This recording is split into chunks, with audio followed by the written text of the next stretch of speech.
So hey guys, welcome back to the channel. This is the first part of the story, what if Naruto chose the path of a conqueror. If you guys enjoy this what if and want more, comment down below to let me know. The comments on videos really help me out a lot. They motivate me to upload more frequently, so please do comment down below. Before I start, please do support for more awesome contents and leave a like and don't forget to subscribe to the channel. And share this video with your friends and also check out the descriptions and check out the playlists. With that out of the way, let's start. So do all three of you understand the test? Kakashi Haddock grinned down at the three genin from beneath his mask, but the way he allowed his eye to crinkle made it obvious he was smiling. By the way the three genin looked at him nervously, some more than others, and how their eyes glanced to the bells suspended in the air he figured they did. Alright then. He secured them at his waist and reached into one of the pockets on his vest. You have until sunset. He would have laughed at their frightened expression as his hand reached in and drew out his book, but chose not to. It was much harder than he thought when all three nearly fell on the ground from shock. Begin when you feel you're ready. The test already started. Then let me show you the might of my forces. Naruto Uzumaki stepped forward almost immediately and Kakashi considered it almost disappointing. He had wanted to see what the other two would do, but the Uzumaki would probably be entertaining enough. He would beat him, throw him in the forest, and hunt for the rest of his potential teammates. Forces. Sakura Haruno, the only civilian on the team, looked confused for a moment as Naruto stepped forward before she turned to Sasuke.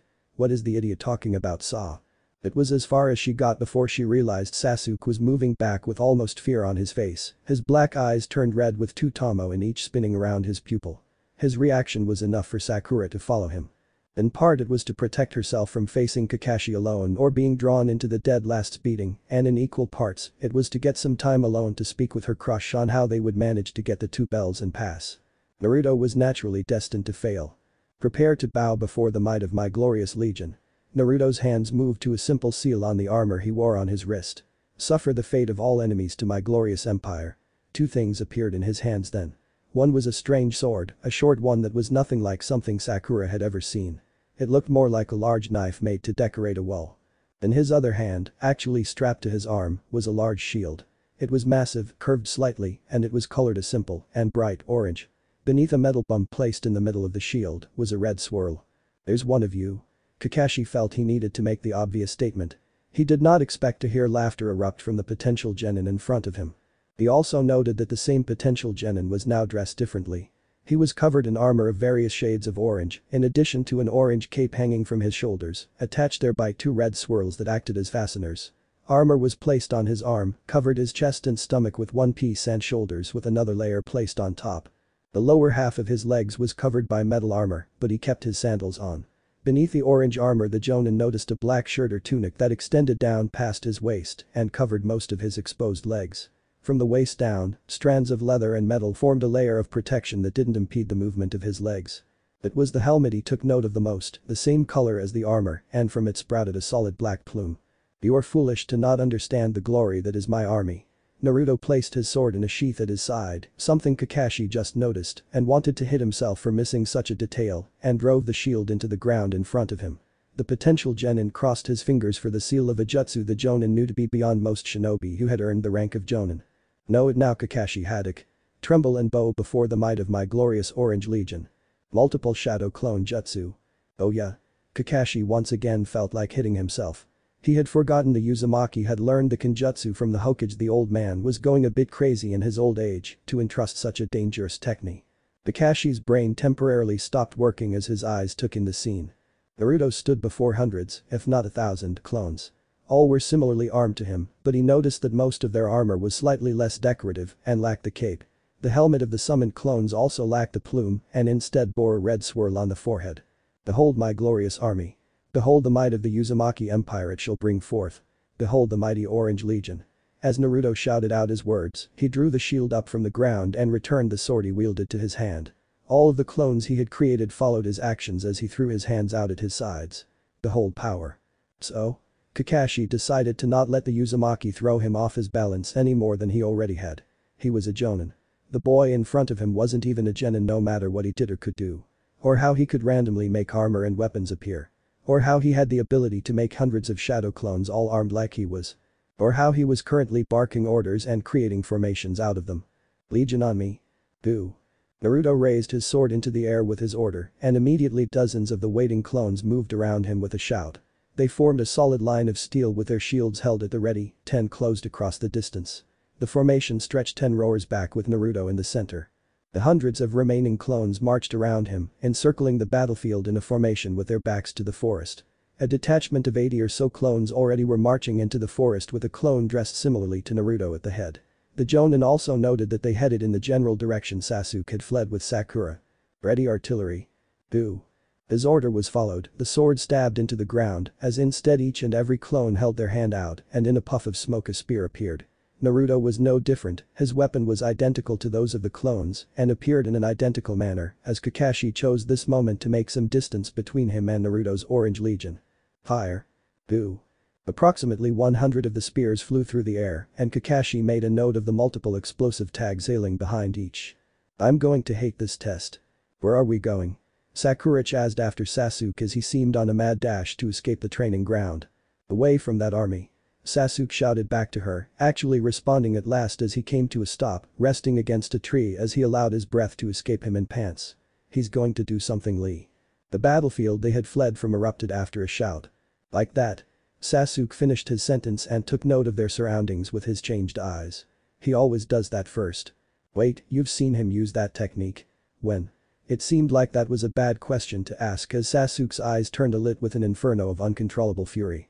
It was so intense that Sakura took a step back in blind panic from the object of her affection. Even then his eyes seemed to pierce through her soul and stare back at the Uzumaki who was battling a Jonin with an army. When he conquered the Uchiha district for no damn reason. Flashback to the day the Orange Legion conquered the Uchiha district for no damn reason. What do you think you're doing near my house, dope? He had noticed him the moment the blonde had stepped onto the streets. An instinctive nagging at the back of his mind to confront the dead last of the academy before he could do anything to the empty place he called home. He wouldn't tolerate the blonde moron doing anything to damage the constant representation of his vengeance the entire district represented. He was glad he had decided to stop him at the border of the district, not letting him get very far at all. The blonde hadn't moved past the border anyway, so it wasn't like he needed to move from his spot on the wall. He must have wanted him to find him. If he challenges me to a costume contest, I'm killing him. Ah, Uchiha. You're just the man I wanted to see right now. Naruto was dressed in ridiculous orange armor with an equally ridiculous helmet under his arm and cape over his shoulders. The other was currently holding onto the hilt of his sword at his waist. I have an offer for you. His smile was pure and held no disguised intentions, and neither did his crystal clear blue eyes. Surrender your land to the glorious Uzumaki Empire or face my Orange Legion in war. The strength of arms will show the victor where the strength of wits and words fail. The kid had snapped, it seemed, or was trying to be funny. Either way, Sasuke snorted. It was the closest he would get to a laugh at the outright terrible joke he had just heard from the blonde. The idea of him breaking under the stress of being a failure was also amusing enough to warrant it. Maybe now he would finally learn to shut up and get out of his hair with his constant challenges. The sooner the better for the Uchiha. Get off my land, dope. Sasuke kicked off the wall he was leaning against as he crossed his arms over his chest. Cold black eyes looked into blue ones and, for some strange reason, he felt that something was off about the Uzumaki in front of him. I don't feel like wasting time with you today. Now leave before I change my mind and use you for my target practice. I see you've made your choice. Naruto's eyes had hardened. They still screamed of their honest intentions through. He took a moment before he seemed to nod to himself and rose his hand off of his sword and up to chest level. The Orange Legion is merciful, so I will allow you the option to surrender until dawn. That lost already. Shuriken filled one hand and cold black eyes glared at the Uzumaki before him. I don't want to waste my shuriken on you. Let the victor go the spoils then, my friend. His index and middle finger were raised with his thumb tucked into his palm. Sasuke immediately recognized it as the seal of confrontation. Prepare yourself for war, my foe. He vanished in a swirl of leaves. Damn irritation. Sasuke put his hands in his pocket and made his way back to his house. He was intent to ignore the Uzumaki and his entire mad spiel from a few moments ago. He's lucky I don't feel like throwing him off myself. Legion. Naruto's voice reached him from far off down the street, and with an irritated sigh Sasuke turned around and froze at the sight behind him. It was as unbelievable as it was believable as he saw Naruto's Orange Legion and realized something. He understood what he had felt was off with the Uzumaki when they had briefly talked. His chakra wasn't pouring out of him like always. It was almost muted, and now he knew why. Hundreds of identical blondes stood behind Naruto, and the Uzumaki stood at the head of the entire army. His helmet was not yet on as his crystal clear blue eyes swept over the gathered soldiers of his Orange Legion as he seemed to look for any flaws, but a grin broke out over his face soon enough. He slammed his fist into the armor he wore on his chest, resting above his heart as the army moved on its feet, eager to begin the night's battle it seemed. "Present yourselves for your centurion." 3 clones dressed more like the original blonde marched out of the lines and stood in a solid row, spaced apart with their helmets under their arms. One had barked the order, and the clones went ramrod straight. Sasuke noticed the clones that stood before Naruto each had a helmet with a different emblem in the swirl dotting the forehead. I, 2, and 3. The plume that sprouted from it was also bright red like the swirl symbol on their helmets. Naruto's eyes looked over the 3 for a moment before his eyes changed and addressed the clones behind them. "Before a grand legion stands the waste of a once glorious and prosperous land." Naruto's voice wasn't loud but carried over the entirety of the clones assembled before him. "Before us stands the land that was once great and civilized, now turned to the dogs because of one savage who dared to call himself great once. What stands before us is the ruins he has created and the madness he drives to create in the world that belongs not to him but to me. You stand here as soldiers of my Orange Legion and soldiers of my glorious Uzumaki Empire. Who?" Shields were banged on the ground to produce a great noise. "You stand here as a beacon of order, of civilization itself in these lands. Who?" The beating intensified. "What the hell is going on? Well, we are here, we are the empire we all so proudly serve. We are a proud civilization. We are order. We are Uzumaki. Who?" It became nearly deafening to the Uchiha. "Prepare to march. On your centurion." "Yes sir." "Ready your arms." The 3 unique clones, Centurion Sasuke would guess from Naruto's brief speech, shouted out the order as one as they each placed on their helmets. Before they turned around they each did something identical to what Naruto had done. Bringing their fist up to their chest and striking their hearts. Naruto returned with the same before all 4 turned around, 3 to the army and 1 to the sole opponent standing against them. "Pray for glory, men." Naruto rolled his neck as he drew up his shield and readied his sword. "Form ranks." Who? Shields were lifted and swords were drawn as one. The clones seamlessly began a synchronized step forward as Naruto was seamlessly placed at the head of the formation. "This is insane." Sasuke decided not to stick around any longer. He vanished in a burst of leaves and went as far away as he could. He had traps to arm. The march was slow. Slow enough for him to grab everything he could and begin to lay out the traps on the rooftops, basics that he could use to hopefully stop the insane blonde before he reached the heart of the Uchiha district where he resided. It had been a great plan in terms of having an entire clan surrounding the head, but it now became something else. The streets were designed with the idea in mind, funnel enemy forces stupid enough to take them to large blocky buildings before an ambush force could strike. A hammer and anvil strategy almost. One building gave him oversight of the entire district and with it where he had planted numerous kunai and shuriken launchers, explosive tags, basic and hastily assembled, wire traps and anything else he could find in the past few hours. Naruto's forces had stopped briefly to separate into 4 different groups, each roughly 100 strong, with either one of the 3 clones he called a centurion or Naruto himself leading them. The 4 had conversed briefly with each other for an hour or so, maps laid out on a table several clones had grabbed as more rested around them. Their shields were implanted in the ground and another rested on top, a locking mechanism of some sort making a wall of shields. More clones had been busy, moving around what had to be a base camp of some kind and making use of idle time with drills or spars against one another. Such a thing had helped Sasuke come to understand their combat style from where he used a telescope to spy on them. It involved heavy blows from the shield, followed by a swing of the short sword before returning to the safety of the shield. It was brutal and could easily fault a fist when pushed or simple stomps to a downed opponent. At least individually that was the combat style. When together in groups of even 2 they moved together, shields held forward and swords held down but at the ready. He had seen them use spears, use arrows, and more from within different shield formations they assumed with little instruction beyond a shouted word.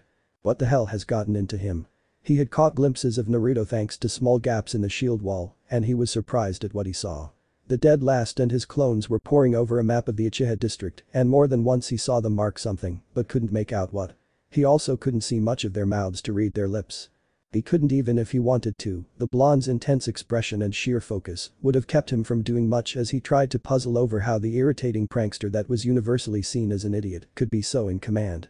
They had split up eventually. 200 or so moving back to spread out and encircle the Uchiha district from what he could spot with his telescope and another 100 remained at the base camp. Naruto seemed to want to personally march the last 100 into the heart of the Uchiha district. Now the last Uchiha in Konoha waited for the inevitable assault with multiple boards covered in wire strings around him.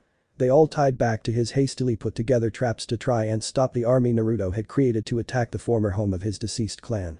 At the thought of Naruto Uzumaki of all people conquering the Uchiha district and making it into whatever he wanted, Sasuke felt his blood boil. The dead last wouldn't beat him. Halt. Boo. The clones behind him immediately stopped, bringing their feet back as they stood behind their shields with swords at the ready. Several blue eyes cast a wary gaze over the numerous buildings around them. More than a few seemed almost nervous as they briefly shifted before a swift elbow or such from another clone stopped such actions. Naruto didn't move from where he stood in front of the army for several moments, focusing on something else it seemed, before he returned his sword to his side and waved his arm with 2 fingers raised on his hand. Immediately the first row of clones, 10 in total, sprung out of the formation, and the ranks immediately closed around the empty space. All of you go and scout ahead. Naruto's words were met with 10 nods as the clones formed a row behind him. Report back. They were dismissed and raced down a nearby alley, splitting up into groups of 2 as they moved further and further down. 5 pressed themselves against either side of 2 buildings when they reached the end, and cautiously the front 2 peeked out, the other 4 holding swords at the ready behind them. Sasuke didn't see the need to attack scouts directly. His traps would be enough to take both them out the main army when they began to march again. They triggered a wire trap the moment they stepped out the alley. They were torn to shreds in plumes of smoke. Naruto's reaction was immediate. Ready artillery. Boo. His order was followed as all swords were sheathed, and his now less than 100 clones held out their hands, a spear appearing in each of them. Naruto was with them as he seamlessly stepped back into the formation, his sword already at his side and spear now in hand. Fire. They drew back and fired, spears pouring out in every direction. Sasuke knew how things would turn out at the end of that light the moment he saw the explosive tags trailing each spear. He could only speak 3 words. 3 words that perfectly summed up his situation. Fuck this bullshit. Then flash back to the day the Orange Legion conquered the Uchiha district for no damn reason. For now. Uchiha. Naruto's voice came from the forest then, and Sasuke immediately shot upright, 2 kunai gripped in his hands and held at the ready despite Sakura never seeing him draw them. It was useless in the end as Naruto's clone army emerged all around them, letting out shouts as they banged their swords on their shields. It was almost deafening and made Sakura cover her ears to block out the sound of metal on metal. There's no use running. Naruto's clone, the leader of the others it seemed, emerged last completely at ease. His sword was sheathed at his side, and his shield was hardly raised for a fight. Moments later the shield itself was embedded into the ground and his helmet was taken off so they both could see the identical face Naruto had directed at them. Pretor's glorious Orange Legion has you surrounded. What do you want then? Sasuke didn't lower his kunai, but it seemed like he understood what would happen if he attacked. It would be a one-sided slaughter. Pretor Naruto wishes to have your assistance in this test.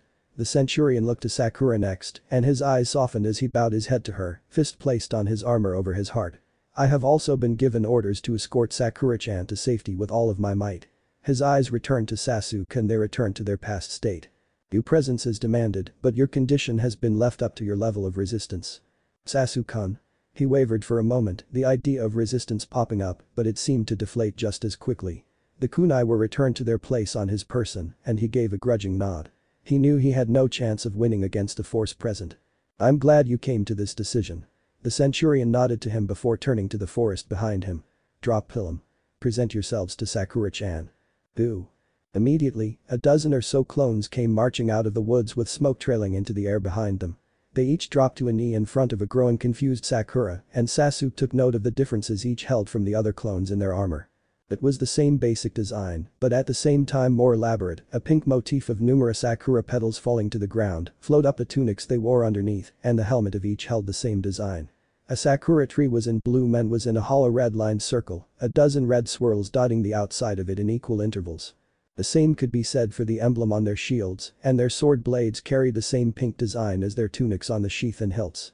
The design seemed to even stretch forward onto the blade, but Sasuke was unsure if his guess was correct. Allow me to introduce you to your personal escort Sakura-chan.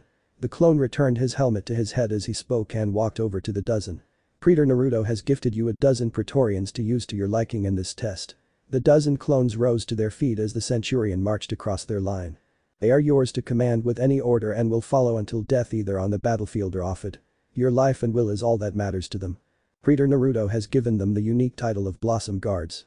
The Centurion stepped to stand next to the shocked potential genin, and the Blossom Guards each stepped forward. They wait your orders. Why? Sakura asked the only question that came to her mind as she saw the devotion in each pair of blue eyes locked onto her and only her. Reader Naruto wishes that you are always protected. This is only a small part of the force you shall have command of. His Praetorians are at your service of course and more join the Blossom Guard every day. The Centurion suddenly turned to Sasuke and as one the clones with him began to move from their encirclement into rows behind their leader. Uchiha. Sasuke found himself going ramrod straight, his Sharingan meeting the unmoving pools of blue of the Centurion. Praetor Naruto does not wish for you to march with us without proper armor. Neither am I allowed to leave without your presence among my troops. Two clones came forward with a large chest carried between the two.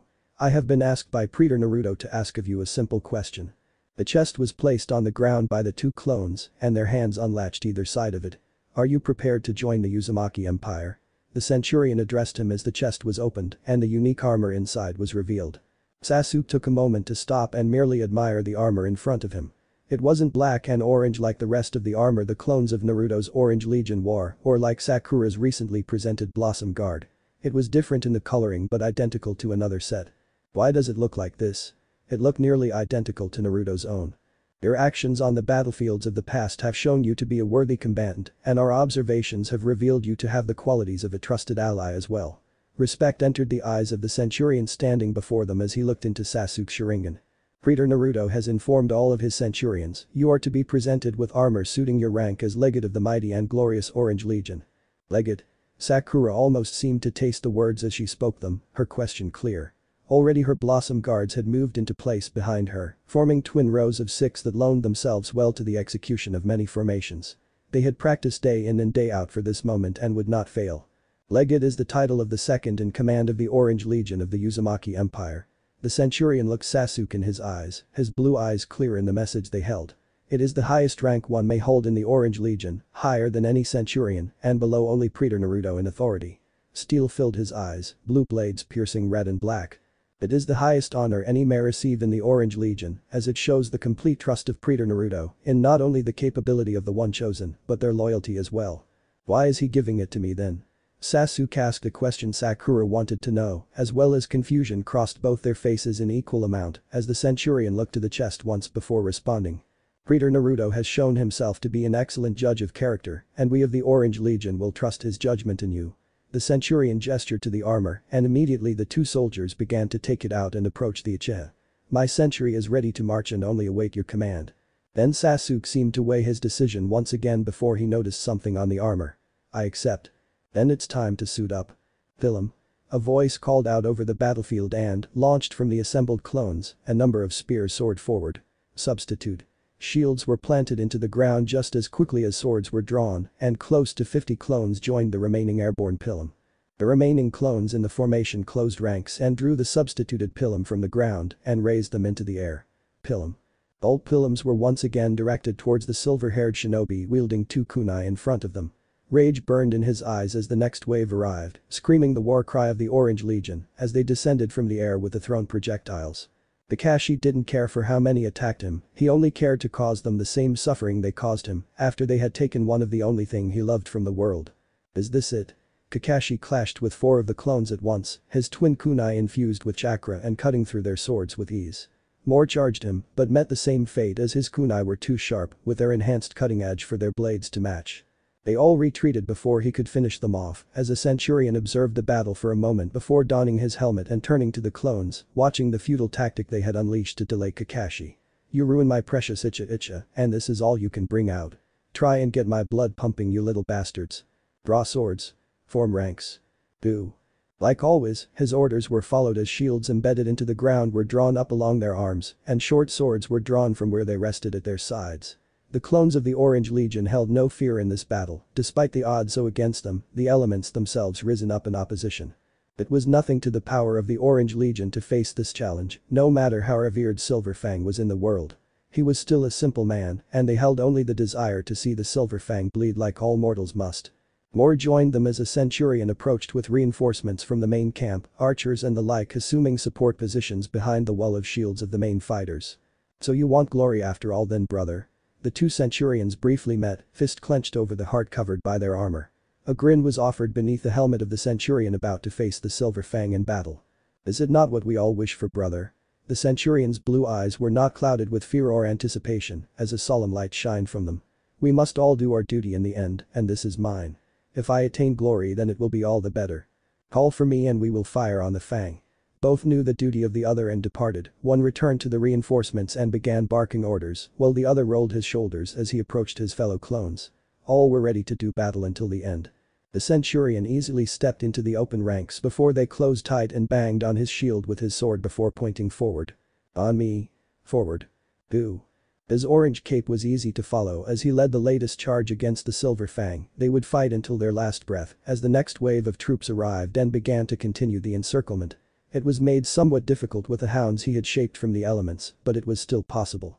The Orange Legion had suffered through worse and would triumph yet again against the might of the very elements themselves. They would become legends. The circle would hold and soon the Silver Fang would be defeated. It was the truth because it had to be true. Their many sacrifices had to matter by the end of this day. Shields. Another gout of flames crashed against the steel of the Orange Legion as the Hound of Flames made an attempt to breach their shields with breath that gave birth to hellfire and failed. Its fireballs were worthless against the discipline of the Orange Legion and the Centurion who held the line with them. Archers. Boo. The shields resting above them moved aside as bows were raised and arrows fitted to the string before a concentrated rain fired upon the Hound of Flames, forcing it to retreat yet again, lest it face their bite. Again the shields reformed into a solid barrier between the clones and their foe, and those at the front were embedded into the ground. Pilum. Boo. Another wave of Pilum soared through the air and came down towards Kakashi, but it was stopped by a dome of stone that the spears could not pierce, despite the numbers they were released in. It was only a distraction in the end regardless. More Pilums were stabbed into the ground as the clones stepped aside and opened their ranks, and quickly the Pilum were substituted with. The ranks were closed and the once abandoned shields were returned to those they belonged to as the explosive tags wrapped around the shaft of each Pilum burned. Brace. Boo. The words of the Centurion were followed as the shields were simultaneously embedded in the ground and the clones each crouched behind it, sword sheathed at their side and hand over ears. It was done only moments before the blast struck and the Silver Fang was concealed from sight. "What's your status, Centurion?" Naruto was off the battlefield for now, retreated into the forest under an escort of his Praetorians, despite his displeasure at such a tactic.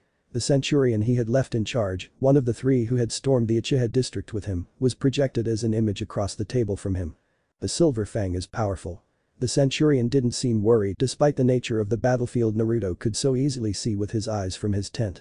Smoke, mist, dirt, and lightning erupted into the air, and gales blew through the trees.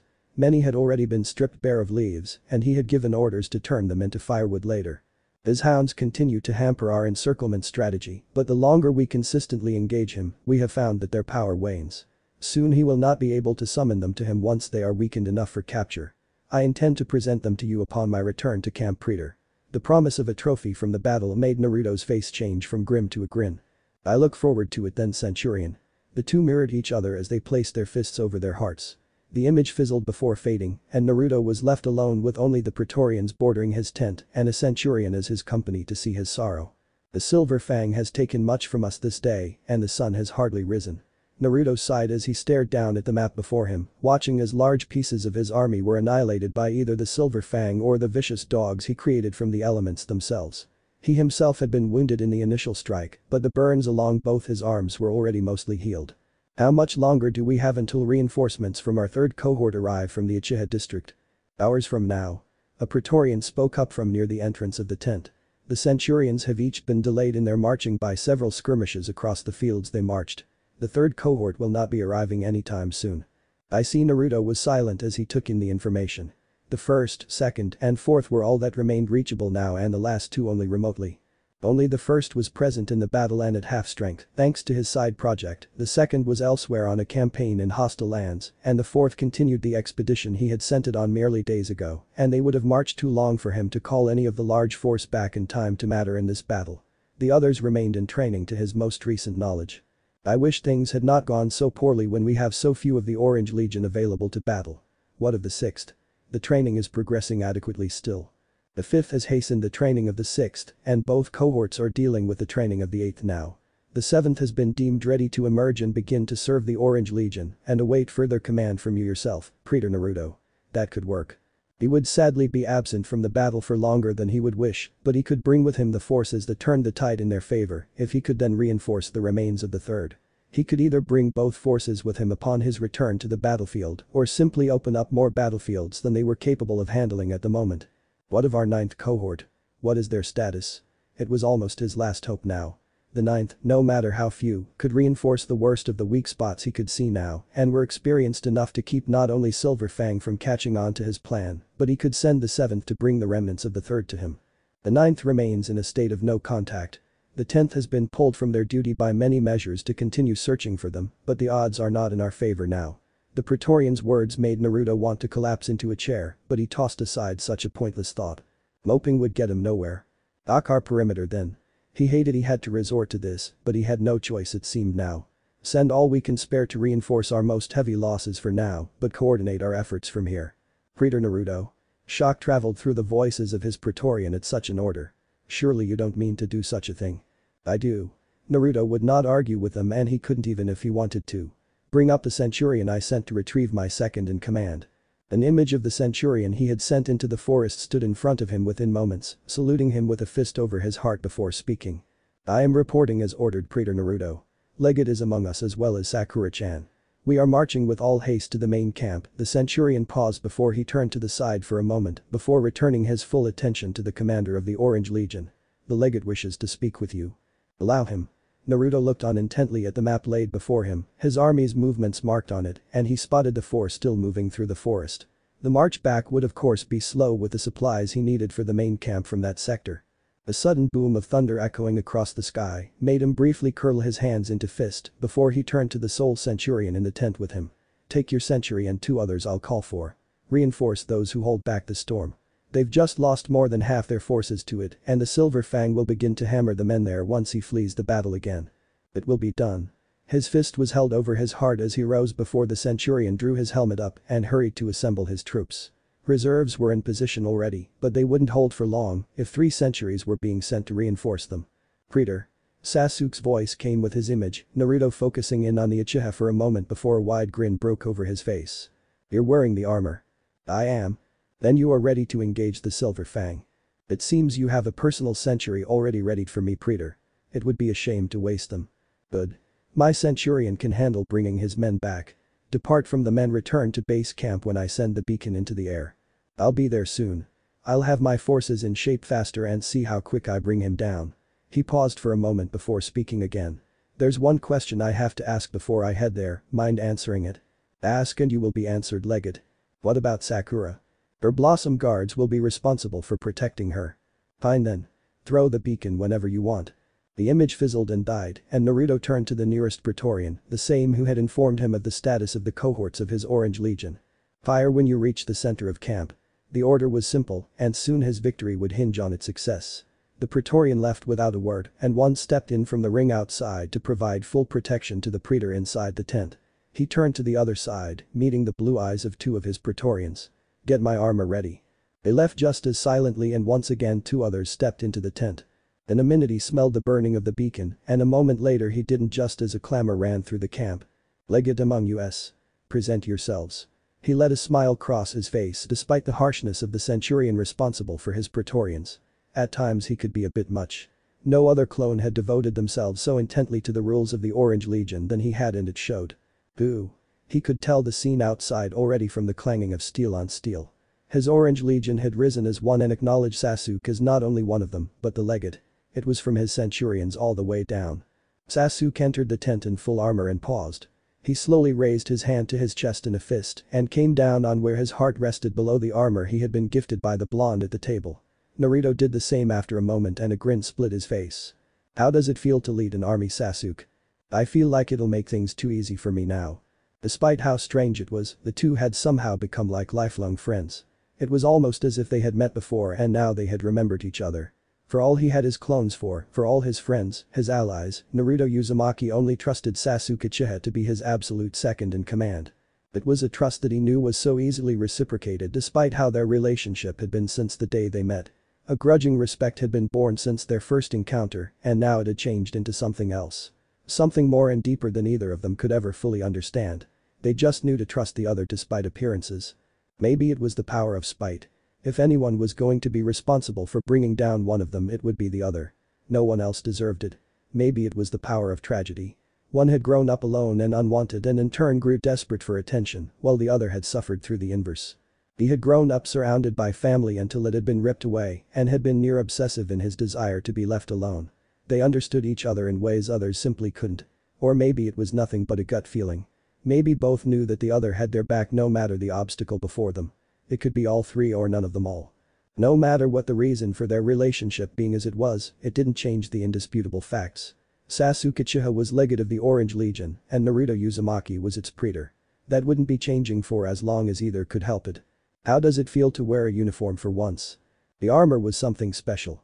Naruto had it commissioned not long after the first cohort had been created with the intention the same the entire time. He wanted Sasuke Uchiha to be his legate and it showed. It was like his except the plates were a combination of various shades of blues. Beneath it the Uchiha wore a red tunic with a familiar red and white fan emblem at the end of not only each strap that reached down to cover his legs but across the armor. His blue cape was held in place by similar clasps to his own, once again the Uchiha replacing the Uzumaki swirl. His helmet held a white plume where his held a crimson one. On Naruto's insistence, even the shield and sword had been customized. The shield bore the customary swirl, but also the black and white Uchiha was placed within it and the sword was the same at the hilt, the same image of the Uzumaki swirl holding the Uchiha within it. How does it feel to have an Uchiha in your army? Just go get your century ready. Naruto turned back to the table and Sasuke turned to leave before he paused. Naruto. What? His legate offered him a grin. Kakashi's a goner. I know. Both carried identical grins as one left the tent and another awaited his armor to be delivered to him. It had been heavily damaged during his injury and a new set had to be retrieved from somewhere in the camp. It had taken time that he didn't like wasting, just as the centurion in charge of his Praetorians entered the tent. Praetor Naruto. His fist was raised to his chest over his heart and Naruto returned the gesture from his clone. Centurion. Both let their hand fall back to their side as two Praetorians stepped into the tent with Naruto's armor held on a stand carried between them. It was a pristine set and already Naruto found he didn't like the aura it held. The richly crafted set looked like it belonged in a museum or on a display. Armor should be notched, dented, and more from when a warrior had taken to the battlefield in it. Why armor? He could still be in some awe of the sheer quality of it through. Such a thing would never change. It was wonderfully crafted and Naruto knew how sturdy it truly was despite the pristine and near fragile look of it. He knew he would be dead if it didn't offer such great protection from Silver Fang's attack. Centurion present. Boo. Sasuke's arrival was marked with a shout and the sound of 100 swords meeting 100 shields. He looked across his small force when compared to the sheer might Naruto already commanded of the Orange Legion and couldn't help but allow a smile to cross his face. The centurion who had escorted him through the forest until he had seen the beacon had informed him of the various tactics they had been drilled in the use of and he fully intended to make good of such practice. Kakashi wouldn't know what hit him once the Uchiha arrived. How did you manage to do all this? The training ground was, when described with a single word, obliterated. Craters marked its surface, fires still burned, parts of the forest were either burned, burning, or flooded, fissures dotted the surface of the ground, and the three posts in front of them stood in pristine condition. The Hokage took in the entirety of what was before him as the Jonin responsible for most of the mess, merely shrugged his shoulders from where he sat crouched on top of one of the three undamaged posts. The elderly leader dimly noted that two empty bento boxes rested at the base of the post. You know how Genin can get Hokage-sama. Kakashi once again shrugged his shoulders. He was acting as if what he was seeing was acceptable. They motivated me to show them a few things. I eventually decided to show them the results of hard work and control to motivate them a bit too much I guess. Once again, he shrugged his shoulders. They passed the test through. It was obvious from where light shined from the large tent erected not too far away from the shinobi present. It was massive and shouts and laughter reached them all from it and the myriad of other smaller tents and smaller lights around it. It was impressive to see such a sight until Hiruzen's eyes settled on the decimation before him and he once again felt as if the world was gone. There would be so much paperwork for the mess that took place here today to keep him busy all week. Perhaps even 2 weeks. That doesn't excuse what's happened here Kakashi. Asuma for once wasn't smoking from where he stood next to his father. An entire contingent of Anbu and other Jonin seemed to be behind the two of them as well. None of them looked very excited to be present or seemed to have good intentions when it came to the occupants of the tents. Those inside were the cause for the ruination of a tradition that had stood since the founding of the academy and assignment of rookie Genin teams to the elite Jonin of Konohagakure. To be fair, it was a phenomenal showing of teamwork from everyone involved with the events of today. Kakashi had a very well-developed danger sense, one born from years on the battlefield and even more in the Black Ops branch of the village in the Anbu. He had gone on missions vital to the village, faced countless challenges, overcome foe after foe deemed a threat, and had returned every time able to continue it for year after year. He understood danger in all its forms, from the obvious to the hidden, from the perilous to the mortal, and what was avoidable and what had to be faced. Right now he understood he was in an unavoidable situation where the danger was an obvious thing, but not anything greater than perilous. The danger was obvious after judging the killing intent engulfing him, an attempt to terrify him to no avail as he yawned instead. It was a perilous one, few things could be mortal to the shinobi who had copied 1,000 techniques. It was also something that had to be faced if he didn't want to become trash. The three genin at the heart of it, more like one in truth, were now officially his comrades, and he didn't abandon comrades. Those kids you were testing, at least one of them, caused more than a few problems for the rest of the village while you were going on your rampage. Asuma looked at Kakashi with eyes not only befitting the former member of the 12 Guardian Ninja, but also the survivor of the brutal battle between the 12 that wiped out all but 2. He's got it to pay for everything Hiryu and don't think you can stop us, Kakashi. You're good, one of the best shinobi in Konoha, but we're all pretty pissed off right now. Over the genin tests getting interrupted. Kakashi literally hand-waved away the source of their anger and pointedly ignored the increase in killing intent directed at him. You guys can't still be upset over something that happened more than an hour ago. If you are, you're just living in the past by this point. Kakashi's single eye roamed over the jonin, and Anbu gathered in front of him before settling on Asuma once more. Besides, didn't you deal with it with your teams? I heard that most of them passed this year because of that. Let's not even start talking about the experience most of the kids got from fighting a bunch of shadow clones. That's not the point, Kakashi. Hiruzen took his pipe from his lips and held out at his side. He came close to letting himself laugh at the acting skills of one of his most elite jonin. We both know exactly why we've all gathered here and, despite how much I wished it wasn't the case, Naruto-kun is the source of more discontent than usual. Hiruzen returned his pipe to his lips. You have to know that I can't exactly let either you or Team 7 escape any punishments after what happened during all of Konoha's genin tests. All of them may have resulted in promoting the graduated academy students to the rank of full genin, but the spirit of the exams, the legacy the founder of Konohagakure left us to carry on year after year, was tarnished.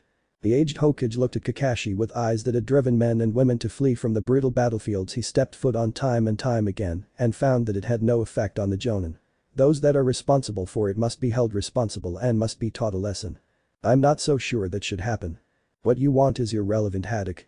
Ah, but it does, Hokage-sama. Kakashi remained on the pole, but his form shifted.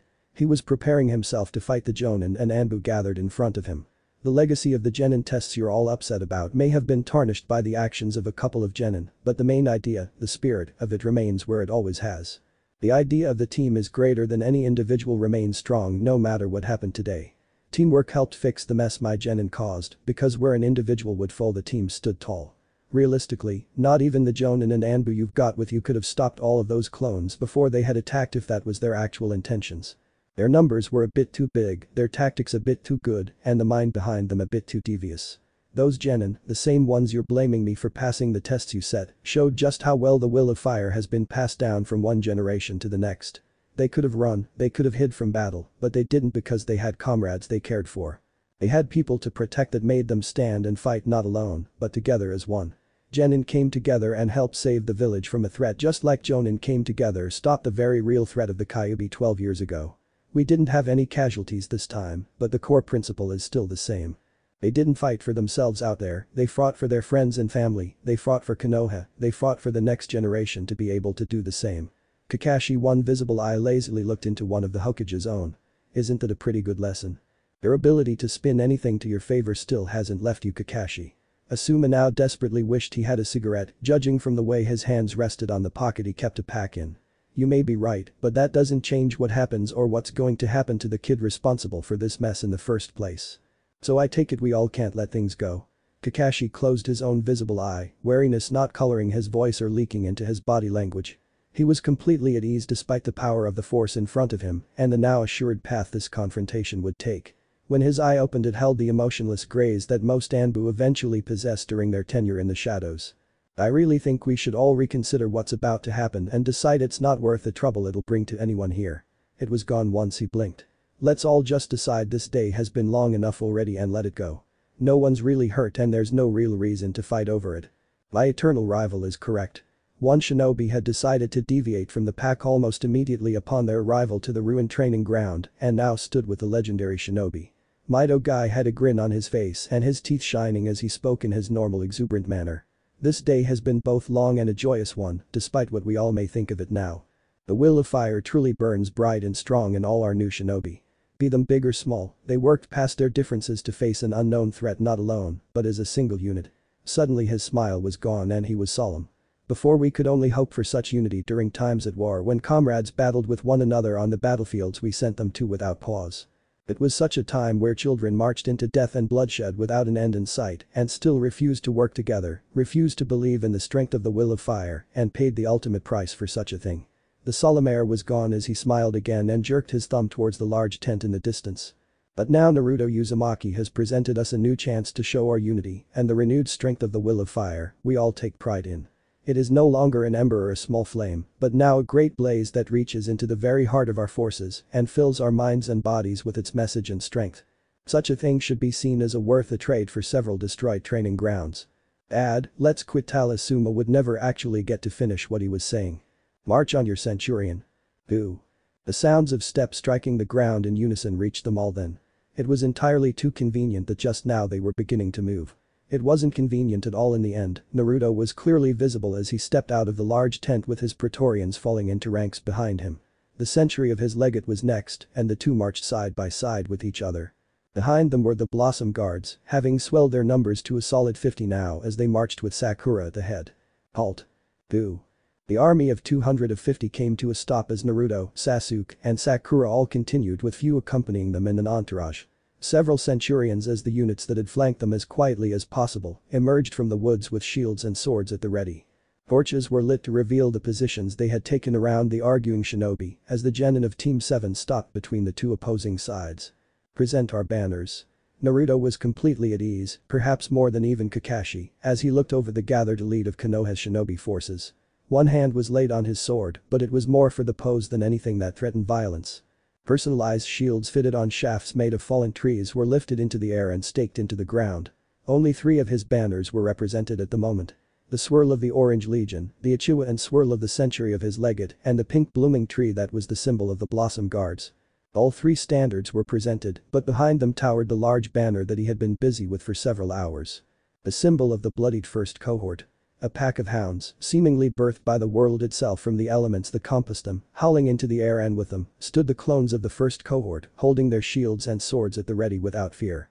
Terror would flee before the hearts of those of the first cohort and they would chase it down to slay it like they did the hounds of nature.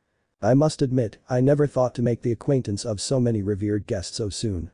Naruto stepped forward, a grin on his face as he looked at the gathered Jonin and Anbu behind the Hokage. He was at ease despite the killing intent flooding the world around him from the infuriated Jonin that he had made enemies of. But proper introductions are a must, and so I present to you all the glory of a small part of the mighty Orange Legion I command to the last man. The clones moved, presenting their arms with a shout as Naruto gestured behind him.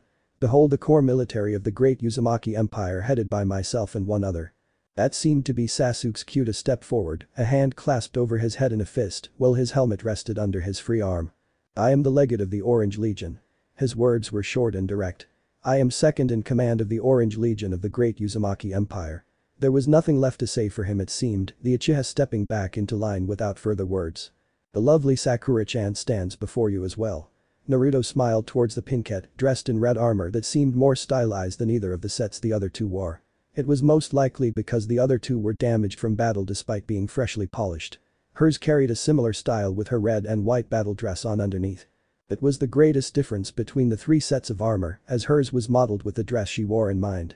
Additional plates of steel and ribbons of leather had seemingly been added at her shoulders, down her arms, and hung down her waist like all the others. Cut the nonsense, Uzumaki. Asuma kept his hands in his pocket next to his father. Don't bother with wasting our time. You know why we're here and you know what we're going to do. My scouts did inform me of your intentions some time ago. Naruto stepped forward yet again, standing 2 paces ahead of his legate and the lovely Sakura-chan, and his blue eyes hardened into the coldest ice any of them had ever seen.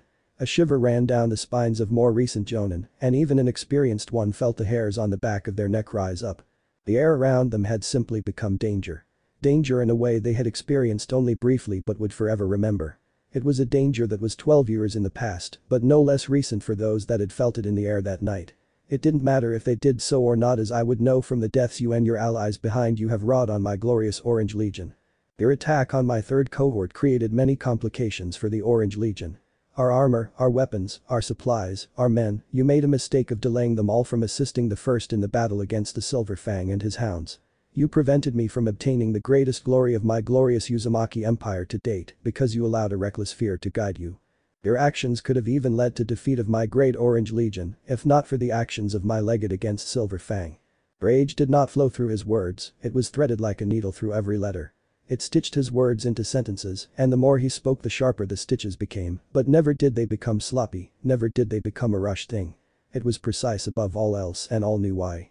Fury was a thing better controlled, better used with a purpose in mind, and the purpose of the Uzumaki before them was as clear as the cloudless sky. You could have cost my men the battle because of actions born of paranoia and fear. You could have created such a disgrace that the Uzumaki Empire would never stand at the heights it should unless I obliterated the entire village for the crimes against my legion. You could have tarnished the Orange Legion before I even truly began my great campaigns and made me do things I would look back on in the future and still not regret. I would unleash the full might of my legion upon the village that had caused such destruction to it and would show no mercy. Your lands would not be conquered in the name of the Uzumaki Empire, as they would not be worthy.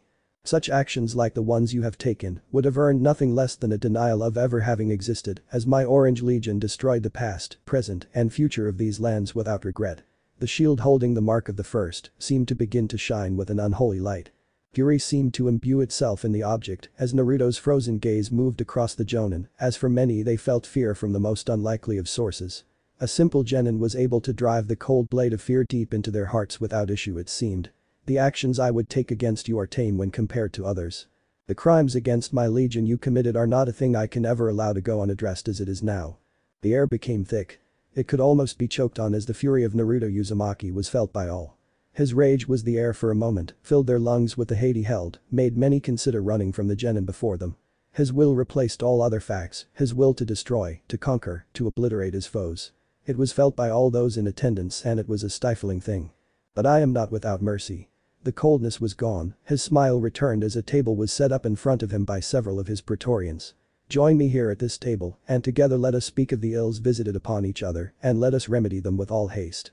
We do not need to be enemies more than we need to be the strongest of allies. Naruto's smile was bright and white as his blue eyes seemed to shine, as if the sun itself had taken residence in the deep blue pools. The tragedies of this day shall turn into the strongest of foundations for our bond of brotherhood, the same as in the long ago past with the Uzumaki clan. I see no reason for the Uzumaki Empire not to the same. I figured you would do something like this, Naruto-kun. Hiruzen, despite the disaster the day had nearly become, couldn't help but chuckle as he walked forward and to the table. It wasn't as simple a thing as it looked to the untrained eye. Seals dotted the surface of it, basic ones, but they came together to do several things. First, it was easy to carry.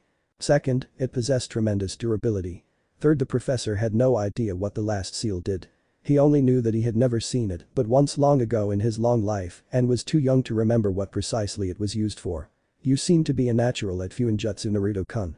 As my dream is to create the grandest of empires in the Uzumaki Empire, I must hold myself to certain standards, Sarutobi Jiji. The aged Hokage rose an eyebrow at the change of address, but from the grin on Naruto's face, he knew he would receive no answer as both sat down. Kakashi had approached the table at a more sedate pace and slipped into the chair left for him. Behind Naruto, his legate stepped forward and stood there with his Praetorians, fanning out to present themselves on what was quickly identified as Naruto's side of the table. Sasuke Century didn't move from its location, but its formation changed as the Blossom Guards were absorbed into its center. The Uzumaki wasn't the only one who stood at the table with guards through, a group of 4 Anbu stood behind the Hokage as his shadow, and Asuma stood at his shoulder. Guy seemed to have also joined Kakashi on his side of the table, grinning at his fellow Jonin for a moment before the talks would begin. We come together not as foes now, my friends, but as those wishing to see all ills remedied and the destruction born from conflict avoided. Naruto looked at both the Hokage and the legendary shinobi that stood across from him. We must not allow ourselves to fall into the trappings of vengeance. It will only lead to blindness from our true enemies. His blue-eyed held something not many present had ever seen from Naruto Uzumaki. A type of intelligence that was frightening. Believe me when I say that, despite the events of today, we are not foes and instead have the same enemies. The Uzumaki Empire does not stand against Konoha, but forever with my homeland. It would be foolish to do battle with a place so precious to the heart of not only myself but to the hearts of all those in the Orange Legion. Through enemies? What is this kid talking about? Asuma spoke partly to himself and partly to Hiruzen, but the aged Hokage provided answer enough as he slowly nodded. His lit pipe allowed him to release a string of smoke into the air as he considered the new information before him before deeming it time to speak again. Your scouts were very extensive, it seems, Naruto-kun. Hiruzen resisted the urge to ruffle the hair of the genin in front of him. He was sure the clones that made up his Orange Legion would take offense to such a thing despite the good-natured intentions of the old man. This truly does change what I originally intended to do after having so many angry Jonin charge into my office with complaints about a blonde army marching through the village. I had originally intended to simply break down this mess and punish you for causing so much chaos, but this completely changes my mind. So we're finished here already? Kakashi looked to want to get this all over with quickly and he received a nod from the Hokage. I see no reason to interrupt matters anymore. He released another breath of smoke. Team 7 has officially passed its test and become genin, the village is undamaged, and the village has far more teams than usual this year thanks to an unforeseen event earlier today. Then we're done here. Kakashi turned to the genin he would be teaching soon, Sakura having wandered over for the most part to stand next to Sasuke behind the Uzumaki. Report here same time tomorrow and we'll start training. All three of you will pay for destroying my Icha. His voice promised suffering for their past sin before he vanished in a burst of leaves and smoke. I shall depart to begin my night training. Guy flashed another smile to Naruto, but something was different about it. The green beast of Konoha is eager to see your flames of youth burn brightly, Naruto. He only received a smirk from the genin before he vanished in a burst of pure speed at such a level that no one saw the green blur leave the training grounds. This will be interesting to see. Hiruzen breathed out another stream of smoke with a grin on his face as he turned to the Uzumaki he knew was destined for great things. With or without the massive force he now had, Naruto would be great.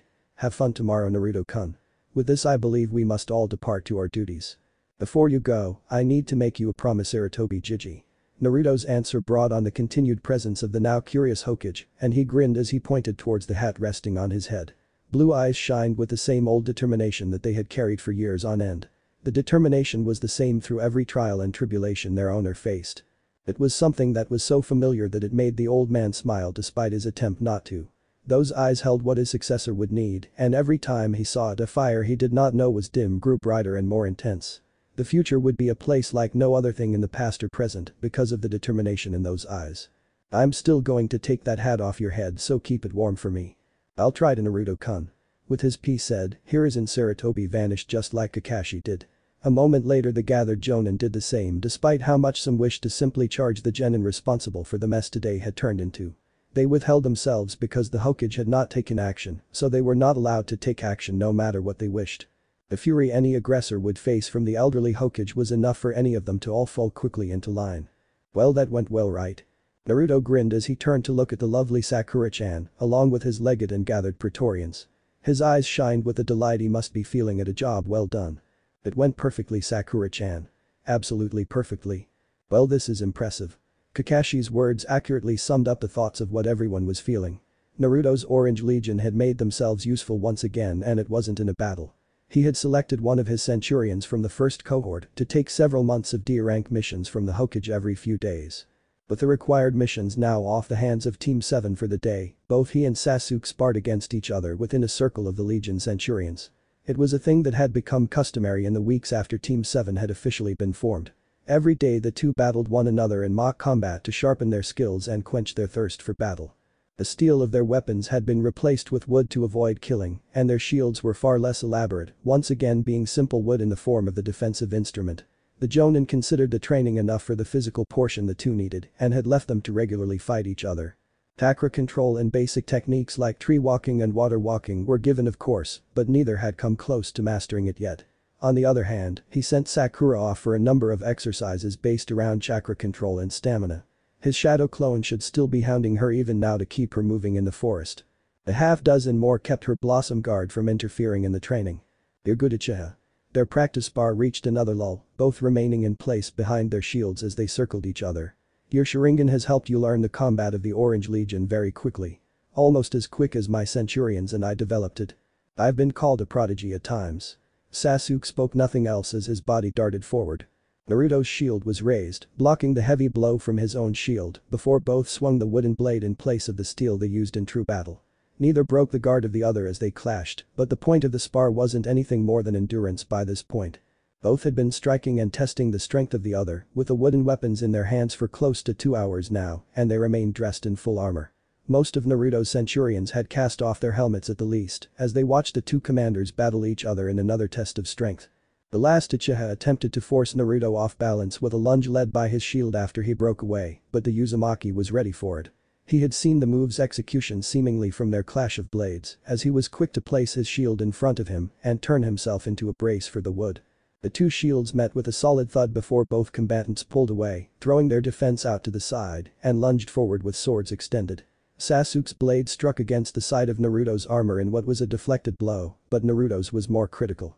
Sasuke's arm would have been severed if they were using true steel, and both knew it as wood struck skin with a meaty thud. For now it would be a painful bruise by the end of the day to remind him of his inattentiveness. He had been too focused on his own strike to counter Naruto's own. "You're good, but you are not the greatest, Legate." Naruto chuckled as the two broke away for now, falling into a lull in practice as was common every hour or so. It was to refresh oneself from the mindset of battle and allow one to rest. "Centurions, what news do you bring to me?" Naruto plunged the tip of his wooden blade into the ground and leaned his practice shield against it. No words came from any of the clones present for a moment before the leader of his Praetorians stepped forward with a scroll clutched in his hands. "News from the 4th expedition has been brought to you immediately as requested, Praetor." Naruto took the scroll and broke the seal with a nod, a somewhat hastily drawn swirl over the end of the paper, and his blue eyes read through the report quickly. "I hope this is good news." Sasuke had taken to his role as second in command rather well. The Uchiha plunged his two weapons into the ground together and awaited an answer from the Uzumaki he had begun to follow since that day in the forest. "It is." Naruto was grinning by the time he lowered the scroll and looked out towards his gathered centurions. "The expedition has been a resounding success, and the 4th cohort will return within the month with trophies of their discoveries and tales of glory from hard-won battles." "I thought you sent the 2nd on a campaign, why was the 4th fighting?" The Uchiha was met with laughter from not only Naruto, but the centurions identical to the Uzumaki around him. All of them joined in as they found the same humor from his words it seemed. He ignored the idea of striking out and instead focused on getting an answer. What made them fight on an expedition? "The Orange Legion does not march if not to battle Sasuke." Naruto's words provided half an answer, and the Legate understood he wouldn't be able to get any more answers from the blonde anytime soon. His words did give him something to mull over in private later through. "Our future glory is concealed by the mist of uncertainty, but battle will always be awaiting us as our most constant companion. Glory may leave us for shame, shame may leave us for glory, the sweet taste of victory can so easily give way to the bitterness of defeat, but through it all battle shall walk with us. Stride for stride the cruelty of battle will march with each and every one of the mighty Orange Legion." "I suppose you're right, Praetor." Sasuke shrugged his shoulders after considering his words, mulling over Naruto's short declaration before he walked over to where both had placed their weapons and drew up the two sheathed blades. "For now, let us prepare to march with our friend again." The hilt of his sword was extended to him and it was something Naruto gladly took. "I like the way you think, Legate." He turned to his awaiting centurions then. "Continue the drills. The 1st cohort will not be so disappointing again as it was against the Silver Fang." "Who?" The centurions answered with fist clenched over their chest, going ramrod straight before receiving a reply in similar from both Naruto and Sasuke. "Dismissed." The Legate followed after Naruto, his Praetorians assembling around him as he marched towards his tent. He needed more information on the 4th and the progress of their mission. It was information he could not gain simply by reading, and definitely not something to have discussed out in the open. Spies were everywhere. The Uzumaki Empire was not insurmountable as much as he would like to think the opposite. They could be infiltrated despite his best efforts to ensure strict guidelines and parameters for all soldiers in the Orange Legion to follow. Spies could still infiltrate even the group he had created. "Sasuke, how well did you century really do against Kakashi?" The question, once they had entered the tent and Praetorians spread out to encircle the outside of it, was asked and the sole Uchiha of the Orange Legion froze mid-step. He was silent for too long. "Legate, how did you century combat Kakashi Haddock?" "We suffered 37 casualties once we had finished encircling him. What was left of my century was committed in full to combating Kakashi to the best of our ability where we lost 13 more. Sakura claimed the bells as planned once we had fully restrained him in the net."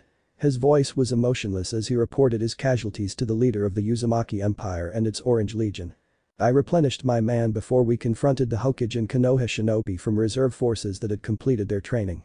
The fallen 50 of my century were buried during the night we celebrated by myself and my century. I presented myself to you for the festivities after I had finished. Silence greeted him. You're a capable commander then. Kakashi wiped out several centuries before that and killed several centurions before we finally managed to imprison him. I figured that your entire century would have been wiped out and I would have had to personally reinforce you with the entirety of my Praetorians. Most of my centurions would have lost more men than you did and not have succeeded. Naruto walked over to the table in the center of his tent as he spoke, tapping his fingers on it, and a high-pitched ringing went out from it for a moment. In short, while not exemplary, you performed well against Silver Fang. Thank you, Praetor. Don't mention it. Naruto laid the scroll he had been delivered on the table and opened it once again. Now a hidden blue swirl began to glow. Report. The centurion he had left in charge of the entire expedition appeared in a fizzle and burst of static.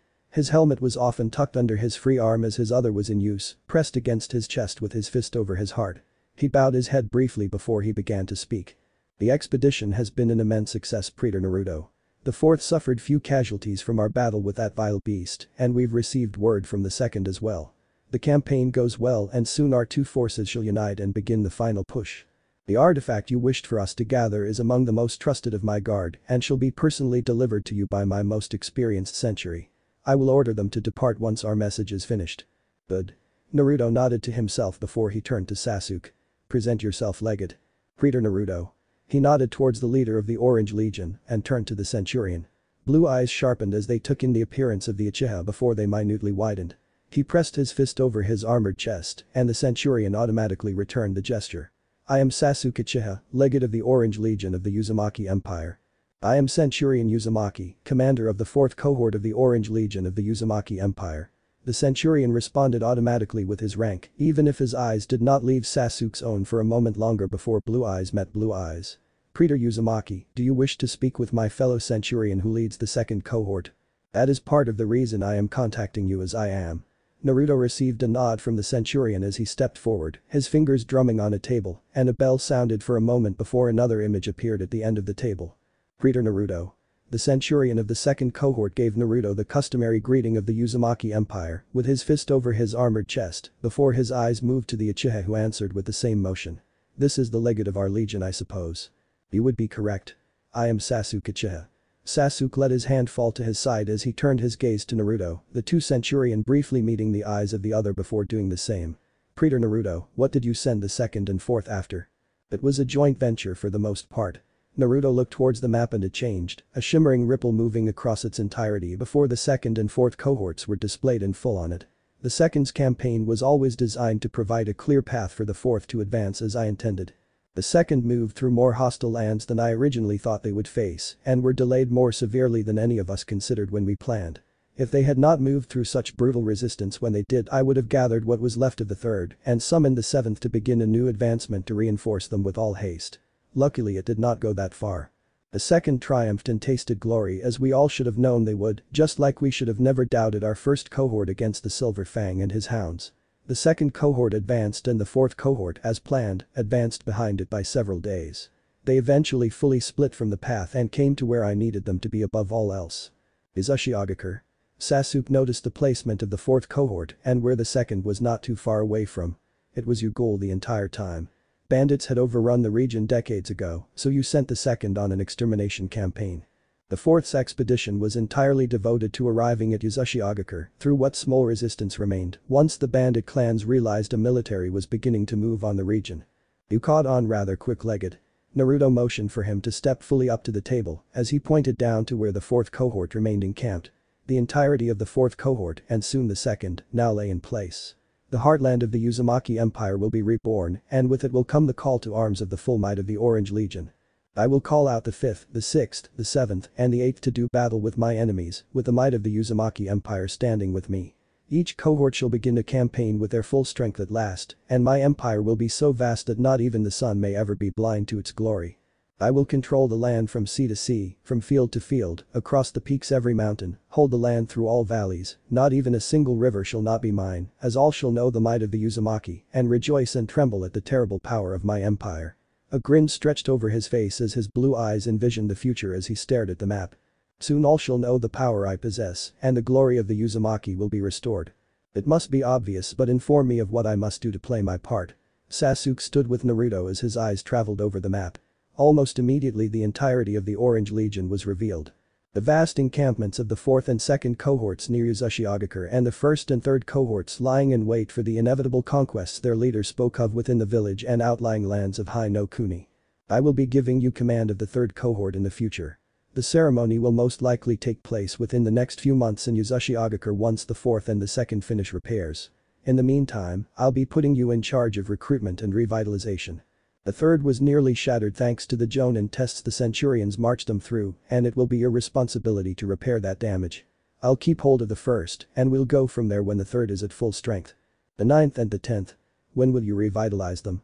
The 10th will remain in pursuit of the 9th as I have ordered them. The tone the praetor took made it obvious to all three who heard that the topic was to be dropped. It was. I will look into the 3rd and begin meeting with the Centurions in command. The better I know them, the better I would be able to lead the cohort in its entirety. Then you are dismissed at your leisure. I will remain here for now with the leaders of the 2nd and 4th and finish planning. Inform the 1st to continue drills as instructed earlier. Naruto's blue eyes did not leave the map and the near-rabid eagerness his speech had brought would not abate anytime soon. It was the correct decision for Sasuke to leave his presence. As you wish, praetor. The legate left the tent with his fist once again over his heart. Do you truly trust him, Praetor Naruto? Trust him above all other centurions loyal to our dying breath to the Orange Legion? The centurion of the 4th cohort finally answered the question that had bothered him the entire conversation. Where has he proved his loyalty to you? He has not. Naruto chuckled to himself at the thought. I have his allegiance through. I know his drive and I know what his passion truly is. He will remain loyal because I provide the tools for him to achieve his goals when no one else could or wished to. And what is that? The 4th cohort centurion once again asked the question that bothered not only him but the centurion leading the 2nd cohort as well. Neither had taken the news well and they knew the centurions of the other cohorts would not respond in any positive way at all. The 10th may even openly rebel with their history. There was a reason they remained in a pursuit many viewed as a pointless race towards an early demise. Tactics. Strategy. Intelligence. Naruto held a finger up for each word. I have given him access to each of these three and one other, the greatest of them all. His eyes were alit with the same rabid light from before as a 4th finger was raised. Experience. None are useful if he does not know how to truly use them, and he understands that. The only way to understand tactics is to deploy strategies, and both will test his intelligence in numerous ways. All three will only be sharpened into the true blade they can become through experience. Clever. He is not in the debt of the Legion, but cannot accomplish his goal without them. The centurion from the 2nd cohort nodded along to Naruto's plan before he turned to the centurion in command of the 4th. Speaking of intelligence, my scouts should be arriving to report to you within the next hour. I sent one of my more trustworthy centurions with them to organize a force to escort the century, bearing the burden of the artifact Praetor requested of us. He will require some of your best. He will have my best then. They are ready for the slaughter we will unleash on this bandit filth. The centurion of the 4th cohort seemed eager at the thought. Perhaps I will join them myself, lead a separate force to further confuse any watching bandit trash. A raiding party can be assembled quickly and my scouts have reported several bases nearby. Do not risk the artifact. Naruto spoke his piece with authority in his voice, the blonde's eyes holding the power that commanded the Orange Legion's might to his will without question. If it is not delivered safely to Uzashigakure then I will appoint 2 new centurions for both of your cohorts. Am I understood? Your will is our will, Praetor. Both answered together, bowing their heads as a fist was brought up to their armored heart.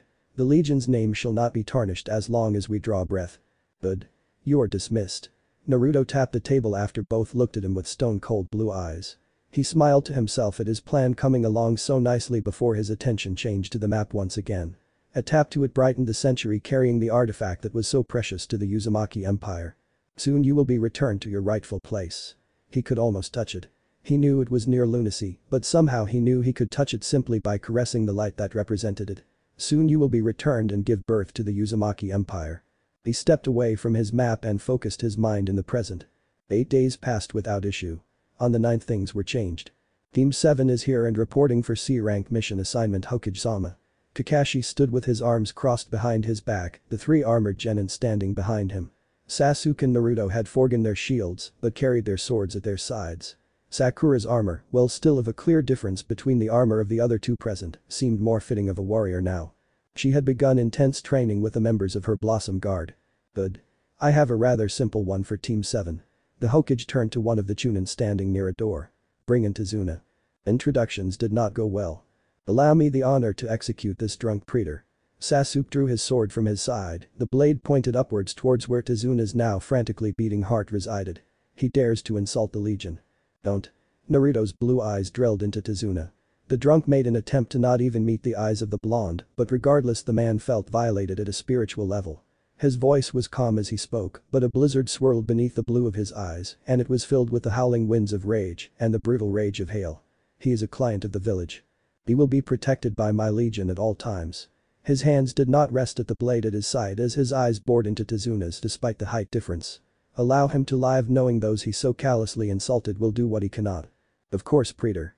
Sasuke's sword returned to his side without another word, even if it seemed like he did not fully agree with the leader of the Orange Legion.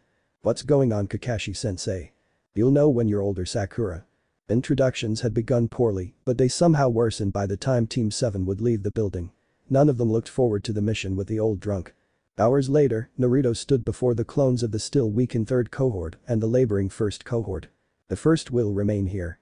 You are not move the soldiers within it from the village unless I explicitly order for reinforcements or send word to do so. You will be under the command of the Prefectus Castorum of my Praetorians, and I expect you to follow all of his orders as if they were mine.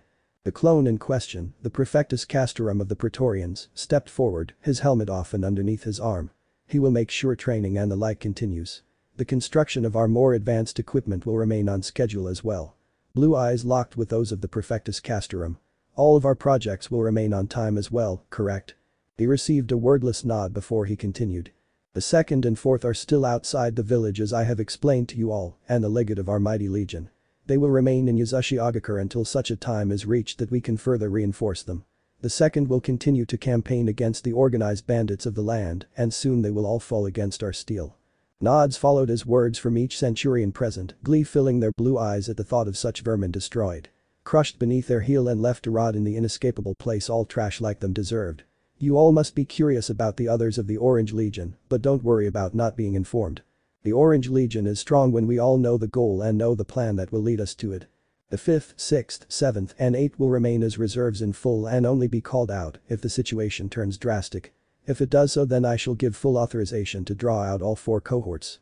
The 9th, as we all know, remains unknown in their condition and the 10th remains where they need to be. Naruto's eyes traveled around the large building the Orange Legion centurions had met in. The centurions of the 2nd and 4th cohorts watched on as hazy images off to the side, their centurions present with them as ordered but not visible. All were subject to the blue stones that were the eyes of their leader. They knew the full burden of the Uzumaki Empire rested on his shoulders, a heavy burden he had taken on willingly because of his faith in the Orange Legion. They would not disappoint.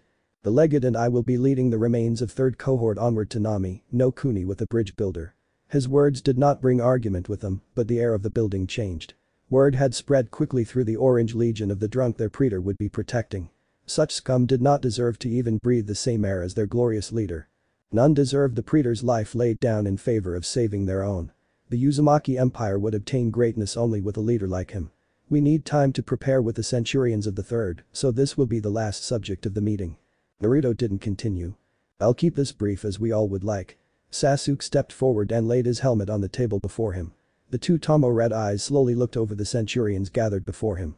My sentry will be visible at all times as I and Praetor Naruto agreed with upon learning of our mission. The rest of the 3rd will be sent in advance, leaving tonight to march to our destination through different routes or held in reserve. Proper communication and swift updates is vital between the centurions of the 3rd, so we'll be making use of a supply of wireless communicators. Each centurion will be presented one to remain in contact with the others. You'll all be specified a channel along with the main one we'll be making use of during the march. Similar communication devices have already been handed out to the centurions in charge of the 2nd and 4th cohorts. They've been responsible for testing it for use by the entire army. We've made good use of them with our scouts and relaying the location of the trash we fight. Most of the time the filthy bandits don't even know we're about to wipe them out until half of them are dead and the other half dying from our attack. The centurion at the head of the 2nd cohort tapped his ear, a black wire leading from it down into his armor. No modifications were needed for our helmets either. The communication devices will be distributed tonight by the soldiers of my century. Sasuke seemed to have finished all he needed to say, the legate of the Orange Legion stepping back as Naruto stepped forward yet again. That's all for this meeting. His eyes once again cast their gaze over all those inside the building. The 3rd cohort is to prepare to march tonight. The rest of you may continue what you've always done. Do not bring dishonor to my legion in my brief absence. Who? The centurions answered as one, bringing a fist up to their chest over their hearts before turning and filing out of the building. Soon only the praetor and his legate stood in the emptied building. That didn't go as bad as I thought. Sasuke rested a hand on the blade he wore at his side as he and Naruto stood side by side in front of the table.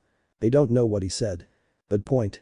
The legate of the Orange Legion reached underneath the table and drew out a map of Nami no Kuni and laid it out on the table. A glance revealed it was heavily marked already with numerous numbered orange trails leading from Konoha to various sites. Several led from different parts of High no Kuni and seemed to pulse with a deep light even though. I briefed parts of the third cohort on your plan before the meeting. Some of the legion's more experienced centuries have already begun the march to Nami no Kuni. They'll be there before we set out at the pace they set and will be responsible for setting up a main camp for us. They won't advance further than that through, mainly just out to the surrounding lands and secure supply routes with patrols. Red eyes met blue once they looked up from the map. I delivered your orders exactly, praetor. Good. Naruto leaned forward on the table, his blue eyes leaving Sasuke's to look on with joy at the sight of the pulsing orange lines. This is exactly what the third needs after what happened during the bell test with Silver Fang. The cold stone of his eyes had bled away long ago, but now something else entered them. Remorse at what he had done. My order that day haunts me still. So much of the third lost because I couldn't handle the pressure. I feel like a fool more and more as I return to the battle that day. The third has suffered but it will endure. They are my soldiers now and none will fall to the tragedy of that day. Both knew what the second in command spoke of. It was said in private among the other cohorts of the Orange Legion, the decimation of the third. Countless centurions lost, centuries suffering heavy casualties across the board, and the slaying of the third's head centurion. Leadership was still in chaos, many experienced soldiers having been moved around to try and find the balance between the experienced and the new recruits they now had to deal with as an attempt was made to mitigate the worst of the damage. Rumors had abounded for hours until their arrival that night, which spoke of the third having been entirely wiped out and their standard destroyed. Both had been false, but one had nearly become true if not for the bravery of 3 centurions. They had returned to the battlefield with hardly 30 men between them and retrieved the still standing standard held aloft by the head centurion before he had perished from many wounds. The decimation of the third would live in infamy among the ranks of the Orange Legion for a very long time. It was a tale of both crushing defeat and of great glory. Triumph and sacrifice. Loss and gain to a brutal degree. I hope you aren't lying. Uchiha don't bother with a thing like that, we have more pride in our word than any other clan. The eyes that thousands had wielded before him seemed to take on something else as he looked down at the map. Power came from them that made Naruto grin. If we swear to do something, we will do it and I intend to hold myself to that. Don't disappoint me, legate. I won't, praetor. The night passed in a conference of strategy, dawn far away when several centuries of the third marched out from the village in near silence. It had been practiced, a more covert marching of parts of the Orange Legion in order to catch enemies unaware. Now it was put to work. You know your orders. The rest of the third will be counting on you. Your praetor will be counting on you. Do not fail. The voice of their legate, his status as the leader of the third known to the clones that made it up, crackled in the ears of the centurions. We will not. They spoke quietly but as one. They marched individually, but their steps fell together. They breathed as one. Hundreds of hearts beat as one. A conviction like no other burned within the eyes of them all as sapphire flames that would burn and destroy all before them. They were legion. All of them had made a silent promise. They would never fail again. I still can't believe a bunch of kids are going to be responsible for protecting me. Tazuna had seemingly taken many doses of liquid courage the last night, judging by the way he hardly stood properly or could remove one hand from his head. He leaned against a wall because it was his only support thanks to unwilling legs. I should be getting at least some teenagers, maybe some of that eye candy you've got around here. The real women that aren't afraid to show what they got. The way his hands moved to his chest, as if holding large balls in front of him, made the entirety of Team 7 sigh. This is going to be a long mission. The 4 members of Team 7 were in unison in that moment. I've got it to deal with you kids. Kids. Don't you know who I am? I'm the man who's going to build the bridge that's going to save Nami no Kuni. I'm the greatest bridge builder to ever live and I'm stuck with some kids to guard me on my way back. Ha ha ha ha. The man finally nearly fell onto his back in a drunken fit of laughter. He was only saved by Kakashi grabbing hold of the back of his pack, appearing behind the man silently to do so. Distaste filled his eyes for the briefest moment before it was gone and he patted Tazuna on the shoulder as he sat him back down. Naruto, how far away are your clones from the village now? Your centurion is present. Not far. Naruto allowed himself a moment to grin to himself at the sight of what happened next. Izuna really did fall on his ass this time, his drunken stupor suddenly gone as the group of 5 was surrounded on all sides by blondes identical to the blonde standing in front of him. The genin of Team 7 didn't even bother sparing him a glance as one stepped forward. Centurion. Sasuke let his fist fall over his heart as his Sharingan met the blue eyes of the clone in charge of his century for the most part. Legate. The Centurion answered in turn before he reached to his side and held something out to Sasuke. Pretor informed you of what this is, correct? He did. Sasuke didn't bother taking the object. It belongs to you still. Understood. His hand was withdrawn and the object was returned to his side. Sakura, your blossom guards. All of them are nearby. I spread them out since you told me about the century you were bringing with us. Then we may depart at our leisure. Naruto looked to Kakashi, the Jonin going over the blonde with his single visible critical eye. He hummed to himself for a moment as something was revealed in his analysis that only he could see before he turned towards Izuna. That up. The bridge builder hastily complied. The man who had been a soldier in war as a child spoke and the civilian listened without question. Naruto, half of your men should keep an eye on him at all times. The other half are those you may do as you please with. That's my only order for this mission outside combat.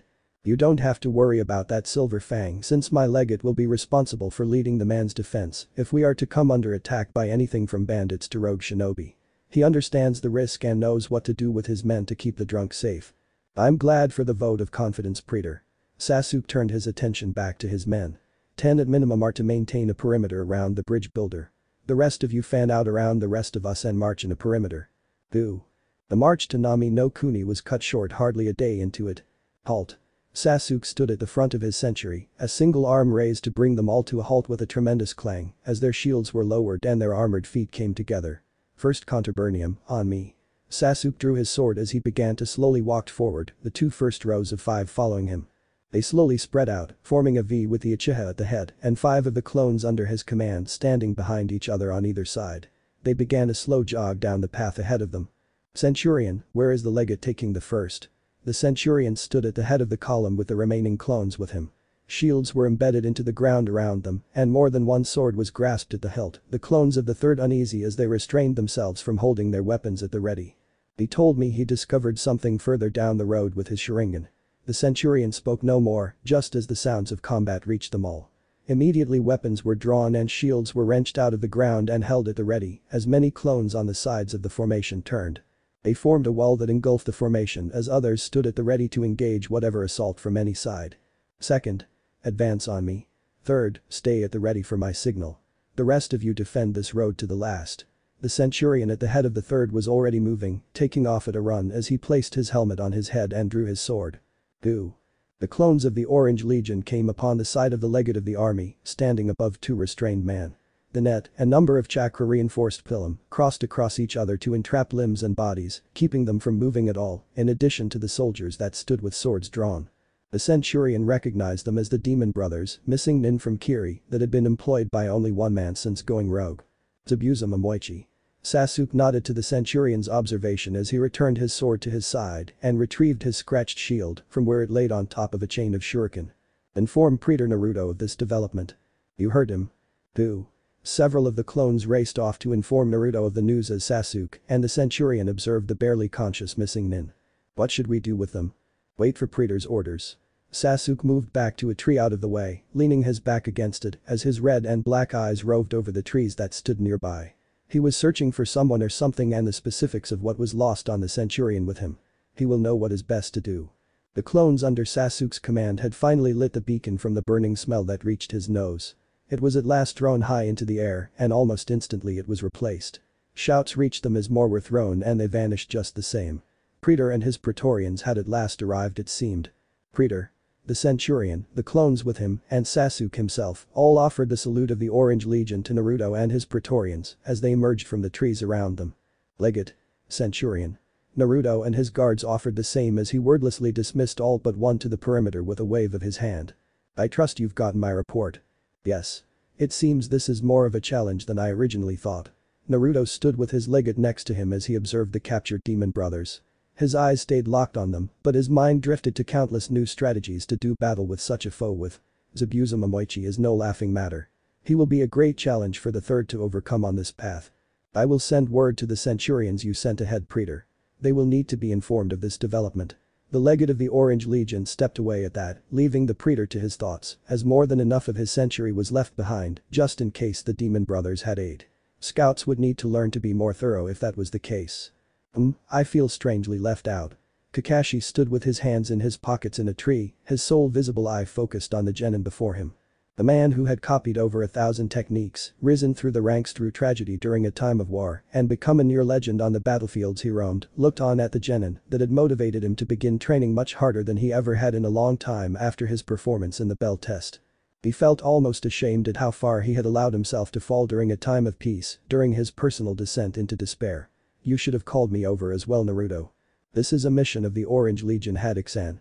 Naruto did not look away from the Demon Brothers, nor did he raise his voice much. It is to be either our glory or our shame. None else should face the trials ahead of us besides my men. You really don't understand teamwork too well, do you, Naruto? Kakashi didn't move from the tree as he sensed more than a dozen or so of the clones surround the tree and arm themselves with the pillums they seemed so fond of. They would most likely try to entrap him again with them. I'm the Jonin sensei of Team 7, that makes all of your glory and shame mine. If you fail, I fail, just like if you succeed, I succeed. You do not understand, Silver Fang. Naruto moved his helmet to stare down into the hollow expanse within. Gently he ran a single hand over the metal smooth surface. You will never understand why this must be done by my legion above any others. Zabuza Momoichi must fall to the blades we hold alone, so we may lay claim to that cruel distant dream called glory. Do I need to join your legion to get you to listen to me, Naruto? The Praetor listens to none but himself, Haddock-san. His failures are his just as his successes are his. Naruto turned away from the Demon Brothers and to the tree Kakashi resided in. An empty smile stretched across his face as blue eyes looked into those of an enemy and friend in Silver Fang. I must redeem my own failures through this challenge. I won't let you die on my watch because of your pride. I shall not die. The march to Nami no Kuni resumed without future issues. The Demon Brothers had vanished before they could be retrieved by shinobi called for by Kakashi, and now the third cohort of the Orange Legion came to a stop behind their Praetor, Legate, and Sakura-chan, who stood behind Kakashi. He had raised a single hand into the air, clenched into a fist, as they looked out over the river they would now need to cross. He looked at Tazuna for answers, the bridge builder standing behind the three genin that made up the majority of Team 7. Tazuna, what's your plan to get across this river? Kakashi stood with both his hands placed in his pockets and was lax to any toddler that may have observed him. To anyone else he was a coiled spring that demanded answers lest he simply kill a nuisance. I don't remember this being in the briefing you gave us. The papers smelled a bit too strong, by the way. Aye. The Orange Legion has already considered a method of crossing Silver Fang. Naruto grinned from where he stood in front of Tazuna.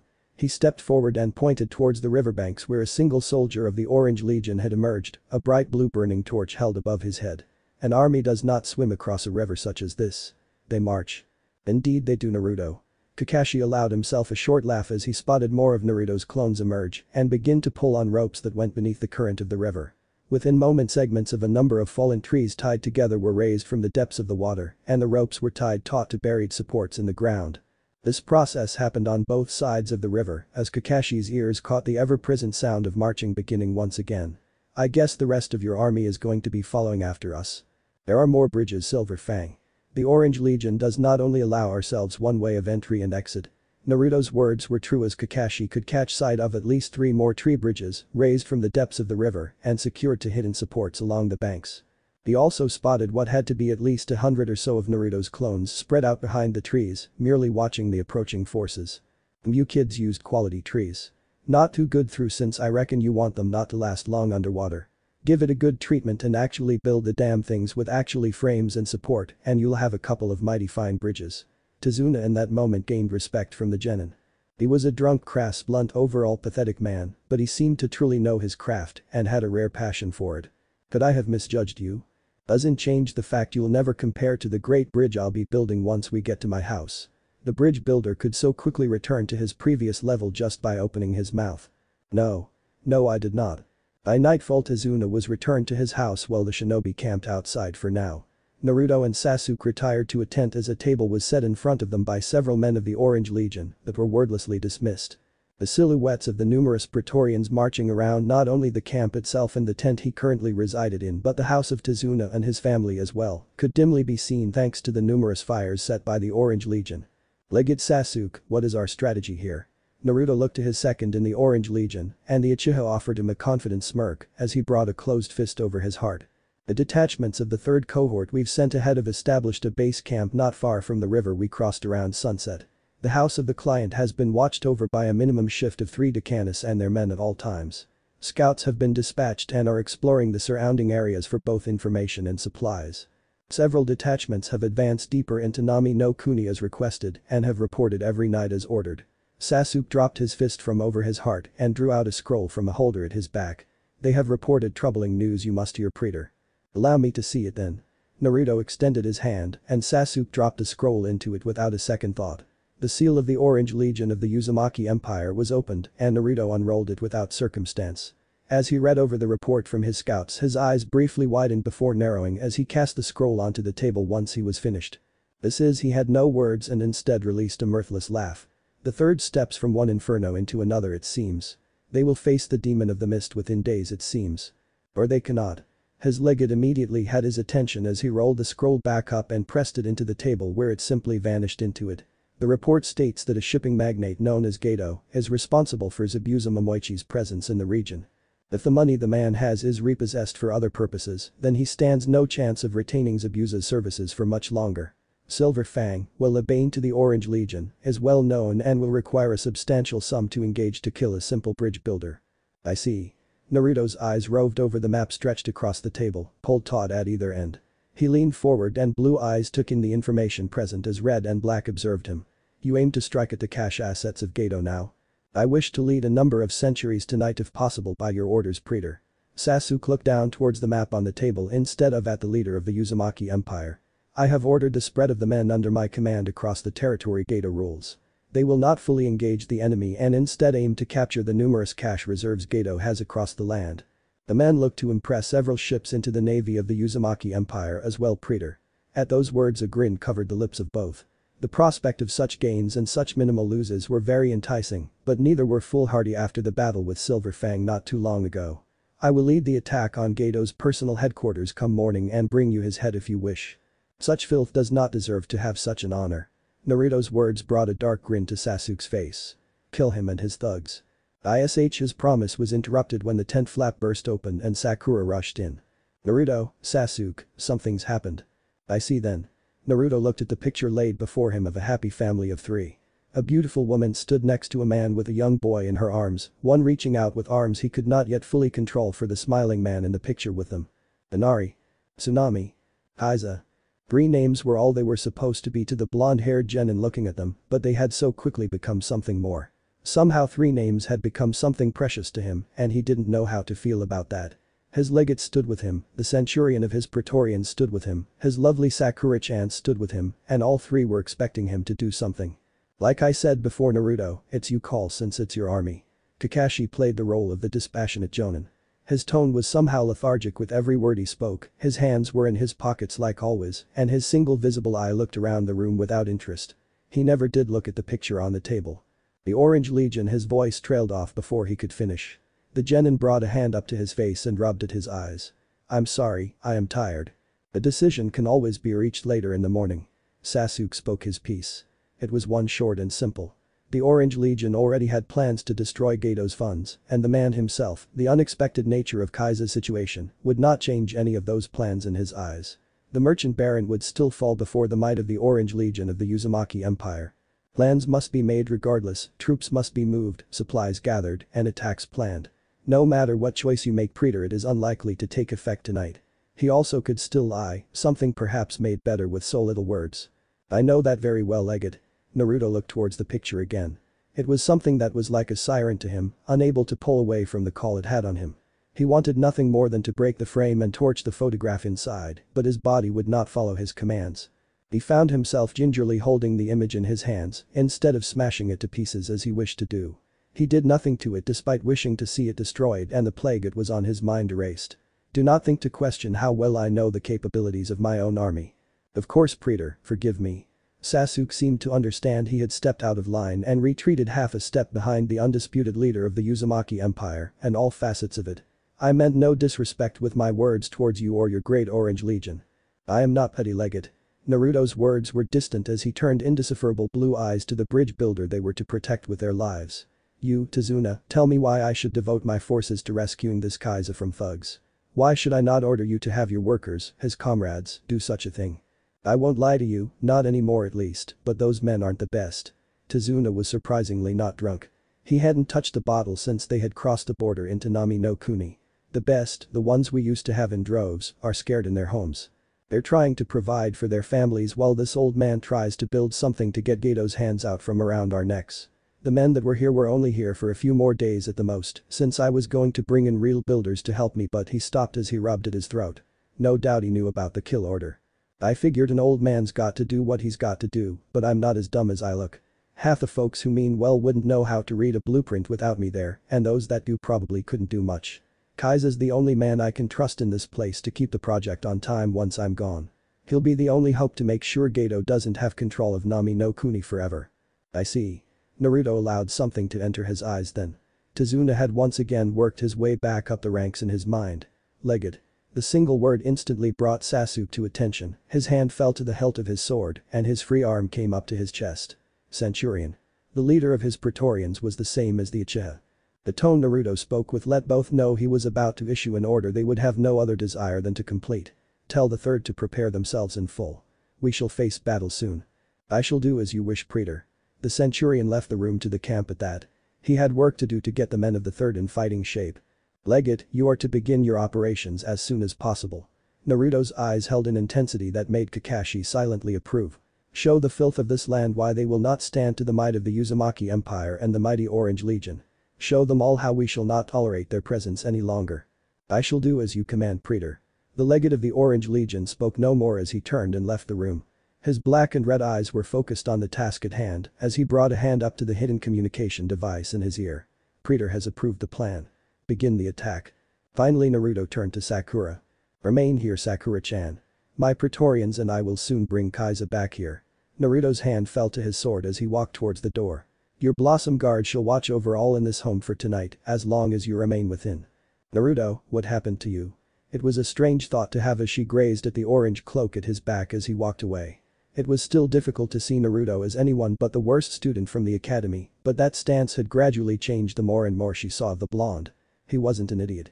He wasn't as loud as he was every day when they were being taught by Iruka-sensei. He was just as confident judging by the way he led his Orange Legion day in and day out. He was smarter than he ever let on, judging by just how well coordinated his troops were, how well they functioned as more of a machine than individuals at times. He cared for her despite everything she had done to him when they were at the academy. He had trained a century of his Orange Legion to protect her without even knowing she would accept them in the end, he just wanted to make sure she was safe. What happened to you? Sakura-chan. One of her Blossom Guard snapped her out of her thoughts, he offered his arm to her as two others sealed the door to the house behind Naruto once he walked out. More stood around the house and she knew more gathered outside and watched them all. Praetor wishes you to remain safe during this night. Come with me to your rooms. Of course. Her emerald eyes focused on the door for a moment longer before they met the identical blue eyes of her guard as the genin on her mind. Make sure to watch Tsunami-san and Inari too. We shall. She heard the clinking of steel against steel outside, despite how much the walls dampened the noise. Kakashi heard it too, judging by the way he focused chakra to his ears to hear the movements of Naruto's men better. Most of them were probably moving out in every direction, while some would stay here to set up a true camp for war. Legate present, have some pride, boys. The Centurion Naruto had selected to lead his century in his absence stood at the ready, his shield on his arm and his sword at his side, with the majority of the clones in his personal force with him. 10 stood apart from the rest, the clones he would personally lead into battle against the scum-plaguing Nami no Kuni. Centurion, take the majority of our forces and run through the nearby town. Draw them away and have our archers pick them off as you do so. I'll come in behind them and while the fools are in disarray send what you can to finish the job. Take the rest with you and look for stragglers while you establish the perimeter as is protocol. I'll gather any of the men you send and sweep within the formation. Once we meet up we'll move forward to the next. Sasuke's plan was simple. A century was moving in a general area of Nami no Kuni, assigned to them before they had left Hai no Kuni, and had divided themselves in half for the most part. Each area could be cleared of the majority of bandits, low-lives, and thugs in several hours by the divided century as they marched to link up. Eventually, their movements would funnel them together to take down larger concentrations of bandits, which would already be in disarray thanks to the Praetorians of the Third that would have already begun attacking. In short, by daylight, Nami no Kuni would be the territory of the Orange Legion's third cohort. Everyone ready? Sasuke looked to the clones of the Third. Eyes of steel and anxiousness for battle answered him. He drew his blade with a grin as he pointed it forward. March. Do. Orders have come in from command. The centurion stood among the leaders of the contuberniums of his century as he removed his finger from his ear and he grinned.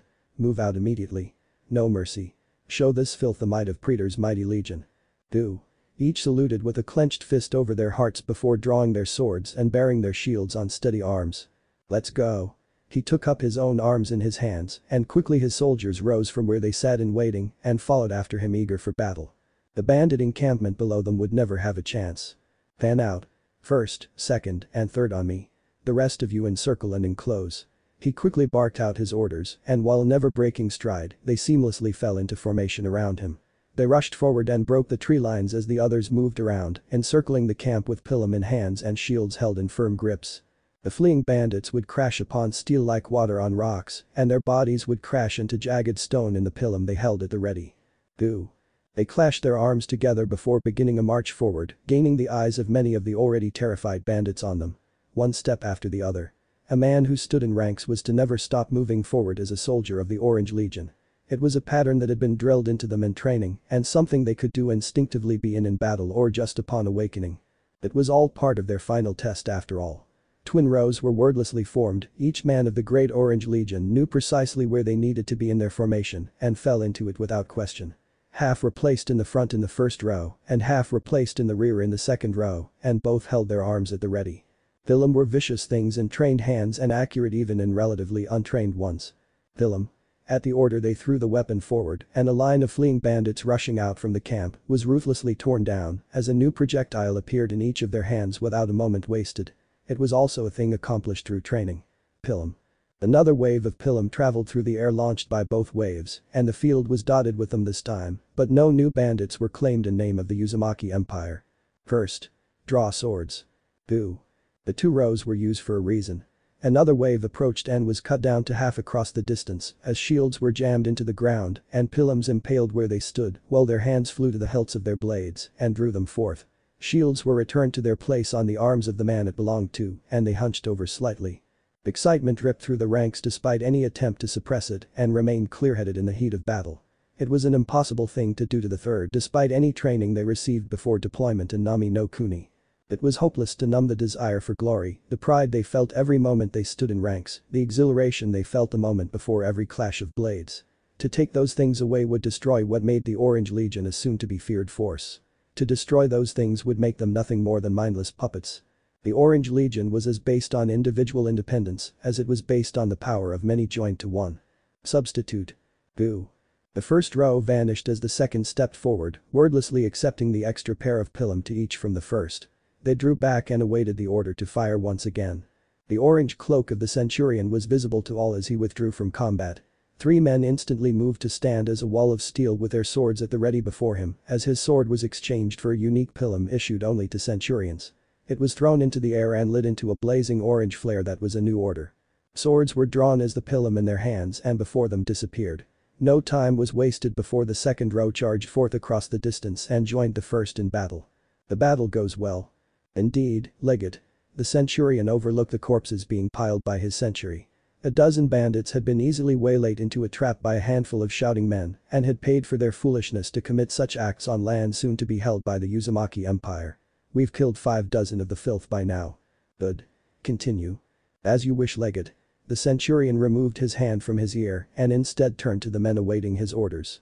He gave them with his bloodied sword drawn and a grin on his face. March. Boo. This is it. The centurion in charge of a century of the Third looked on with distaste as his men held the dozen or so bandits holding the town before him. The Uzumaki Empire was great and unknown for now, but the level of opposition to their attack was pathetic. Any attacker, no matter the words spoken by them, should be met with the same force as legends would be.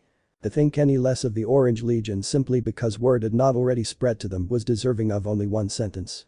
Slay them and we'll continue onward. He could handle his disgust as long as glory laid with the Orange Legion and the lands belonged to the illustrious Praetor by dawn. Boo.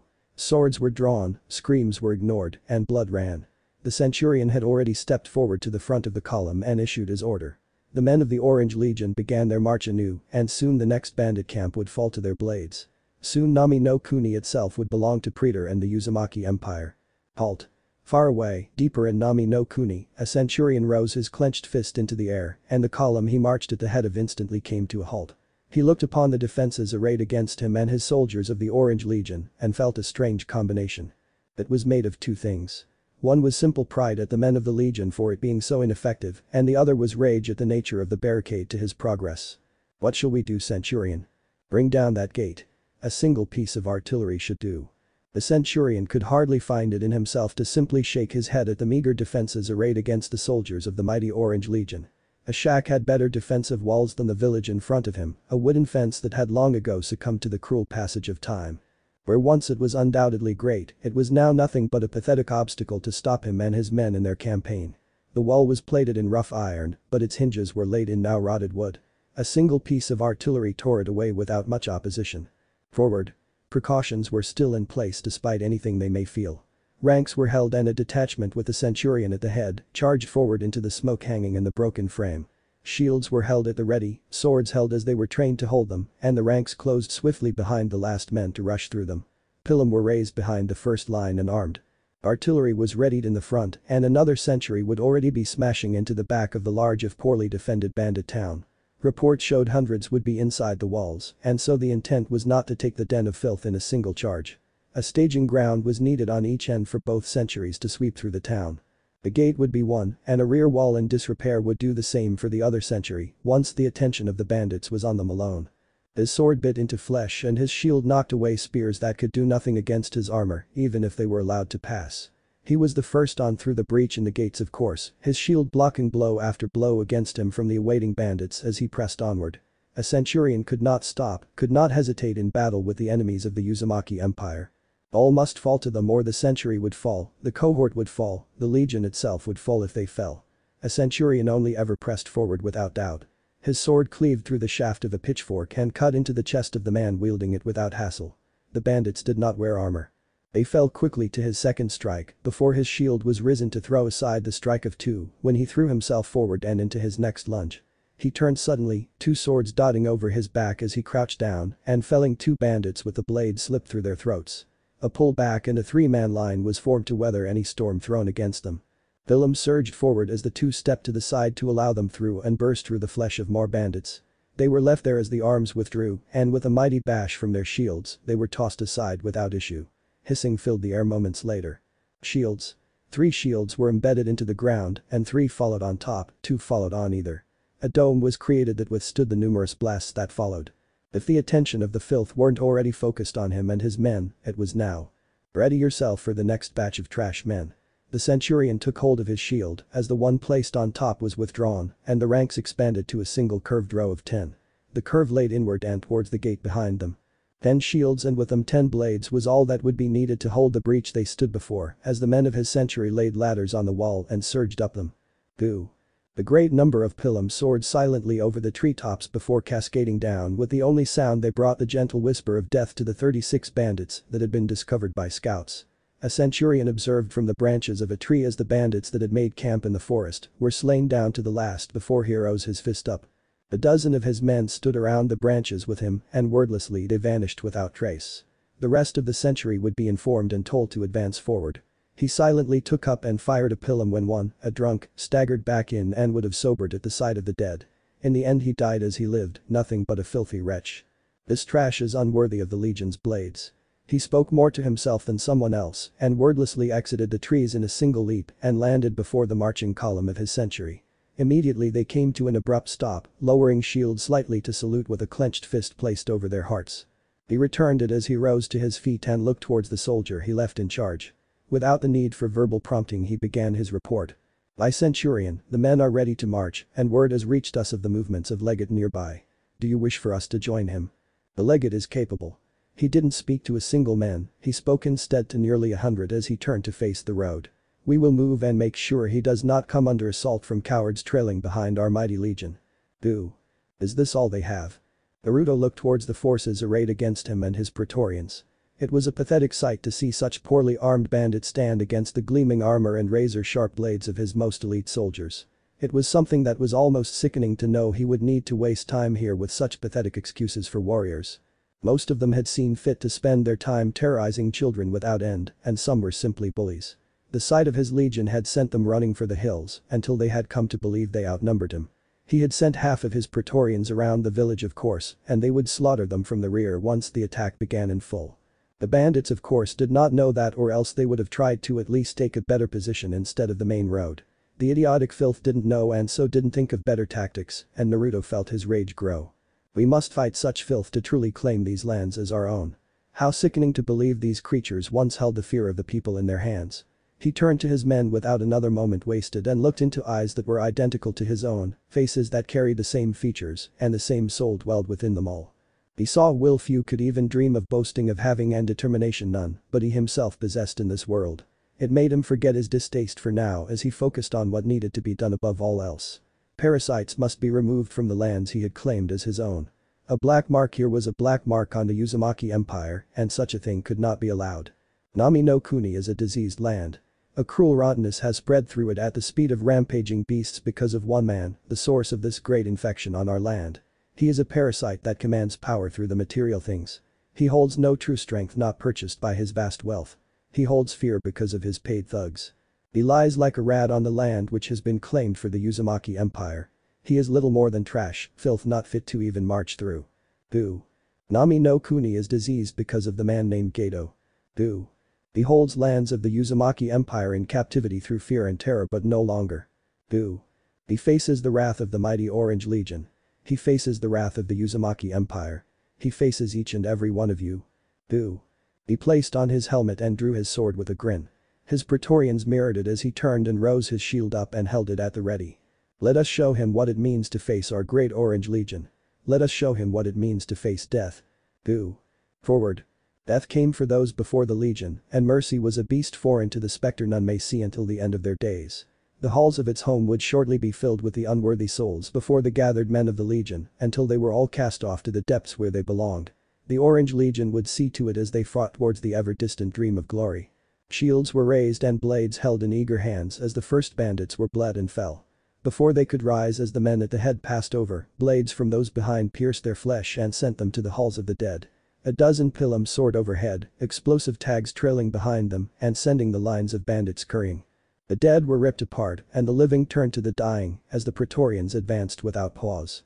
Naruto led them at the front, his blade eager and thirsting for the blood of even such impure foes. His blade darted forward, past his shield, and ripped forth more blood from the trash before him as their throat was opened. He drew back and he felt his shield be struck by a thrown rock of all things. He laughed at such pathetic projectiles. Pillum. Boo. His sword was sheathed for now, and as one those who held blades replaced them with the projectile of the Orange Legion. Aiming took no more than a second, the act of drawing back one's arm was well practiced, and his Praetorians would not accept any degree of slowness. Their targets were selected, and now they all merely awaited his order. Fire. Boo. Death surged forth by the might of their arms, and more bandits fell to the might of his Orange Legion. The sight of such devastation of the enemy made him grin as he heard more scream or beg for mercy. Some even tried to bribe the men who saw them as little more than trash already. They could not even face death with dignity. Bandits were scum the Orange Legion would not tolerate, and the way their blades never ceased showed the conviction every man he commanded held. It was near music to his ears. Is this all they can muster, Praetor? His centurion stood next to him, chuckling at such a paltry resistance, and he found himself doing the same. Let us hope they may fight better when we stand before their doorstep. Naruto drew his sword once again, and his eyes cast back to look at the forces arrayed behind him. Move out. Boo. Their march swiftly turned into a run down the bloody streets. His men were well trained, and his Praetorians were better as swift minute movements of his arm directed the men to separate, take different paths to further smash the bandits' presence in the town, and leave them without a foothold for what would become the center of his control of Nami no Kuni. The Uzumaki Empire would not accept filth like this in the lands they held under their control. Shields. His centurion strode forward as he spoke, a line of men separated him from the front as shadows fell when steel was raised from above to face the sky. He felt the heat of the flames as flaming bottles were thrown, their contents failing to pass through the shields of the Orange Legion's Praetorians as they defended their Praetor. More objects pounded the shields, but none could pass through the barrier of steel and, if it was ever needed, flesh, to reach him. Heavy artillery. His centurion's voice rose above the roar and crackle of the flames, and instantly his orders were followed as the shields held strong. The formation shifted to open in the center, where 3 of the more precise throwers threw forth 3 pilum. Explosive tags once again trailed behind them, but much more than ever before. They sizzled as they soared through the air and fell onto the bandits responsible for the flames, just as the formation closed. The blast was truly massive, the Centurion knew it would be so. Praetor had already been pushed back deeper into the formation, shields were embedded into the ground through their spikes and braced with the body of Praetorians. Those above lowered into a solid ceiling above as they were connected through mechanism placed along the edges of the shields. He himself stood in the middle, his flesh would be the last line of defense for Praetor if the shield would fail, but it would not. They had practiced the formation dozens of times. They had yet to allow Praetor to be struck by shrapnel at far closer ranges. The blast washed over them and they did not falter. Retake shields. Boo. The formation was shattered as the shields that had become interlocked were pulled away and returned to the arms that held them. Praetor returned to the front as the men stepped back and rejoined the Centurion and, despite the look in his blue eyes, he offered the Centurion a pat on the shoulder. "I am not made of glass, my friend. Praetorians are to protect you always, Praetor." Humor flowed at the surface, but the Praetor did not like their protocols still, and it was clear to them all in that moment.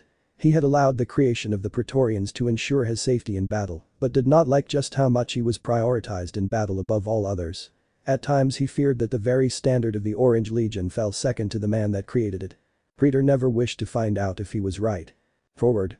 A voice called out from ahead of them. The Praetorians sent around through the alleys must have made it to the headquarters of the bandits as the sounds of battle, swords striking out, shields absorbing blows meant for flesh, and the calls of men aiming to kill each other reached them, and Naruto forgot his current thoughts. They had better things to focus on for now. "Let's join our brothers." "You heard Praetor, forward." Swords were drawn forth and the charge was retaken. The filth before them would pay the price with their blood. Is that all? The screams and din of battle had faded quickly once his century had joined the conflict with 3 others. The last scouted bandit stronghold before them was burning to the ground as the treasures within were piled high outside by the men of the Legion under their command.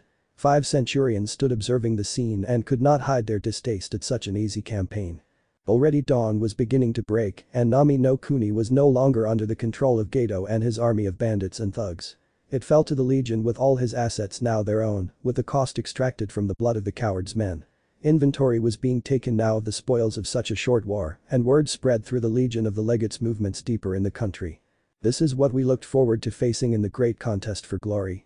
It seems we had too great of hopes. Piles of corpses would be burned later as warning.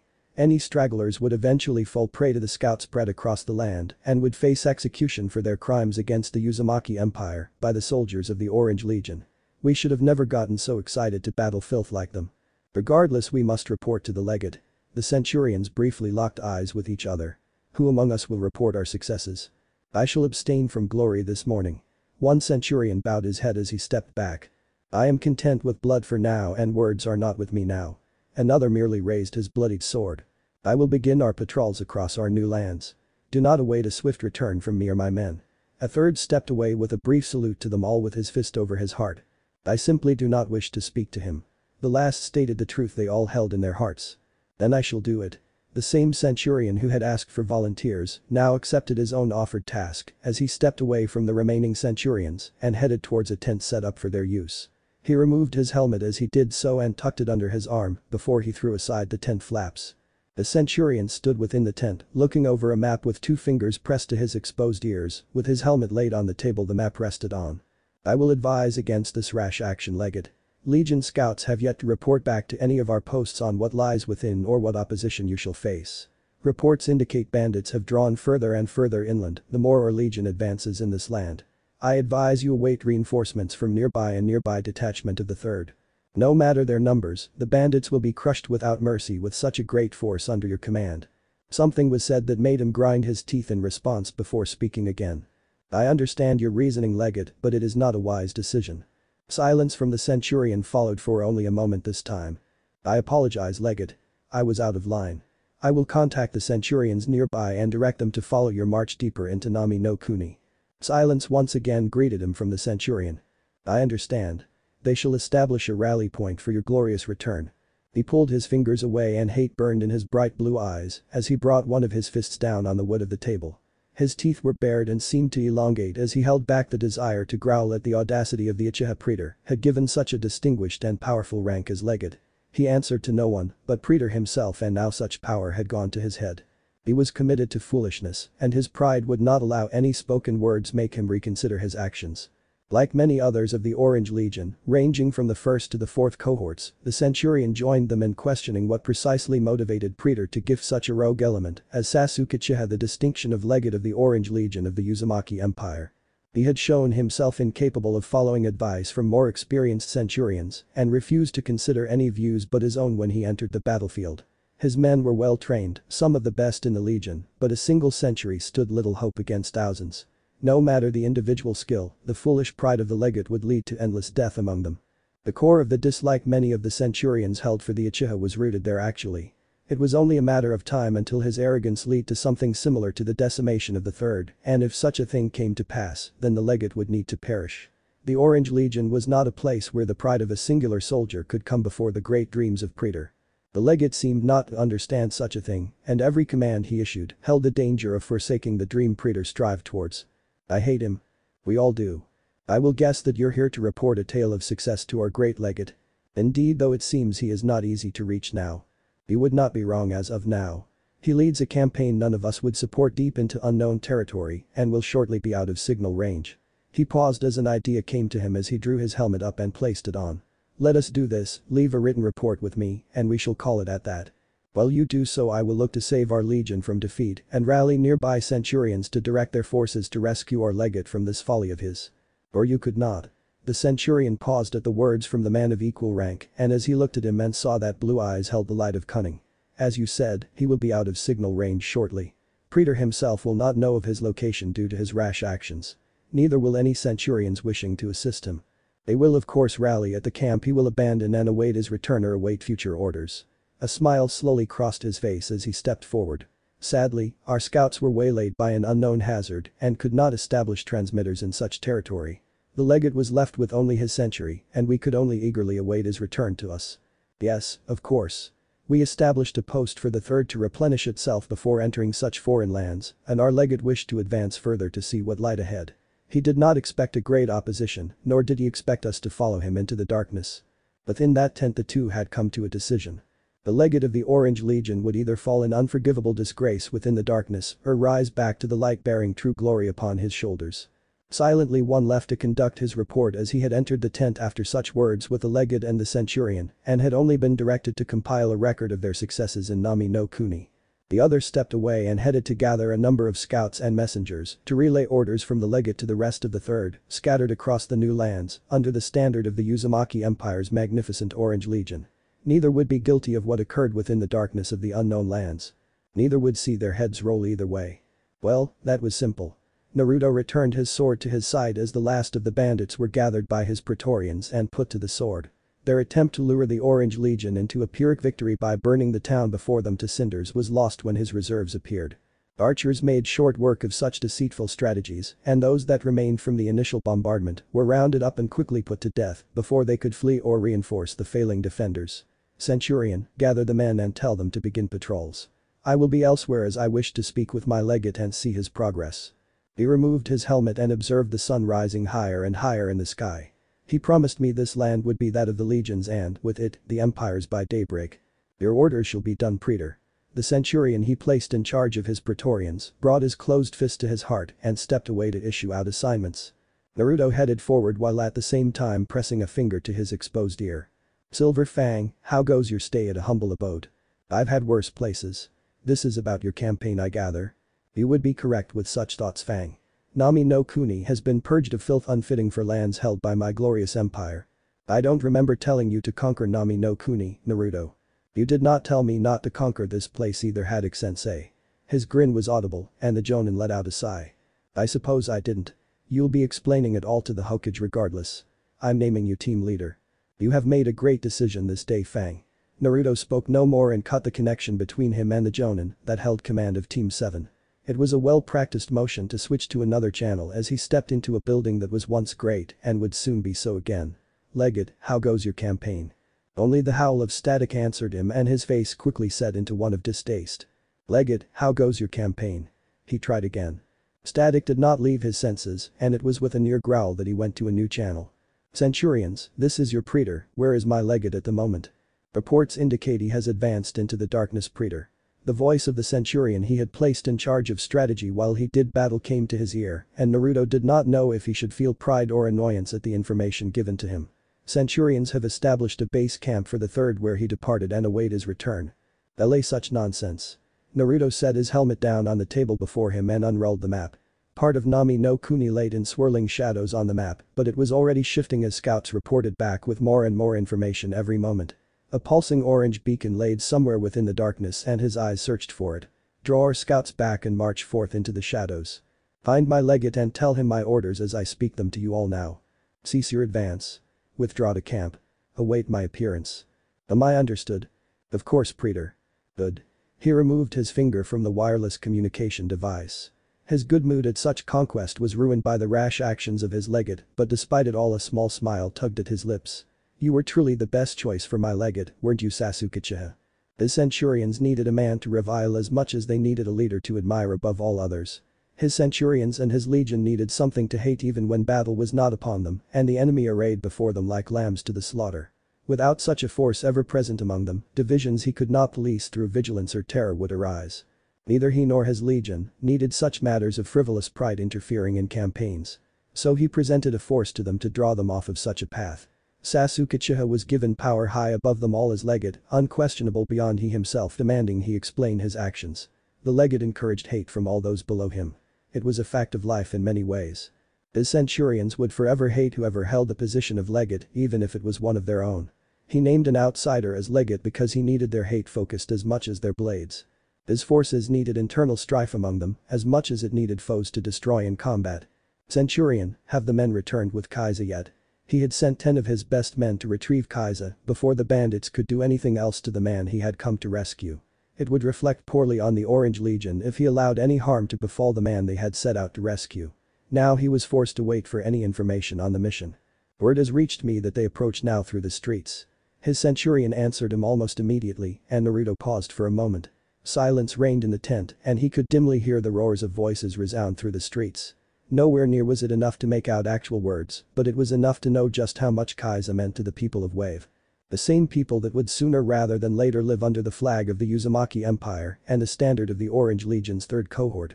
You seem troubled, praetor, why is that? Do you not hear the voices of the people, centurion? Naruto looked towards where the third's blank standard rested near one of the tent's walls and then to where the Orange Legion swirl rested over it. They will treat us like liberators for now, but the love of the people is a truly fickle thing. Kaiser, well, we will be seen as conquerors at the worst, will forever be loved if what I hear is truly how these people feel for him. Do you wish for the men to eliminate him? No. A smile crossed his face. I have a plan for him, centurion. Within the hour, the centurion had left and a new man joined him in the tent. So the old man really sent you to get me out of there? The man before him, his wrists rubbed raw from where they had been chained and bruises running across his body, was easy to guess the identity of. He so easily recognized the man as Kaiser, partly thanks to the picture he had seen and partly thanks to the grin the man he had before him held despite all he had been through. The photographed man in the frame had the exact same smile. Where did that old drunk get the money to hire a jonin from Konoha, right? Your praise will not faze me, Kaiser. Naruto chuckled as he leaned against the table he had set up in his tent like always. I am a genin, one destined for greatness, but a genin nonetheless. He hired my team and I for a bodyguard assignment some time ago. We arrived to find you imprisoned by the filth Gedo employed and sought to save you from such a fate. Around them stood a near dozen Praetorians, the same men who had rescued him from the cellar Gedo's thugs had thrown him in, while they awaited the wretch himself. A brief interrogation of the surviving filth present had revealed the plan one of them had crafted to Gedo's satisfaction. The reports he received when Kaiser walked out of the cellar, beaten but alive and grinning, and the reactions of the populace proved why such actions would be deemed necessary. A call to arms had swept through the hopeless, as if a spark had at last been lit. As Praetorians reported that a near riot had engulfed them, a wall of steel, the only thing stopping the villagers from burning the bandits' headquarters to the ground in a mad frenzy. Kaiser was the one to stop it in the end. He called for the people to devote themselves to work on the bridge that was their salvation instead of petty revenge. Kaiser was a powerful man in that regard. He was a rallying point with his demeanor that infected all others. He could make the weak unite as one for a common goal, motivate those who would not fight to take up arms, and was a man well loved by all. He commanded respect through sheer admiration, and with such a great respect he commanded loyalty without issues. Naruto, despite how much it annoyed him to admit it, could never be like Kaiza. The Orange Legion adored him as their leader, the man who would bring forth the dream of the Uzumaki Empire through any challenges. The Orange Legion saw him as a near god sent forth to lay waste to all those who stood in his way, but he was painfully mortal. He was not all-knowing, he was not forever wise, and he was not invincible. He tried to be, but immortal would always remain immortal, no matter what one would try to transcend such a state. Aiza was different. Naruto knew at the moment he had truly laid eyes on the former prisoner of Gato's thugs. He even knew it unconsciously when he heard the voices of the people joined to one cause simply by his presence. Aiza was a man who was a man. He did not try to be anything great and instead simply did all he could. He did not care for the greater picture beyond the people of Wave. He did not care much for people like Gato beyond Gato himself because the man turned their lands desolate. He fought because he must, not because he enjoyed it. He was a builder and built the world around him to be better than when he had come into it. Kaiza was a man on a near mission to be good, and that made him great. Despite all he could try and all he would do, Naruto understood he would never gain the faith or love of the people he would one day rule over with a man like Kaiza able to exist at the same time. So he needed him on his side. At the same time, changes have come to Nami no Kuni, changes I feel you will find to your liking. Fear. It was a brief thing in the eyes of the man in front of him, but it was present and it was something sharp blue eyes easily caught. Gato's thugs have been eliminated by the might of the Uzumaki's Empire Orange Legion. We have purged the land of the filth that once plagued it, but now we cannot leave it. The third cohort, the men responsible for taking this land back from trash, will remain here, but I shall not.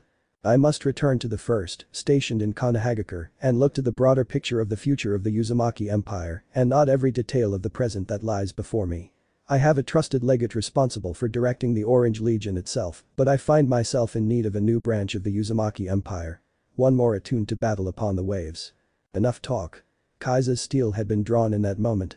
He no longer cared for speeches or build to the declaration he now knew Naruto would make, the words that would decide the fate of the lands he lived in and sought to protect.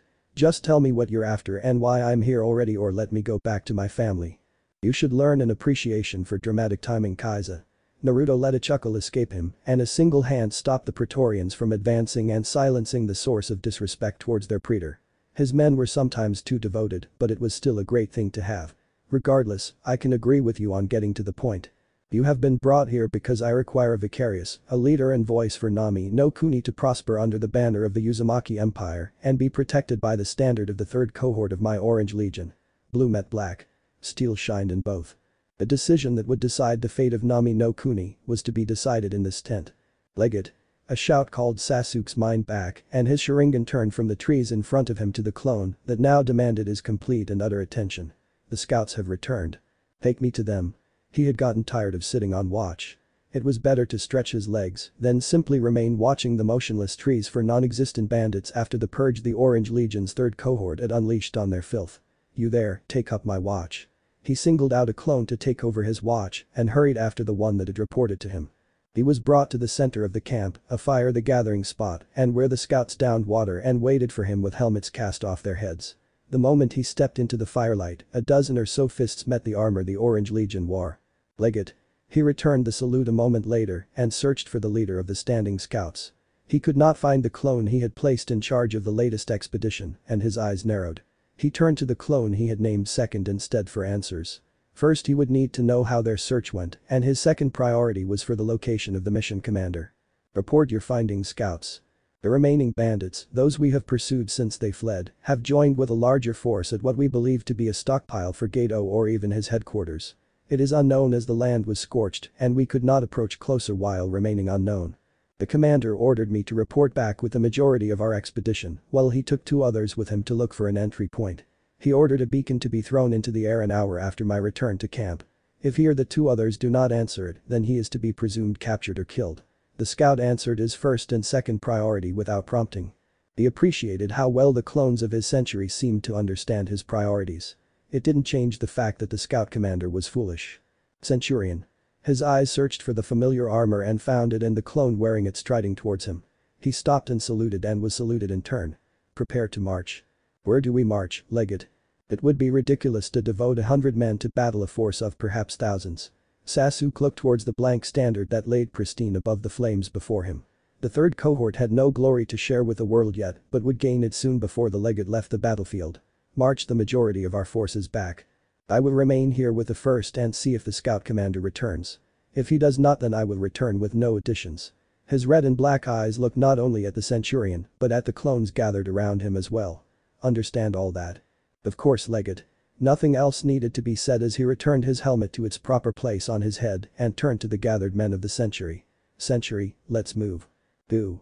The march past the legate was a single file one as he set his shield against a fallen tree and waited for the hour to be up and for the beacon to be thrown into the air. The first remained with him and settled down to wait with their swords at their sides and their shields standing upright next to them. It seems continuing my pursuit was a mistake after all. Sasuke shook his helmeted head as red and black eyes looked at the floor of the forest before him. I should have waited for reinforcement so I could crush this filth without such humiliation as this. The legate of the Orange Legion unable to advance against simple bandits is disgraceful. He had only his thoughts as company and he already found himself wishing for the hour to be up. Sakura-chan, it is a pleasure as always to witness your beauty personally. Two of her Blossom Guards saluted her with fist over their hearts and heads bowed as she walked to the door. A third, standing off to the side, stepped forward from against the wall and into her path. We have been instructed by Praetor to allow none of the occupants within this home to leave. That includes you as well, Sakura-chan. I know. It hadn't taken long to understand Naruto's crush on her had been the source of the Blossom Guard of his Orange Legion. She still didn't know what to feel about his clones defending her at all hours of the day. She knew Naruto had assigned 100 of his clones to not only guard her, but be devoted solely to her wishes. They refused to even listen to Sasuke when he wanted to speak to her in private, someone she had learned held authority second only to Naruto's own over the entire Orange Legion. She still didn't know if they would listen to Naruto himself if she told them not to and didn't want to find out. She still didn't know exactly how she felt towards them being bodyguard, but she did know their utter devotion to her frightened her more than it comforted her. I just need to speak with Kakashi-sensei, and I know he's outside right now. She offered all three a smile they would describe as heavenly. You can come with me if you want, but I really do need to talk to him. Silver Fang does not deserve to look upon your beauty, Sakura-chan. She also knew the Orange Legion hated Kakashi, even if most held a healthy amount of fear from the sheer destruction he had brought them during the bell test. I will contact the guards outside and instruct them to break position for now. Thank you. She swore she saw him blush from her thanks as he saluted her. He turned his head away from her and pressed a finger to his ear. Blossom Guards, Sakura-chan will speak with Silver Fang. First and second is to escort her to him and secure the perimeter. He spoke quietly and quickly and she dimly heard the who shouted in response through the doors before he turned back to her. The men will be awaiting you, Sakura-chan. The two in front of the door stepped aside when she approached and it was open from the outside. The daylight momentarily blinded her after being inside for so long, so she shielded her watering eyes. When she withdrew them, she couldn't help but grasp at the sight before her. She had been mistaken with her previous thought of a simple 100 clones being part of her Blossom Guards. They had assembled outside the house before dawn broke and she saw hundreds surrounding the expanded clearing of the house. A ring of burned-out fires stretched around the very edge of the perimeter they had created and within it stood ring after ring of Naruto's clones. Their shields were held outwards, swords held in their hands at the outermost layers, and behind them, clones stood with an almost sea of pilums around them. The innermost rings even held bows, quivers held upright by the ground with their swords at their sides, and shields standing before them. Even in front of her 20 clones stood, their shields in their arms and swords at their side for now, but the moment her shocked form took another step she knew they would encircle her with their weapons at the ready. I feel I should start being worried now. The sheer numbers Naruto had gifted her did slightly worry her now. Sakura-chan. The clones formed twin rows of 10 in front of her and one stepped forward and his fist came over his armored heart as he bowed his head to her. We have been chosen to escort you to Silver Fang and then return with you here. That's nice, she nodded to him as she stepped forward and just like she thought the clones instantly formed around her, shields enveloping her in a moving cage of steel and flesh. They kept pace with her seamlessly, needing no comment to either slow down or speed up. The circles in front of her opened and she stepped through them without a word, the lines closing behind her. The efficiency of the Orange Legion and the Blossom Guards could never be understated, it seemed. They seemed more machines than just the clones they really were. Kakashi waited for her in the trees. Without even a look, the clones with her dispersed themselves to wait among the foliage around the two. They were out of eyesight but not out of earshot. What she said would be remembered by them. There's no need to worry about the clone, Sakura. Kakashi stood in front of her, his hands in his pocket with his one visible eye looking into the trees around them. There's a genjutsu over us. You're complaining about the workload I've given you on the mission. I'm ignoring you. Thank you, Kakashi-sensei. She allowed her shoulders to fall. She was glad she was alone with her Jonin-sensei for now. They watch me all the time. I know they're here because Naruto wants me to stay safe, but I feel more like the prisoner. Kakashi perfectly summed up what she felt as he took his hands out his pockets and crossed them over his chest. His single eye roved over her armor and took in the presence of the sword at her side. The more he saw it, the more he figured it was ceremonial above all else. Sakura was never supposed to fight, it seemed. Your sword, how often do you get to use it? I have a practice one I use. Sakura glanced down at the weapon before looking away. Let's not talk about anything Naruto related, sensei. I need to ask you something important about the mission. Then you should do it soon, those clones are getting pretty restless with me ignoring you. Kakashi put his back against the tree behind him and waited for the genin to speak.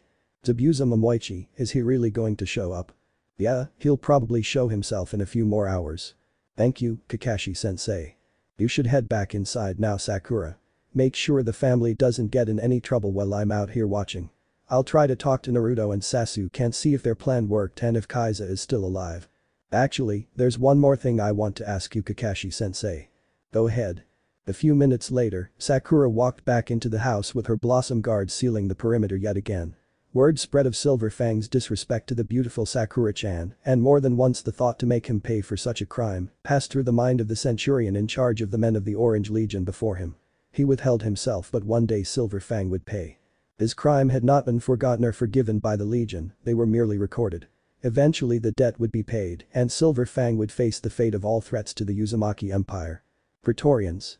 Naruto emerged from his tent with Kaiza at his side. A settlement had been reached at last in their argument. Now all that was needed was to announce the decision to the men gathered before him. The Orange Legion had claimed a great victory that needed to be recorded this day. Boo. Acknowledged the Vicarious of Nami no Kuni. Boo. As one, the Praetorians assembled before him turned from Praetor to the Vicarious of Nami no Kuni. Vicarious Kaiza.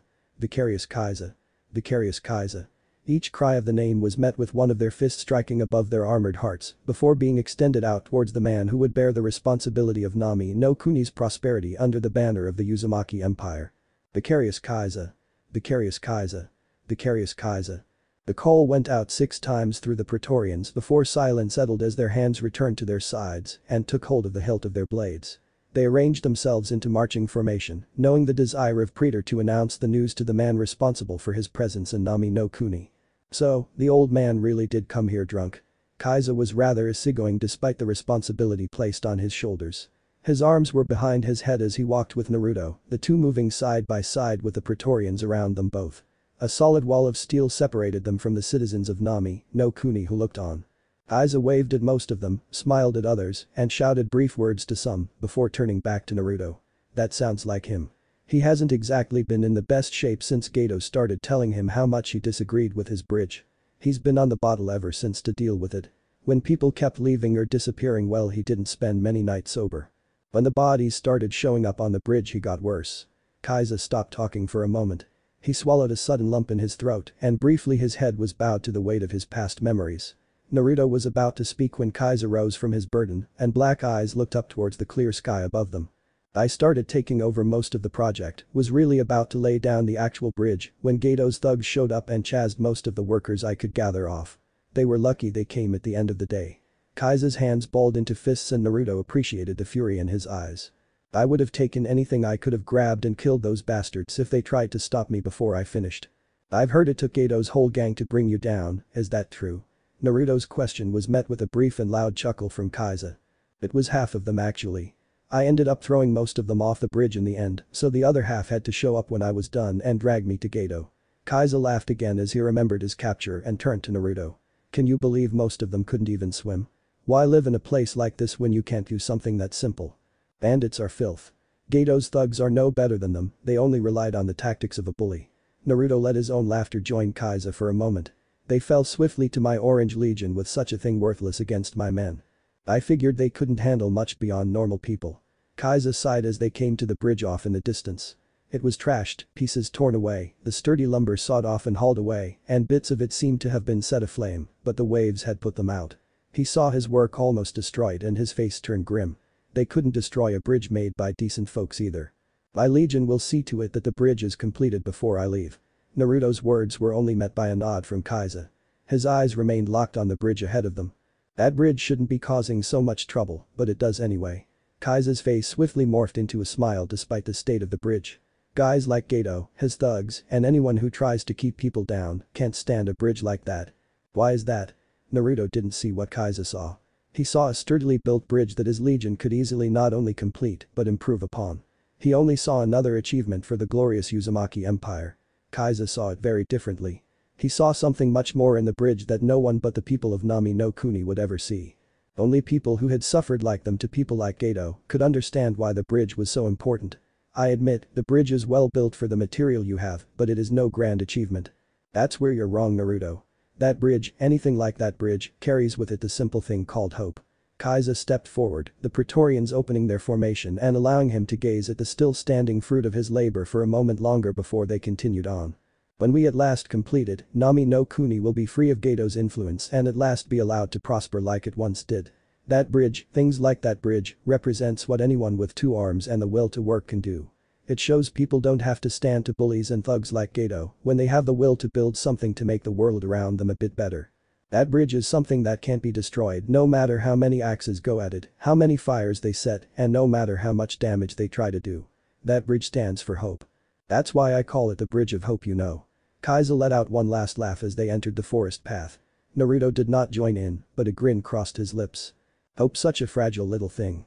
As much as you try to hold up the people of this land, my land now, you can't ignore how weak they are.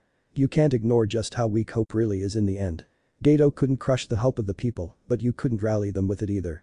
Hope would make them wish for someone else to save you when Geto decided to drag you out before them. Hope would make them wish for someone to be strong enough to stop Geto when he told them what he would do to you. Hope would make them wish for things to change when he cut off your arms. Hope is useless by itself. You should know that by now, Kaiza. Naruto did not let his thoughts be heard or vocalize them to the man he had named the Vicarious of Nami no Kuni. He didn't need to tell Kaiza any of it because the man should know how useless hope really could be when he wasted away for a week in the cellar of the thug's hideout. He should know how useless it was to rely on people, untrained and undisciplined, to do anything but hope someone else does something. Kaiza knew how unreliable the people of Nami no Kuni really were, even if he would never admit it. His hopes would be dashed then. Interesting name you chose for it, Kaiza. His only comment was towards the name of the bridge. Ever consider changing it to something else? He would need to talk him into naming it something less insulting to the Uzumaki Empire. The Great Naruto Bridge had a nice ring to it after all. First. Move.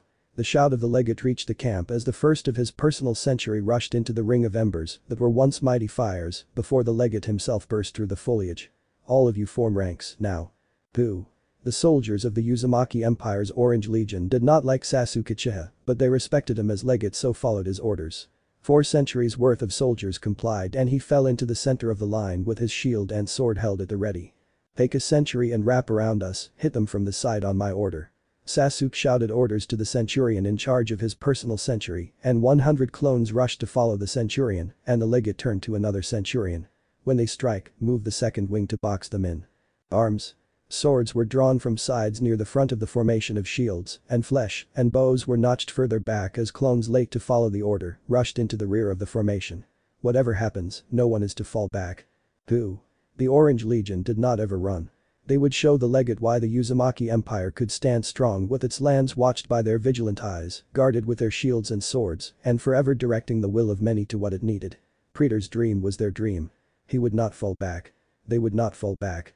Naruto is going to kill me if I lose here.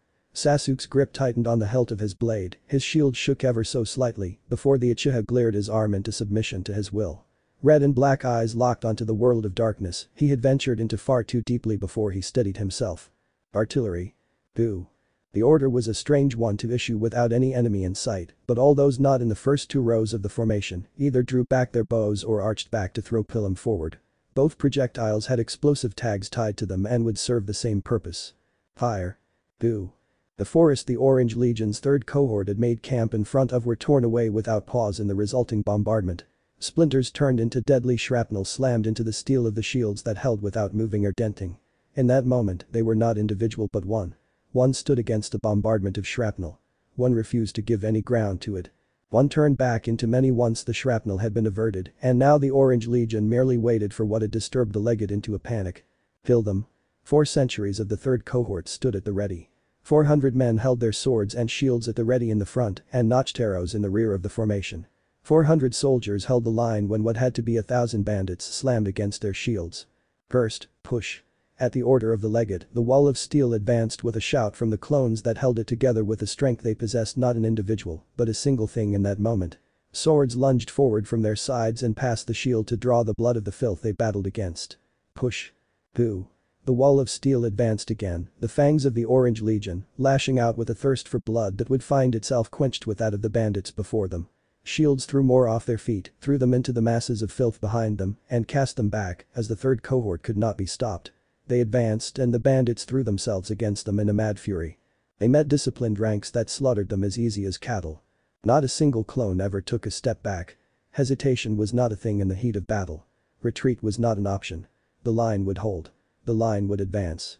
Death would claim their foes without an end in sight. The legate was with them at the front and his blade never seemed to stop moving. His shield acted almost as a beacon for wave after wave of filth to charge towards him and make futile attempts to kill the man they blamed for their stranglehold on Nami no Kuni being shattered. They wanted him to pay with blood. You think you can come to the legate unchallenged? A centurion cleaved through one when he decided to lunge toward Sasuke.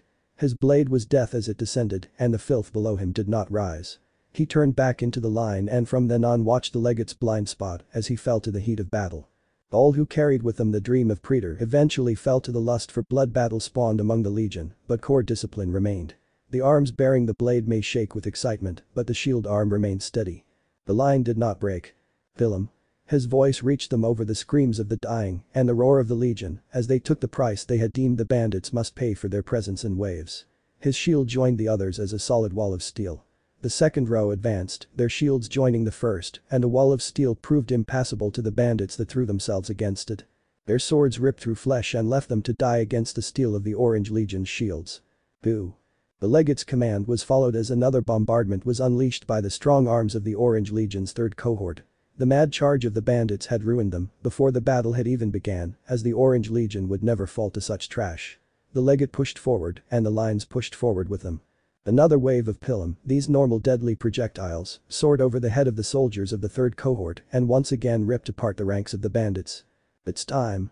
Sasuke pulled back ever so slightly and the blade of his sword crashed against his shield. It was heard when a dozen clones took up the same call before rejoining the battle in full force. A beacon was pressed into his hand as his sword went to his side.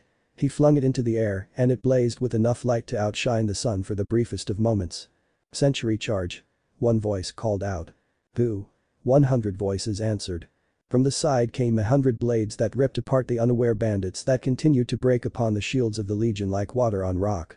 Almost immediately, a bloody path was opened when another barrage of artillery ripped apart the bandits en masse on the other side.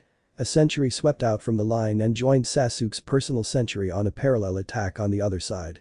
The battle had now truly transformed into nothing but a slaughter of filth. Legate, there is a message for you from Praetor.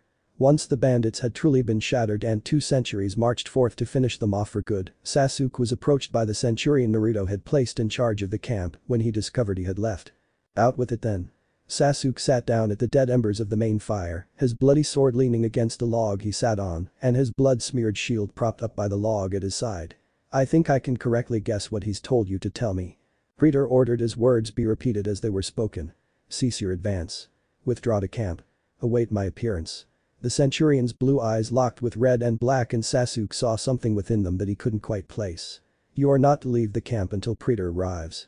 The 3rd cohort has orders to keep you here by force if it is seen as necessary. Of course you are. Sasuke sighed as he pulled his helmet off his head and sat it down on the log next to him. I won't be going anywhere anytime soon, Centurion. If you so wish to do so, go inform Praetor that I await his judgment for my rash and foolish actions before the embers of the bonfire. I shall legate. The centurion fist covered his armored heart and Sasuke mirrored the salute from his seated position. As the centurion left him to his thoughts, Sasuke considered the day more of a victory than anything else. He had commanded the 3rd cohort in the successful and complete eradication of the bandits that made the mistake to roam the lands claimed by the Uzumaki Empire. His casualties against such filth were relatively low, and dawn had broken after most of the land had been claimed by the 3rd. There was more than one thing to be proud of in the achievements of the Orange Legion and Nami no Kuni. Victory belonged to the Legion, its legate and Praetor this day. No battles had been lost in the great campaign through Nami no Kuni. None of the bandits had managed to break the lines of the third cohort and none remained in large enough numbers to ever rally again. The full sweep of Nami no Kuni would be left to whatever cohort of the Legion Naruto ended up assigning to the newest lands of the Uzumaki Empire. I at least kept my promise somewhat. Sasuke looked up at the sky above him and took in the warm rays of the sun. Dawn breaks on a new day in the land of waves. The day the Orange Legion claimed it for his Uzumaki Empire. So small talk was difficult between the civilian and the heavily armored genin that sat together in the room. Neither had much to talk about and neither could find much to say to even broach a conversation. Neither had much of an idea what the other liked or a safe subject to talk about. The genin wanted to know about the situation in the land of waves from both a practical and personal standpoint. She had so far only been in the small house Tsunami and Inari inhabited with Tazuna and the still missing Kaiza and had no idea what the rest of waves looked like under Geto. She knew that Naruto had spoken something about attacking the bandits running amok through the lands, but couldn't even begin to fathom how bad it was. All she knew about the situation was a vague amount of information on Geto. He was a man that had become a shipping tycoon with his products moved all over the elemental nations through his massive fleet of trade ships.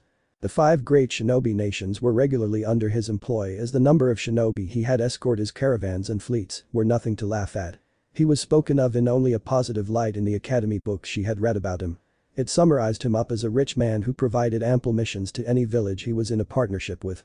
If a caravan were moving through Hai no Kuni, then shinobi from Konoha would guard it. If a caravan was moving through Kase no Kuni, Tsunagakure would be hired to protect it.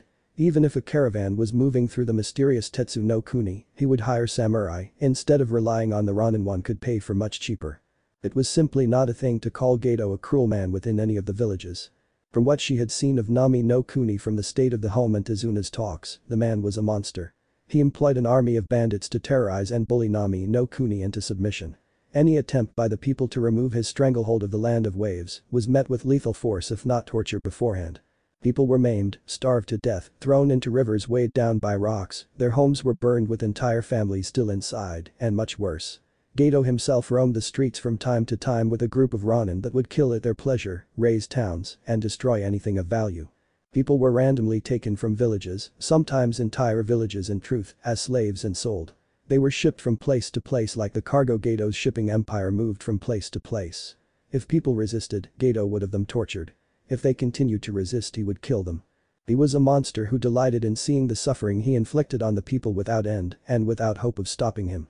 He never stopped and would never stop his cruelty as long as he lived and as long as he still had power. How he could hide such cruelty from shinobi confused her to no end. The academy never told her things like that.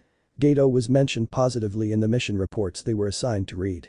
He paid well and was seen as a valued man of integrity and standards. How then could he be so evil to do the things he'd done to Nami no Kuni? Those men that are outside, why do they all look alike? Tsunami at last broke the silence between them. Her question was met with a short laugh from Sakura. She could explain what was really happening to the confused woman. Those are just clones Naruto made. He's one of my team members. Sakura waved her hand towards the door where several clones stood nearby inside. He learned a Kenjutsu, a forbidden technique called the Tajukage Bunshin no Jutsu. The multiple shadow clone technique is a simpler way of saying it. Tsunami seemed intrigued, so Sakura continued even if she wasn't a fan of explaining how Naruto had come across the army that wouldn't leave her alone. The blue eyes across from them followed her every movement like always. There's a normal version called just the shadow clone technique that lets someone create several clones and an even simpler technique that's called the Bunshin no Jutsu or clone technique which just creates illusions to confuse an opponent. The Kenjutsu Naruto learned lets him create hundreds or thousands of clones that would normally kill other people. He's not dead because he has a ridiculous amount of chakra, some people even think he has more than some of the legendary shinobi studied at the academy at their prime. She paused. Her eyes fell to the sword she had resting on the ground in front of her. After seeing some of the things he's pulled off recently, I agree with them. And he's only a student to your teacher. Tsunami's voice carried with it a combination of both shock and fear. It was easy to find the cause of both as describing Naruto's feats and learning that he was only a genin would surprise anyone. How strong is that man outside? He's the legendary Kakashi of the Sharingan, so he's above any of us three. Even someone like Sasuke-kun. Unseen to Sakura, the expressions of the clones nearby darkened. Their hatred of the legate grew as they heard the adoration in the voice of Sakura-chan. Only Preetor deserved such a thing from the lovely Sakura-chan. Naruto doesn't even come close. Really? Tsunami stared at her wide-eyed before looking at the nearby clones before her body shook. Shinobi really are terrifying. Not many of us are like that. Sakura would do her best to calm the woman in front of her. A client needed to be kept at ease above everything else. Most aren't that bad or as strong as Kakashi-sensei, and Naruto isn't as strong as you think. Creating so many shadow clones makes it that he doesn't have a lot of chakra left. He's lucky he had enough to make the trip here. Ignorance does not look well on you, Sakura-chan. One of the centurions, she had come to realize, had been assigned to watch her, walked over to the two then. His blue eyes held a glimmer in them that she didn't want to recognize. Praetor stands above all with his tremendous strength. The legate bowed to him in the end, did he not? His words didn't bring anything but annoyance from Sakura. As if. Sakura turned to Tsunami. She knew she had to continue now if she had gotten under his skin so easily. Don't believe what they say, by the way, Sasuke-kun is way stronger than Naruto any day of the week. HMPH, as I said before, Sakura-chan, ignorance does not look well on you. The centurion crossed his arms over his chest and his blue eyes turned to Tsunami. Forgive Sakura-chan's words, she is still tired after such a long journey to this land and her mind is as exhausted as her body. She speaks falsities without knowing it. DCH, just get out of here already. Sakura pointed towards the door. I didn't ask for you to come over here, you know. If you wish for me to leave, Sakura-chan, I shall. He offered her a brief salute before he turned on his heel and marched away. His anger was still palpable and Tsunami did not speak for several minutes after he had marched to his post at the door and exited the house. A new centurion entered a few minutes later and stood guard at the door. They don't like the Sasuke boy much, do they? Tsunami finally spoke and Sakura nodded. Naruto's always been jealous of how strong Sasuke-kun's been, so his clones are the same. Sakura's eyes stayed focused on the wall in front of the two women. He named Sasuke the legate of this whole Orange Legion nonsense because he knows he'll probably fail at it all if he led them. Are you sure about that, girlie? Tazuna was surprisingly not drunk as he came down the stairs. He was completely sober and looked to have freshly shaven. What are you talking about, Tazuna-san? Sakura's emerald eyes searched for the normal redness in Tazuna's eyes that marked a hangover, but found none. The old man didn't bother with answering her as he went up to Tsunami and sat down next to her. I'll be leaving to work on the bridge soon. I'm heading off to make sure Kaisa's work hasn't all been ruined in the time I've been gone and he's been captured.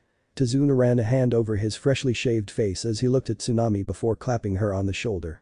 Don't worry much about me if I don't come back. I'll be staying with a few of the workers overnight to make sure no one else comes and tries to wreck it. We'll scare the young punks off. He chuckled. If they don't get the message and still try it, I'll give them a whooping and send them crying home to their mothers.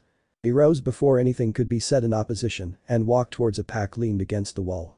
His tools were inside it and he briefly opened it and checked it. His eyes moved from tool to tool and he snapped it close. He reached for it before suddenly snapping his fingers. I almost forgot about the tools I've got at the bridge. He rose to his feet laughing again. I'll leave these here for when that Naruto kid comes back with Kaiza. He looked back at Tsunami. Tell him to stay and get some rest while this old man shows everyone how to really build the world's greatest bridge. I will. Tsunami dabbed at her eyes. I hope you stay safe. I'll be fine. Tazuna moved to the door before pausing. He didn't turn around when he spoke. When that kid shows back up, the blonde one the girl's been talking about for the past few minutes, tell him he's welcome to get a couple things from my room. They ain't much for what he's doing, but I'm pretty sure he'll like what I've got up there. Please tell me it's not any of those magazines. Tsunami continued to dab at her eyes. You know how much I hate it when you show off your collection to all your perverted friends.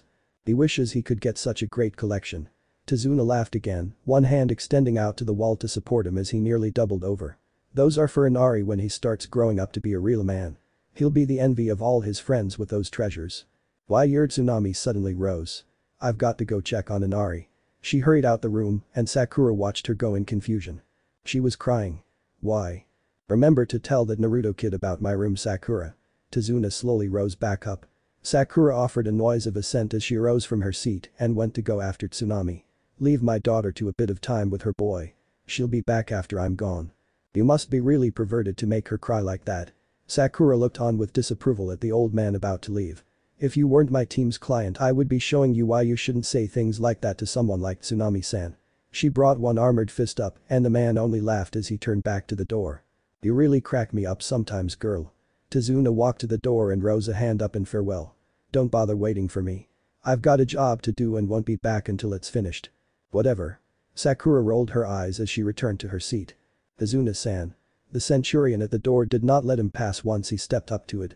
He removed his helmet and placed it under his arm as he extended his hand. He offered the man in front of him an odd grin that would look more on place on a man with several decades more experience than the clone's young face showed. Allow me to escort you to our perimeter. If you want to, I'm not letting you slow me down. Tizuna offered the clone a grin as he laid a hand on his armored shoulder instead of accepting the offered hand. The Centurion only nodded before turning towards the door and, after sparing one last look toward Sakura-chan, left after him. The door was sealed shut behind him by the Blossom Guards that resided outside near it. The two met a path already created by the Blossom Guards that stood outside the home. They had assembled into two forces, one on either side of the path, and each saluted the Centurion and Tizuna as they passed with their swords meeting their broad shields. The clang of metal meeting metal was loud enough to dim their words to all but each other. You're not a wise man. A young punk like you can say that all you want. Words like that don't bother me much. You're surprisingly brave as well. Now that I can appreciate. The bridge builder chuckled.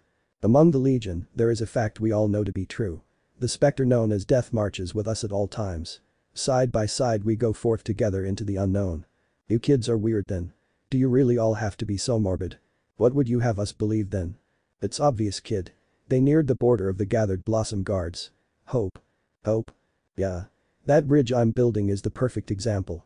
Do you think I'm building it because I worship death, that I want to die or something crazy like that? No. I'm building it because I've got hope and I'm banking it on that bridge. Call it an investment even. Everyone who's helped me build that bridge has got hope for our bit of the world being a better place once we finish it. We've all got hope that the world changes into something better than now when we finish that bridge. We all believe that the world becomes a better place with every new board we put down. We all believe the world gets better with every inch we move forward. Every nail, every piece of that bridge is another bit of progress towards the future we all want to see, the place we want our families to have when we're gone. And what is that hope you've held accomplished? You're a real little smartass, know that, kid. Tizuna chuckled good-naturedly at the Centurion's comment. As for what's hope gotten me? For one, it's gotten that bridge out of my old head. 2, instead of dying with me I've gotten that bridge and everything it stands for out to the people I'm building it for. Everybody in Waves is banking on that bridge to bring a better tomorrow and I'm going to get as much of it done today as I can before I get tired. He chuckled. It was too loud for either of them and tapered off rather quickly. Where are the arms of hope then? Where are the workers of hope? Where is hope if you rely on it so much? Or is it nothing but a delusion you hold on to? What is hope capable of sending to assist you beyond your fantasy already born of it? Ah. As if I need more workers when I've got these two arms right here. The old man rose his arms and flexed, the Centurion having to admit that he had an impressive physique for a man his age. I've laid down half the damn frame myself and I'll keep doing it until I've got it all done. And once it is, Gato will see what hope can do when that bridge breaks his stranglehold on Nami no Kuni. You are a strange man, Tizuna. They neared the edge of the formation. Both came to a stop as the Centurion turned to look at the man that would walk without him down a lonesome road. The forest around them may have been cleared, but it still shadowed the path ahead. The Centurion turned back to the path and pressed a finger to his ear. Sentry, on me. Boo. Distantly he heard the call that answered him as he removed his finger and turned to Tizuna once again. The Uzumaki Empire's Orange Legion does not march on hope. His statement was a simple fact. We march to battle, to glory, and to death. No mocking was seen in the eyes of either as they met across the distance, neither refused the views of the other. They could disagree and they, as was silently decided, would use the bridge to find the answer. Every step draws us closer to those three so intrinsically linked and draws us deeper into the unknown. We march to battle not for ourselves but for the Uzumaki Empire. We march not for our own glory, but for the glory of Praetor. We march not for the death of Praetor but for our own. Blue eyes carrying an age that seemed both natural and unnatural locked with those of Tizuna. Today, I shall march my men with you and not with hope. If you march with me, you've got to be marching with hope. Tizuna looked out at the path before him. I'm walking with the same hope that everyone in Nami no Kuni's got in their souls. Not a single one of us want Gato to keep his grip on our land forever. Then you are in luck. The Centurion settled his helmet over his head as he heard the steps of his soldiers approaching. My century will march to see the glory of Gato's hold destroyed over the lands of the Uzumaki Empire. The Orange Legion has already marched with death with bandit filth already been exterminated and now we shall finish the task set before us with his head. I like you, kid. Tizuna settled his hat on his head. Your boss isn't too bad either. I shall have you speak those words to Praetor himself then, Tizuna. We'll see about that. As one, they took the first steps into the unknown with the century following behind them. It'll be any time now. Kakashi spoke to himself more than anyone else.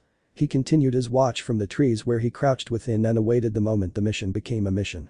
He'll be here any time now. Praetor is advancing. The voice came from next to him, a centurion that had positioned himself in the trees with Kakashi. The clone pulled a hand away from his ear and blue eyes locked with the sole visible one of the shinobi. He is bringing Kaiza with him. Of course he is. Despite himself, the Jonin couldn't help but grin beneath his mask. I never doubted him for a second. None should doubt the glory of Praetor. The centurion spoke no more to Kakashi, the Jonin more than fine to merely sit in silence among the leaves and branches around him as he awaited the inevitable. Praetor.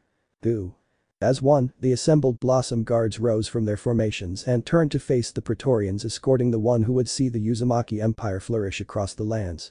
The man with him, one most of the legion now knew to be Kaiza, looked on in shock at the vast numbers arrayed around the widened clearing to his house.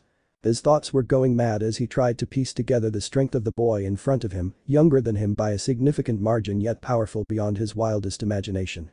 If you're not a Jonin yet, what can your teacher do? The man could only ask such a question to try and understand exactly what kind of monsters shinobi truly were. Sure, he had heard all the stories of the ones like Madara Uchiha and Hashirama Senju making a valley, but he always thought that was something people blew out of proportion. He heard about a guy named the Yellow Flash who made his name from war and being fast enough to wipe out entire armies, but he again thought it was just a fluke. He even heard about how a kid killed an entire clan of ninja just because he wanted to, but all those things had to be fake, they all had to be exaggerations about what shinobi could really do. No one could make valleys, no one could take on armies by himself, and a child couldn't kill hundreds of people in a single night. He had thought he understood how things worked. Now his opinion was vastly different. If one kid, one of the lowest rank at just a genin, could create an entire army, then what could a jonin do? What could the cage do? What could all those S-rank missing nin do to get such massive bounties on their heads?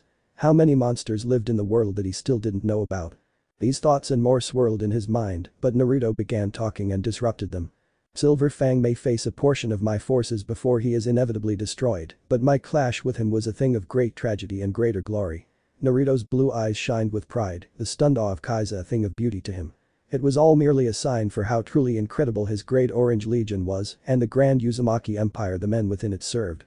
His awe spoke of what he would find when he looked in the eyes of those who doubted his dream, who doubted his men's true strength, those who believed he was nothing but talk and boasts, would learn the error of their ways when he unleashed his forces like they were presented now.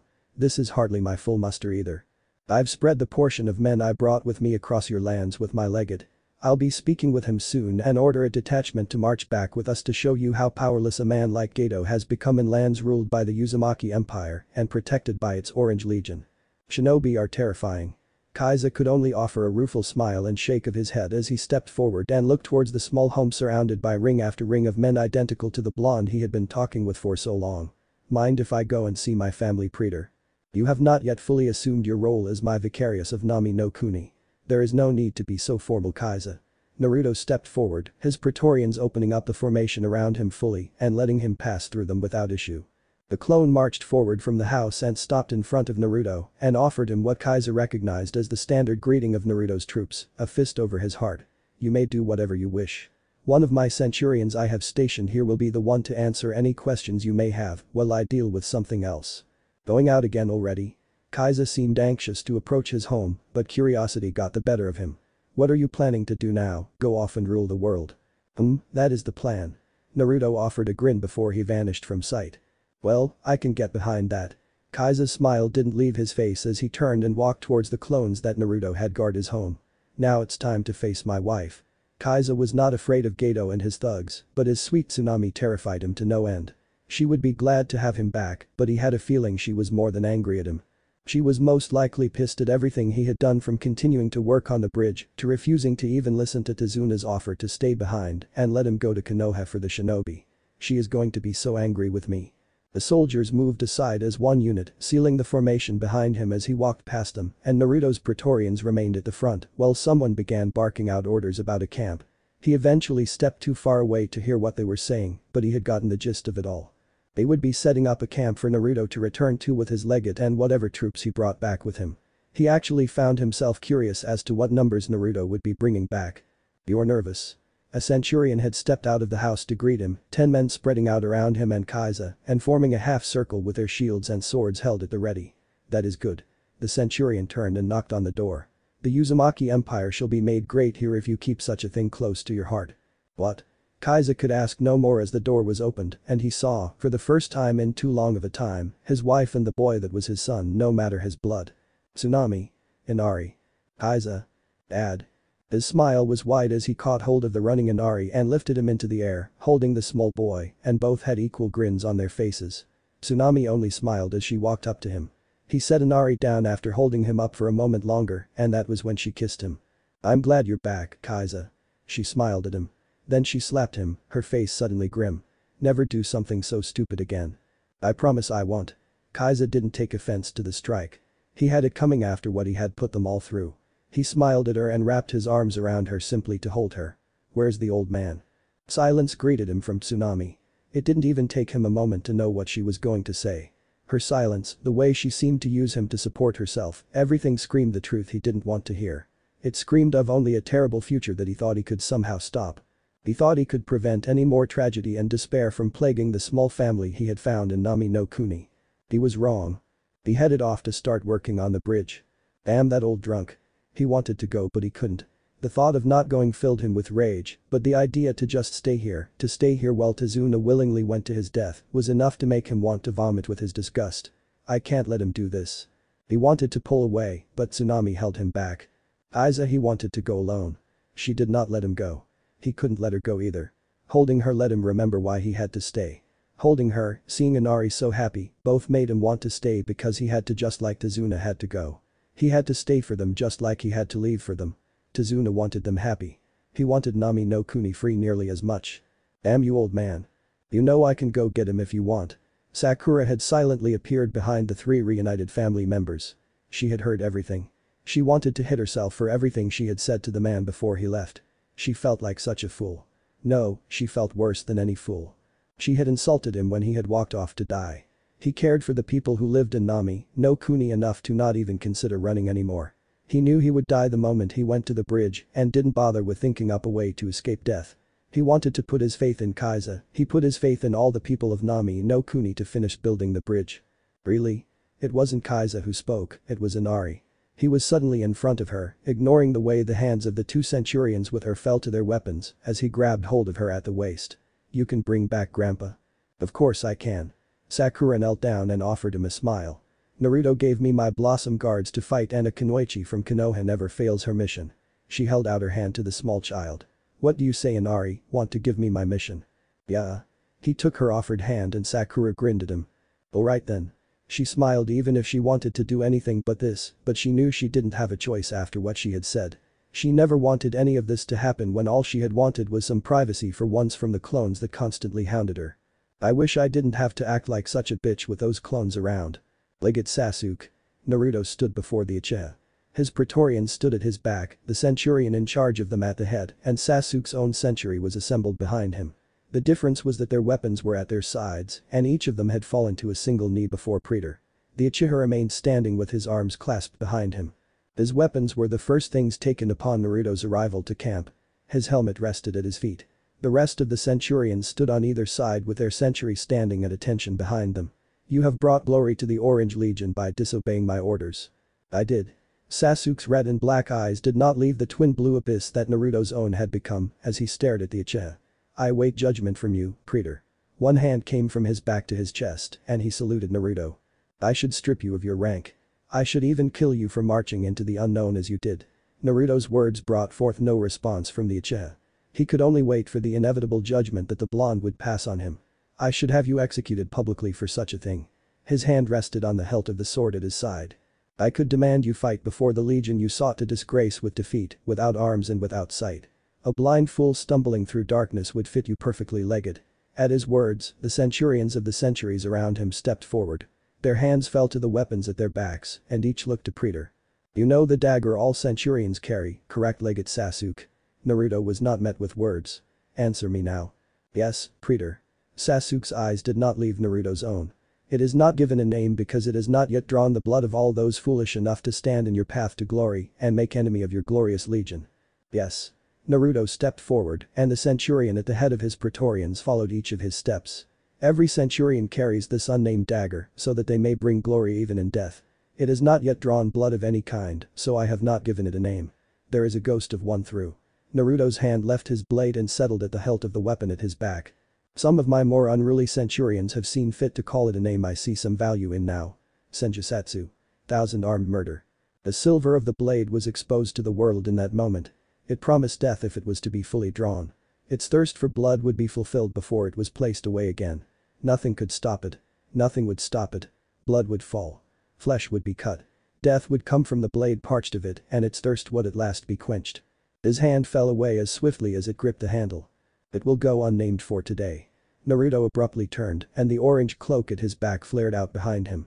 Your command will remain Legate Sasuke. Your full power will be reinstated at a later date, but until then you shall command none I do not directly assign under your command.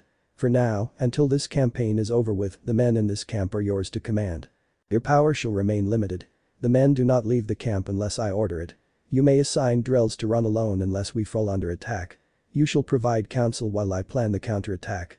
The enemy will be crushed and pursued by my legion if it deemed necessary. If such predictions come to pass, the centurions of the third cohort of my legion will take orders from either myself or my Praetorian centurion. The centurion stepped forward. He is named Praefectus Castorum of this camp. If you disobey him, he may kill you if he so wishes. Am I understood? Of course, Praetor. Sasuke fell to a knee and hate shined within the Sharingan, his eyes remained locked in. Good. Begin training spars at your leisure within the next 30 minutes. Naruto departed to his tent without another word. The newly named Praefectus Castorum did not spare the Uchiha a single glance as his focus turned instead to the organization of the camp he now resided over. Sasuke remained where he had been when Naruto dismissed him, unmoving as rage consumed his entire being. Uzumaki, his teeth were tightly clenched and his hands balled into fists at his side. He wanted to do nothing more than to reject this punishment, but did not have the power to do so against Naruto and the vast force before him, a force he had once controlled with great authority. He was too weak to fight such numbers alone. He remained too weak to do anything to prevent his punishment. Uzumaki, he still didn't have enough hate. He didn't have enough power. Uzumaki. Clear your eyes, Legate, as they seemed to be clouded by insanity. His centurion stepped up to him, his arms crossed over his armored chest with his sword at his side. The third will not stand to see you die of such a vile thing, but neither will any of us stand such disrespect towards Praetor and his glorious dream. DCH. The response hardly counted as such as the Uchiha rose from where he had knelt and collected his helmet from where I rested on the ground. It laid underneath his arm as he turned to the centurion in hateful red and black, locked with the same blue eyes that had sentenced him to his current fate. Order the legion to begin training by century. The 1st and 10th of the 3rd will start. 2nd and 9th will follow an hour later. 3rd and 8th, 4th and 7th, and 5th and 6th will follow in that order for every additional hour that passes. When they finish, send them to rest. Once the next group arrives, send those waiting. He stopped himself. He no longer held the authority to say such a thing. I believe the centurions of the 3rd will wish to see you before you depart from Nami no Kuni, Legate. The centurion spoke no more. He had left and with him the century that was supposedly Sasuke's own rose to their feet and filed away after his flowing orange cape. Bastard. It was a more vocal response to what he was feeling than before. He retrieved his weapons, his sword hanging from his side and his shield strapped to his arm, and moved towards the edge of the camp. He would take a watch and clear his head of the hate he felt at the moment. You should know to watch yourself, Legate. 2 of Naruto's Praetorians stood in his path and he felt more than saw 2 others approach him from behind. Their helmets were off, sitting on a table nearby, and not one of the clones let their hands fall away from the hilt of their swords. We have sworn to protect Praetor with our lives, and we are always watching. The Sharingan sees more than your eyes ever will. His retort was simple, a statement born of both pride and facts. He had known the position of the hidden Praetorians now behind him long before they had sprung from it and manufactured this confrontation. Do you want to see what else it can do? You wish to spar? The Praetorian looked surprised, even if only for a moment. The clone quickly brought his expression back under control and offered a grin to the Uchiha. You wish to battle me? I wish to battle the 4 of you. Sasuke's grin matched those of the 4 Praetorians. As Legate, it is my duty to ensure the Orange Legion standards are met. The Praetorians of course must be held to an even greater standard than all others, for they stand with Praetor in battle. You would not like the outcome. Yes. You would probably sob with a splinter from the training swords. The narrowing of blue eyes did not change the taunting light in his eyes. True steel is the only option if you hold such a fear. We accept. 4 voices spoke as one, and they went to retrieve their helmets and shields, and Sasuke's grin became far less mocking and more honest, at least at the moment. He had gotten something out of this, he had lost much of his power over the Legion, while the 3rd remained in Nami no Kuni, but the battle he now faced was worth it. The 4 Praetorians were no doubt highly skilled, well coordinated, and motivated to leave him defeated at their feet. It was the best test to see how far he had come since his last spar with Naruto. Word spread swiftly in the Orange Legion's 3rd cohort. A crowd had gathered around the ring set aside for sparring of such a small degree, and the 4 Praetorians entered behind the legate of the Orange Legion. He rolled his shoulders as he turned once reaching the center. The 4 spread out into a line, and with a bang their shields were raised and swords drawn from their sides with a song of steel. Sasuke did not follow their examples at the moment. He settled his helmet over his head before drawing his sword with a shout. He rose his shield up and let the flat of his blade strike the solid metal that was his greatest defense. The Praetorians responded in time as they began a slow march forward. It was in unison, 1 foot moved forward for one, and the other 3 followed. The width of their steps differed through, 2 in the center lagged behind the 2 on the outer edges of their formation. Sasuke stepped back as they approached, his Sharingan dancing from one to the next, with no rhyme or reason to it. His gaze shifted abruptly from one side, to the center, to the other side. Right, center, left. Left, center right. Right, see. He charged forward with a shout, his shield used like a ram to strike at the center right, and the 2 shields clashed. He didn't remain for long. His sword lashed out, parrying the blow of the 2nd Praetorians in the center, and his eyes followed the left Praetorian as he moved to flank him. He shoved forward again before quickly disengaging and moved his shield to the right. The sword did not draw blood or scratch his armor as it was blocked by his shield before his blade once again lunged forward and clashed with the blade of the leftmost Praetorian as he surged forward. His own shield was used to break the clash of blades, and Sasuke spun away, his shield coming close to his body as he brought his arm against it as he did so. He created distance for only a moment before he banged his sword on his shield and readied himself for a charge. 2 Praetorians, those on the left, answered his challenge for battle, and their blades swung at him with intent to kill. His shield blocked the blows of both, and both lunged forward with their own shields, to no doubt throw him to the ground. Sasuke did not let them get the chance. He freed his arm of the shield, but did not relinquish his hold entirely. He used a strap to drive the shield into the ground before he rolled to the side and around it. Their shields dislodged a spray of dirt when they upturned his own that neither allowed to impair them before the legate was upon them. His sword clashed with one, his shield raised in defense before he swung out and turned it to the side. The blow missed as Sasuke leaned back to avoid it. He was nearly thrown onto his back when the shield filled his vision as it was thrown forward by the Praetorian. He darted around to the Praetorian side, and his sandal struck out at his exposed side and knocked him aside and into his fellow clone. The soldier of the Orange Legion was batted to the side and to the ground by the shield of the other, and the legate was once again engaged. A shield met his blade, and he did not stay in place long enough to be struck by the 2 Praetorians that approached him from behind. Their blades slashed only air as he backed up and held his sword out in front of him, the sharp point all the challenge his foes needed. The fallen Praetorian had risen to his feet at this point, holding his side as he glared at the legate and joined the other 3. Once again 4 stood against him, and Sasuke's hands loosened and tightened their grip on the hilt of his weapon. He swallowed and darted forward. A solid wall met his charge, but he did not expect to break through it for even a moment. His foot impacted the center of one of the shields, and his second followed above it. He ran up the shields of the Praetorians in a suicidal maneuver. 4 shields were moved away as the Praetorians folded their line into a tight box, and 4 blades shot upwards to impale him upon his descent when he vanished. His discarded shield took his place, and the Praetorians broke their formation to avoid falling prey to any trap he had set with it. The legate did not follow up with a counterattack from where he now rested on a single knee on the ground, his sword impaled next to him. He only took a moment to breathe. In and out. Tiger. Ram. Monkey.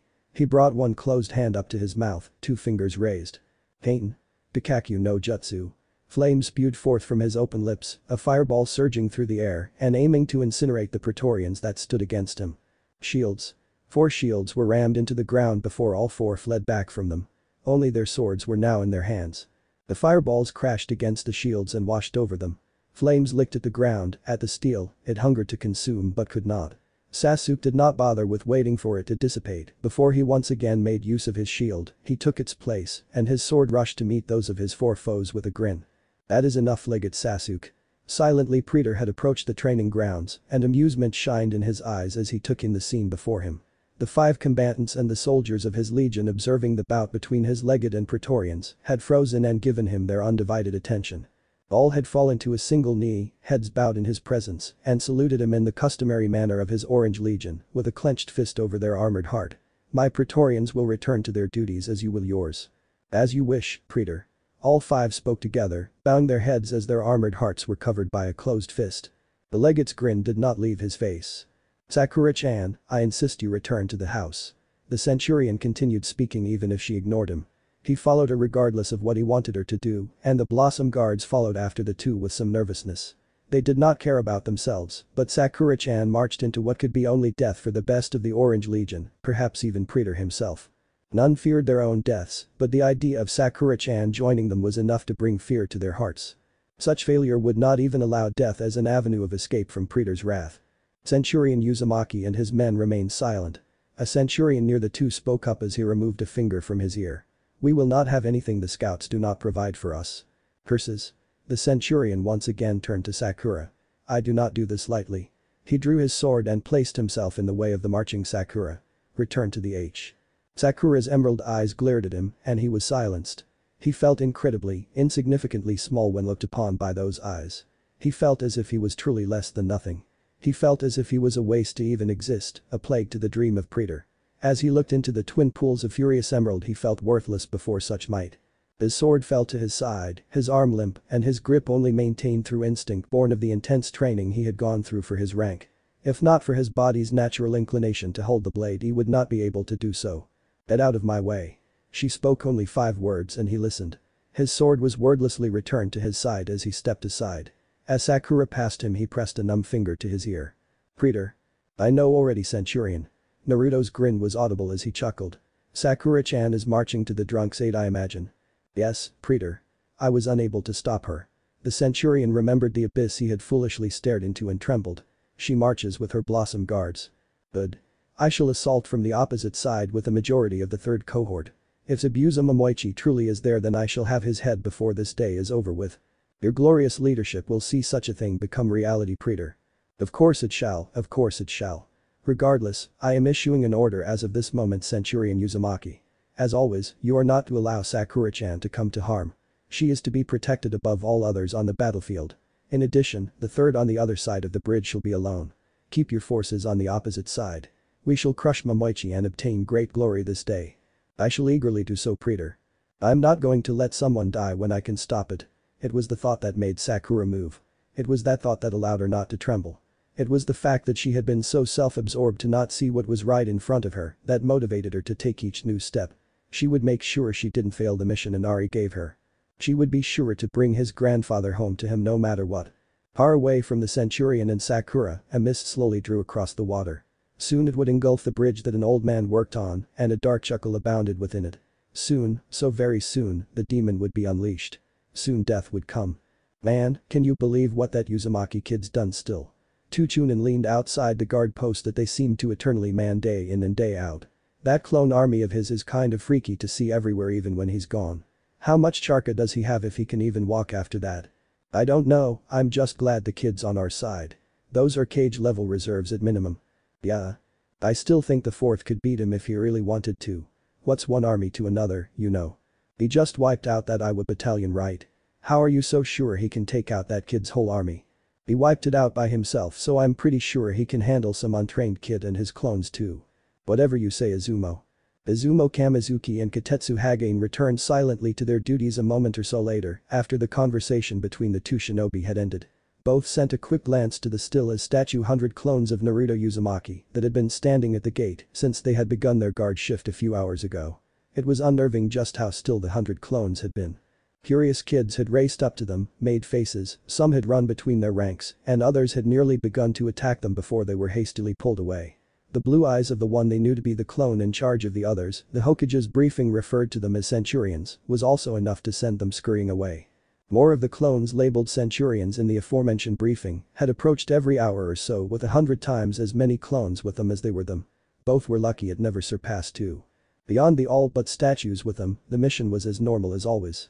Check in a few merchants, check out a few merchants, check any caravans heading inside, sign off on any shinobi leaving the village, and more of the usual. The clones never spoke or moved during it all. They were arrayed in 4 rows, 2 on each side of the street, and faced in towards the street. The centurion responsible for them remained standing just outside the gates, with his eyes focused towards the path to the village. "What are they?" Izumo was interrupted. "Praetor is returning. Present yourselves." "Who?" The clang of metal on metal resounded through the plaza just inside the village from the gates, and the 100 clones moved at last. They assembled into 10 rows, all but blockading the streets, as the centurion in charge of them strode to the front of the formation. The clones, as one, shifted their helmets from under their arms to over their heads and adjusted their grip on their shields. Their free hands fell down to the blades at their sides and grabbed hold of the hilts. What's going on with those guys? Shikamaru paused in his walk, glancing behind him at the source of the noise and seeing the Kage Bunshin had at last moved from where they had been as still as statues. His curiosity was piqued no matter what happened now, and he turned to his Jonin sensei, one Asuma Sarutobi. Asuma sensei, do you mind letting us see what this is all about? We'll take a vote. Asuma took a drag from his near ever-present cigarette before speaking again. Everyone in favor of sticking around, raise your hands. He closed his eyes and preemptively rubbed his temple to try to beat back a future headache before opening them. 3 hands were in the air. Ino had hearts in her eyes at the thought of seeing Sasuke-kun in a uniform. Shikamaru wanted to see what else Naruto's clones would do after their last encounter. Toji was partially curious and partially just putting his hand up because Shikamaru did. Ino Shikacho really does stick together. He couldn't help but let out a good-natured sigh before he took another deep breath of his cigarette. It looks like I'm completely outvoted. He pointed down the street where a number of benches were placed near the gate. They actually gave the perfect view of the Orange Legion facing the gate. We can go watch from over there if you really want to.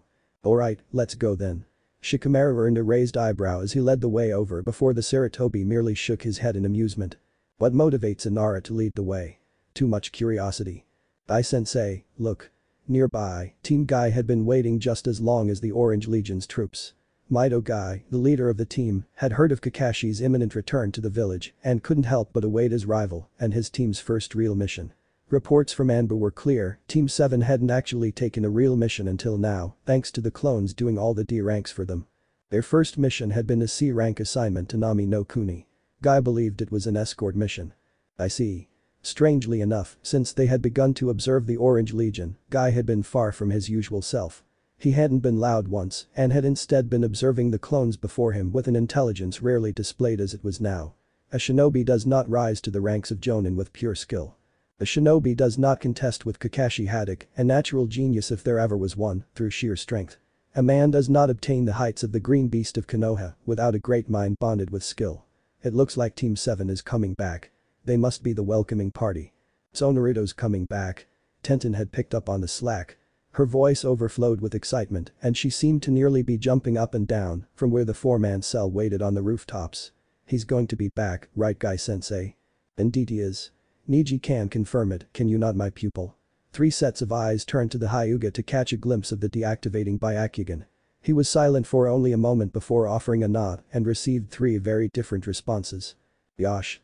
Lee was excited as always but for a number of reasons. At last I may see my rival in Sakura-chan. I can't wait to ask him where he got such amazing weapons. Tenten was excited to see the man behind the weapons of the Orange Legion. I wonder how you fared, Kakashi. Guy was contemplative strangely enough.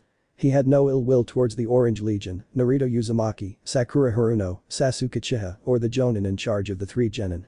He merely had many questions and wished for answers. One of them was of course how well his rival's first pass genin team measured up to his own, and another was more difficult to answer. He had seen Kakashi after the bell test to pass Team 7 and unlike the others present, with even Lord Hokage included in such a grouping, had truly seen him for what he was in that moment with a glance. Kakashi was tired. He masked it well, no doubt from his days in Anbu Black Ops, but he was exhausted. The level of devastation he had unleashed was nothing to scoff at, but it was far from the legendary Jonin's true capabilities. The Orange Legion had pushed Kakashi to his physical limits instead of the near-mythical heights of his chakra reserves. He had enough chakra left to battle the entire night if he had to, but his body was running on near fumes. The Jonin had most likely collapsed after the meeting when he had vanished. He had slept the day away and been late to the first official meeting of Team 7 for a good reason. I was curious as to how Naruto had pushed his rival to such limits. How had a genin pushed a Jonin to his near-physical limits in the end? What had happened at Training Ground 7 while everyone else was nearly consumed by the panic Naruto's marching clones had brought forth? It was this and more that had created his contemplative manner as of late. His mind had been racked with reasoning that made sense, but he knew he was missing something of vital importance. He could understand what had happened with it, but without it he would forever remain in the dark. He needed to learn it from someone present. He needed to learn it from Kakashi. He shook his head to clear it. He had caught sight of the upright silver hair of his rival and leaped off the rooftop to meet him and find his answers. Kakashi. His exuberance had returned.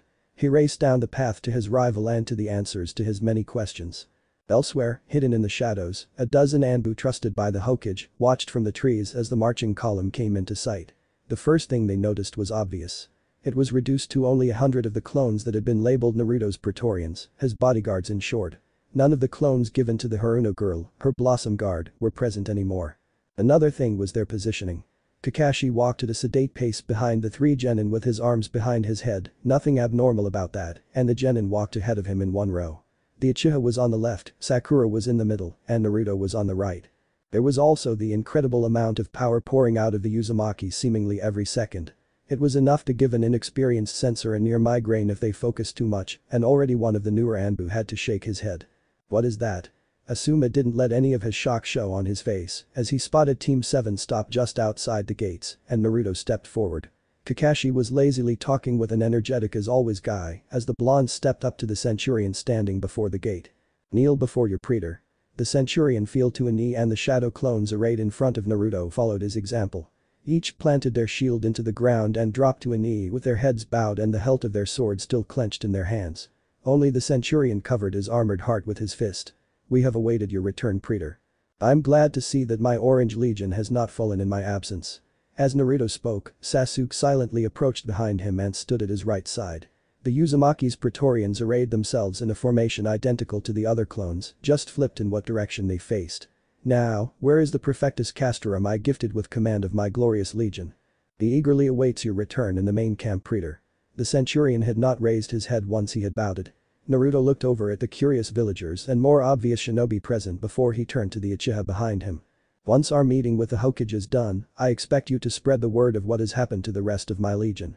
His words were whispered, but they did not need to be concealed. The information was not that difficult to acquire, and both knew it as such. Your will shall be done, praetor. Sasuke offered the salute of the Orange Legion of the Uzumaki Empire to praetor's words, and the blonde offered him a nod in return. His eyes returned to the soldiers of his legion arrayed behind him, and he was silent for several seconds before speaking. Centurion Uzumaki of the 1st Cohort's 5th century. At the sound of praetor directly addressing him, the Centurion shot to his feet and his hand remained where it had been for quite some time now, clenched into a fist above his armored heart. You in 1st Cohort's 5th century are dismissed from your post. Who? A great smoke cloud drifted into the air a moment later as the entire Centurion included, vanished to parts unknown to most of the denizens of Konoha. Naruto seemed to ignore it as he stepped through the smoke and Sasuke followed after him.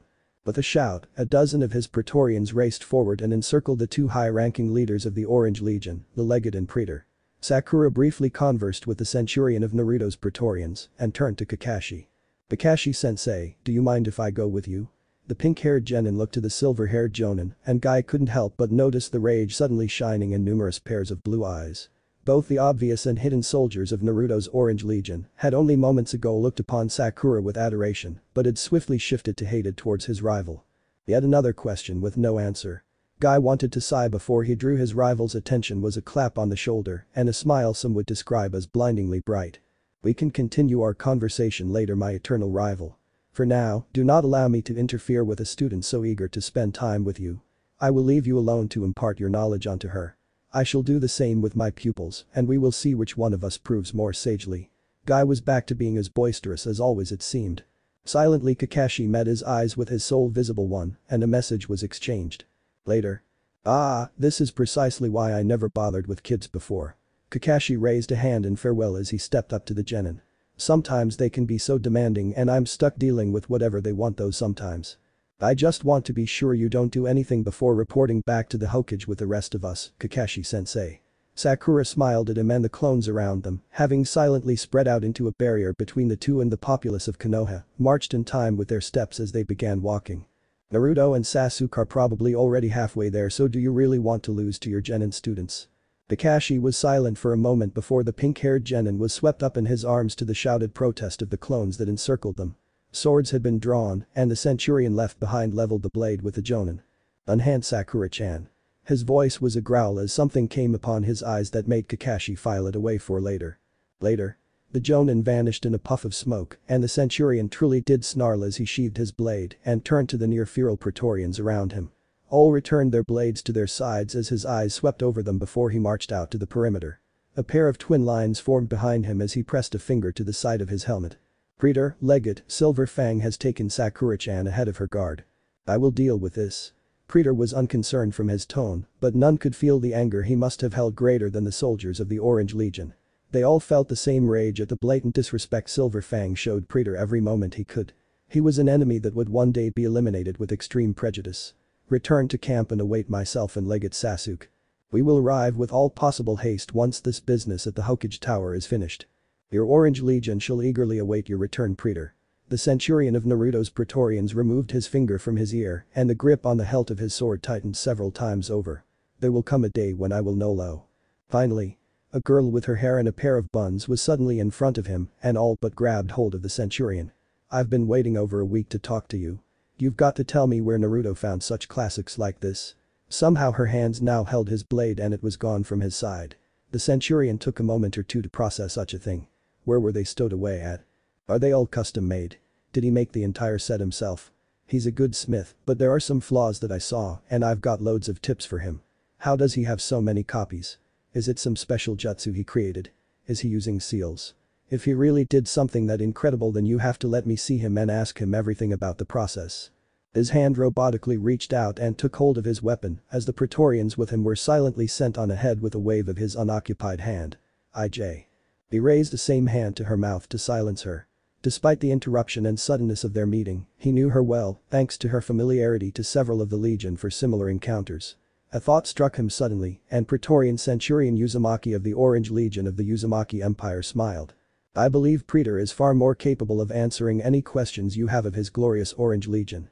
He stepped to her side and offered his arm to her, one she took after only a moment and the two stepped down the street with their arms interlocked. May I have your name if you don't mind? Fenton Ken at your service. I am Praetorian Centurion Uzumaki and I, when Praetor himself is not present, lead the Praetorians of his magnificent Orange Legion. The Praetorian's mind was moving rather quickly as he spoke. They had swiftly caught up with the slow-marching Praetorians and they continued forward in formation, wordlessly separating to allow the Centurion to head to the front with his guest. Tell me, Ken-san, what other words do you have on Praetor's Orange Legion? He did not question where the notebook came from. Reports he had checked before the return from Nami no Kuni showed she was well versed in Fuinjutsu. It was the entirety of her fighting style in many ways and something the Orange Legion Centurions had expressed interest in. The ability to transport so many weapons wasn't as important as her ingenuity and versatility. Observations showed her a master of most if not all of the weapons in her arsenal and the spars she had been offered by several Centurions once their shifts had ended or had yet to begin had given much more information. Her weapons appeared to be an equal mixture of brought and custom-made and those that fell into the second category were very well made. Elsewhere, Team Asuma silently walked behind the soldiers of the Orange Legion. Man, this is such a drag. Shikamaru may have spoken what was quickly becoming his catchphrase, but he did not stop or complain about their slow pursuit. All I wanted to do was talk to Naruto about some of the stuff going on and he's in this mad rush to go to the Hokage Tower. Why couldn't he stick around the gates for a few more minutes? You kind of just sat there when he showed up. Choji was walking at his side, a bag of chips in hand as he ate handful after handful. It was the second bag since the team had chosen to watch for the return of Team 7 to the village. Why didn't you just go up to him before he left with Sasuke? I was thinking about some things. Mainly the way the clones had all vanished. There were too many puzzle pieces strewn around in his head for him to snap out of his thoughts and go after Naruto. And those guys that followed him didn't exactly look friendly. Yeah. Ino spoke up from where she walked with their sensei. Asuma-sensei, what do you think about what happened? When those clones tried to attack Kakashi. Asuma exhales a stream of smoke from his nose before he lowered the cigarettes from his lips. You really shouldn't worry about it so much, Ino. It wasn't like he couldn't take them down if he was really in trouble. Then what about Sasuke-kun? The volume of Ino's voice made all three men on the team wince. Why is he following that dead last around like he's some bodyguard? You should talk to Sakura about that. Asuma deflected the question to the pink-haired genin on the team. She probably knows why he's doing it. Maybe Naruto promised him something. The fact that the Uchiha was listening to the former dead last of the academy had drawn more than a little curiosity from the shinobi that had gathered after the near disaster Naruto's clones had caused on the day of the testing. A few of the Yamanaka had been looking over what they knew from Anbu observations during Team 7's days before the escort mission to Nami no Kuni and so far hadn't come up with much. The only thing that had sprung up was a betting pool over the two's daily spars. You're right, Forehead would know all about why Sasuke-kun is listening to Naruto Baka. Asuma silently distanced himself from the blonde genin. The maniacal gleams in her eyes made him somewhat worry over the fate of Kakashi's student. I'll make sure to find out everything she knows. Then I'll make sure Sasuke-kun stops following that idiot around and he'll love me for it. Damn it, Ino. Shikamaru wanted to put his head in his hands as several of Naruto's clones abruptly broke away from the formation at a run. They ducked into an alley and he had no idea where they ended up going before 6 at the end of the formation turned around and formed a wall out of their shields and a hand fell to the swords at their waist. No doubt Ino's shouts had alerted them to their tails. Halt. The 6 clones spoke as one and Shikamaru didn't exactly like the look in their blue eyes. They weren't a lot like the Naruto he thought he knew before he had heard about him graduating from some special lessons. The same blue eyes had once been the cage for a mad brilliance and other things that simply defined Naruto to the dark-haired genin, but now they carried something else that he couldn't exactly pin down. The only thing he could say for certain he found in them was an immeasurable pride. Hey. He raised a hand in greeting as he and Choji came to a stop. Do you guys mind if I talk to Naruto? Preetor is not among us. One of the 6 spoke this time as the shields were suddenly removed from where they had been all but slammed into the ground and returned to their place at their sides with their arms. One of the clones stepped forward, the same one that had spoken, and the other 6 fell back and their hands remained on their swords. Shikamaru, Choji, Ino, let's go. Asuma strode forward with his hands in his pocket, his cigarette extinguished beneath his sandal a few paces behind him. His eyes roamed over the 6 clones before he walked between the 2 genin. I'm pretty sure the Hokage has a mission for us. Yeah, almost forgot. Shikamaru nodded and followed after his sensei with the 2 other genin as he leaped onto the rooftops. I guess I'll talk to him at the Hokage tower then. Unbidden, Shikamaru couldn't stop the lazy grin slowly spreading over his face. It'll be a surprise meeting. Catching up with an old friend, I guess the grin fell away faster than it had arrived. If Naruto even has people he calls friends anymore. The easygoing days at the academy came to mind then. Him, Choji, Kiba and Naruto spending day after day together only to be yelled out by Iruka-sensei and stuck in detention where the teacher would lecture them some more. Naruto had laughed off most of what he said but would show up in class for a few days. He would pull a few pranks but he wouldn't ditch class for a while. He dragged the other 3 in the room with him, saying something about the future Hokage needing friends almost as smart as him. After he said that, Kiba would start shouting at him and then, some of the time at least, the 2 would get into a fight over who would be the better Hokage. Akamaru would no doubt get involved somehow and he and Choji would just laugh at the 2. Man, memories are such a drag sometimes. He ran a hand down his face. His hand came away wet. All this sudden exercising was making a lazy guy like him sweat. Ah, it seems someone wants to talk to me. A grin spread across his face as he removed a hand from his ear. 2 people if the reports are correct. The first 6th centurion is nearby, should I order him to assemble his century outside? Sasuke spoke up from where he leaned against the wall next to Naruto. Both had been waiting for their Jonin sensei and Sakura to show up. The eyes of the Orange Legion pursued them over the village as Kakashi stopped more times than was necessary. So far he had picked up Dango, picked up more shuriken and kunai, went by the kennels kept by the Inyazuku, and talked for a few minutes with a few of the clan members, went into a tree to feed a family of squirrels, and gone around the village when a cat crossed his path. It wasn't even black, an old rust-colored one. He'll arrive in several minutes. No. My Praetorians are enough and I do not feel like aggravating our watchers anymore. Down either end of the hall, his Praetorians had dispersed themselves and prevented travel to the Hokage's office. Several shouting matches had occurred but nothing more than that. The sheer power that continued to pour out of the blonde Uzumaki waiting by the door to the office made many reconsider picking a fight with the clones blocking their way. The trio of Anbu Black Ops agents standing at either end of the hall in a silent staring match with the soldiers of the Orange Legion also helped send many off to fulfill other duties they suddenly remembered having. The sight amused the praetor of the Orange Legion to no end. That's pretty smart, Naruto. Both genins started off the wall when Kakashi was suddenly between them. Naruto recovered quickly and chuckled as Sakura stepped down the hall and the Praetorians silently stepped out of the way for her before reforming their line. I knew I made the right decision when I named you team leader. Your skills are great to silently bypass all of my Praetorian Silver Fang. Naruto spoke no more as he turned to the door to the Hokage office and opened it. I truly can hardly wait for the day my glorious legion at last surpasses such a great power. I shall enjoy the day when you learn the errors of your ways. You kids. Blades were not drawn when Kakashi patted Naruto on the head only because the Praetorians had not seen the deed. They did not see Kakashi silently step past Naruto into the room and beckon for the genin to follow. They did feel Praetor's rage through the chakras suddenly flooding the halls. They turned and marched back to the door. Hokage-sama. Kakashi bowed his head towards the village leader as the three genin formed a line in front of him. Sakura was once again in the center, directly in front of him, and Naruto and Sasuke were on his right and left respectively. Team 7 reporting in. Ah, Team 7 at last. Hiruzen Sarutobi let a smile cross over his aged face as he set down his pen for the moment. I've been waiting for your appearance all morning, Kakashi. He let his elbows rest on the top of his desk and leaned forward, his interlocked fingers resting at his nose. Tell me, what is the status of your C-rank escort mission to the Land of Waves?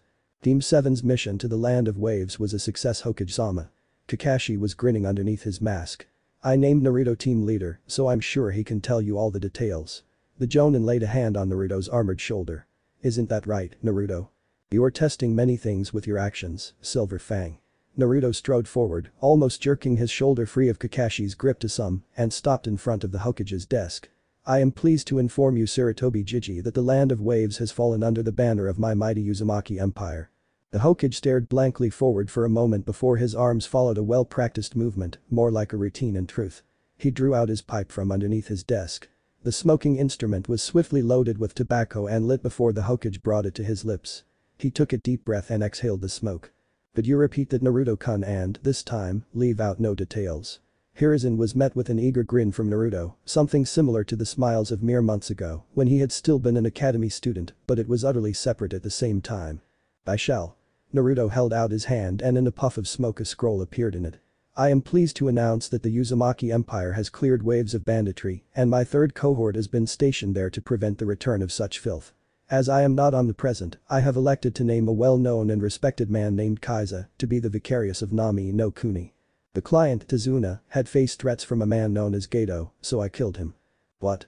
The Hokage's words made Naruto's blue eyes widen at something he was completely foreign to coming from the man and directed at him. It was the anger in them. You killed Geto? Yes. He swiftly recovered. His business interests directly caused the plague of bandits on my lands, so I committed a takeover of his interests. All he once owned has now become the property of my Uzumaki Empire. I did not dismantle his shipping industry if you believe so. I have merely placed a vicarious of Nami no Kuni in charge of it now. My third cohort has also deemed itself capable of expanding to better patrol my new territory. I have authorized such a thing, and soon I shall command Orange Legions. Naruto set the scroll down on the desk. As a shinobi of Konoha, I have given the order for a great amount of detail to be committed to the scroll you see before you now. It describes all I have spoken of in much more detail from the initial journey to the campaign of War 1 unleashed upon the filth polluting my lands. Naruto stepped away and bowed to the aged Hokage. I gift this to you, Hokage-sama. I will look over this as soon as I can, Naruto-kun. Blue eyes did not remain locked with old eyes. They swiftly left as he turned around. I also wish to inform you of the success of the mission you assigned to Team 7, Sarutobi Jiji. Tazuna survived with no injuries and his bridge was complete. At this, Naruto chuckled, but it was a hollow one. It has been named the Great Hope Bridge by the man we were assigned to protect. It was clear Naruto hated the name. I see. Hiruzen leaned back in his chair, his pipe once again brought up to his lips. I will perhaps call you all in individually in the coming days and ask for reports from all of you. Naruto will be excluded as he has given me one I will look over with the others. Just to be safe, I'm ordering the rest of the team to complete your reports within a time span of 2 days from now and send them to me. He exhaled a breath of smoke. That will be all, Team 7, you are dismissed. Hi, Hokage-sama. 4 voices spoke together and the moment they were out of the doors they ran into Team 8. Kurenai. Kakashi. The 2 Jonin greeted each other with nods of their heads, mutual respect in a working relationship, but the genin were different.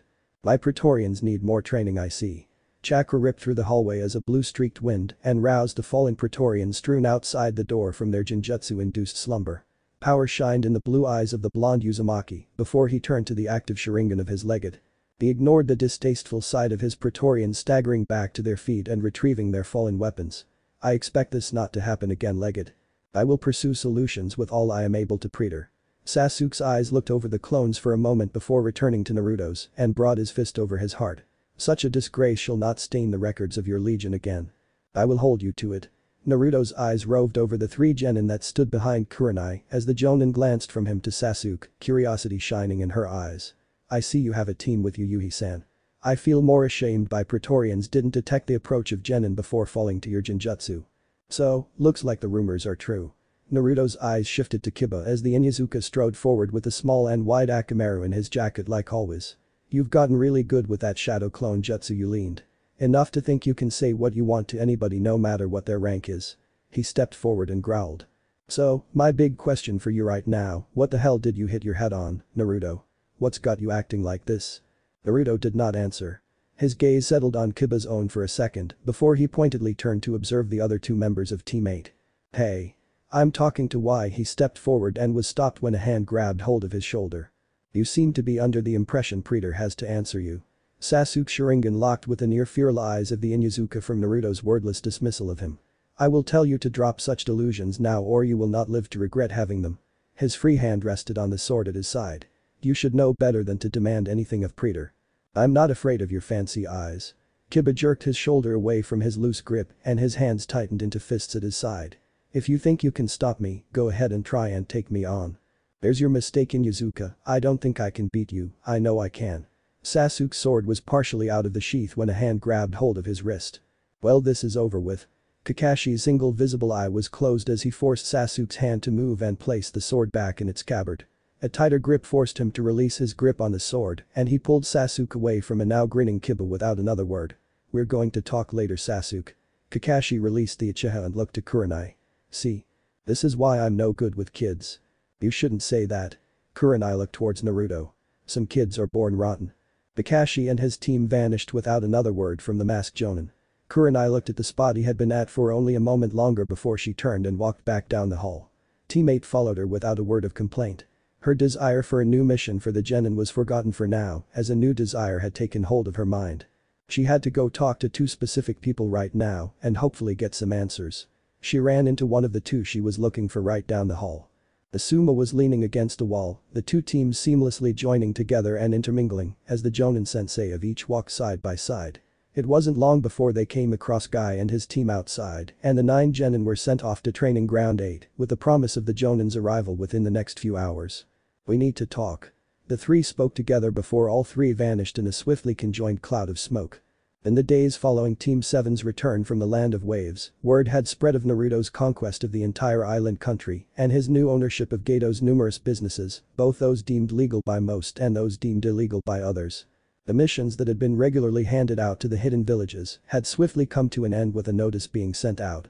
A great number of recent internal changes to the company has brought with them the need to temporarily bring all shipping and trading to a halt. The number of complaints that the Hokage had been bombarded with had been high, but truly only 4 stood out among the stack after stack of soon-to-be tinder. He also considered giving them to the Konoha Aviary as well. The Mizukage had spoken of the strangeness of the sudden shift in ownership. The Raikage had spoken of the necessity of keeping a large shinobi force occupied. The Tsuchikage had spoken of the fragile state of some villages compared to others. The Kazakh had spoken of the alliance between villages, the necessity for the spread of information. The 4 leaders of the other hidden villages had aired their grievances to him with terse responses. All could be summed up the same way in the end. Things were to return to normal or else. The aged Hokage had not sent a reply as of yet. He had just finished reading the final report from Team 7, Kakashi's, and now sat in quiet contemplation once he had burned it to ash. The Jonin had been very thorough and had left no details out. The fact that Zabuza Momoichi was currently employed by Naruto spoke volumes of the amount of money Gato had. Momoichi was a very expensive mercenary to hire to kill a simple bridge builder. The fact he was still hired spoke of how much money Naruto had taken from the dead man. His squad of powerful Kekkei Genkai wielders from the purges in Mizu no Kuni he had trained to become brutal assassins had also found employment under the umbrella of the Genin's recent hiring of their teacher. Hiruzen was simply glad that they remained in Nami no Kuni for the moment. He could breathe easier knowing his problems were limited to the immediate and not far and distant ones. All he had to deal with was the fact that Naruto had conquered an entire island country and also controlled one of the largest corporations in the world. The blonde had listed his new assets in his reports and Anbu were currently compiling a number of files related to each of them into a comprehensive report for him. It would take a week at minimum. This is going to be a long few weeks. I hope you haven't forgotten that the Chunin exams are approaching, Hiruzen. I haven't. Danzo Shimura sat across from him. The 2 elderly shinobi had been working in silence for the most part once the former council member had been called to Hiruzen's office and had offered him several scrolls which had already been read through. All of them concerned Naruto's Uzumaki Empire, from the initial actions taken in Konoha, such as taking over the Uchiha district, the movement of his second and fourth cohorts in the ruins of Uzushiogakure and lands nearby, and third cohort's actions in Nami no Kuni as they rapidly grew into another Orange Legion for Naruto to command. And the continued near eruption of chakra from Naruto for the past few days since his return, and near complete separation from other shinobi, thanks to his first cohort and Praetorians. On his last count, 8 sensors that had been responsible for the barrier around Konoha had been sent to the hospital with heavy migraines. If this continued the way it was, he wouldn't have many more left, and that would pose too many problems to think about. Danzo had handled the most recent replacements with several suggestions, and nothing out of the norm had come out of the sensor department for the past few hours. Hiruzen was glad his fellow shinobi had solved the potential security disaster. You will need additional security depending on how many teams are sent to the exams by the competing villages and how many manage to reach the finals. Danzo spoke, and near the wall the white-coated Anbu commander nodded.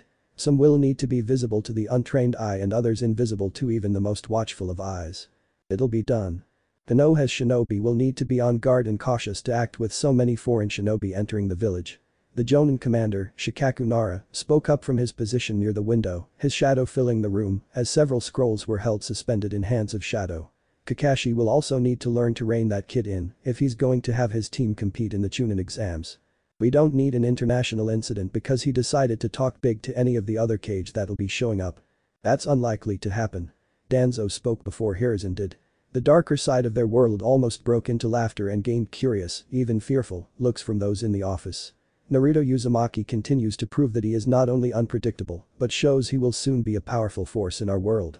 His creation of his army, completely unknown to all of us until the day of Haddock's test, shows precisely how dangerous he can become. We've all read the reports on what his Orange Legion really is, that should be enough to tell us all what he is capable of. Indeed. Hiruzen's voice was grave as he looked towards one of the scrolls on his desk. You've all destroyed the information, correct? Hi. All three spoke together. All three knew how dangerous the information they had discovered truly was. It was almost insulting to believe any of them had allowed the information to fall into the wrong hands, to even exist for longer than it took to read and recover from their shock at what it contained. Good.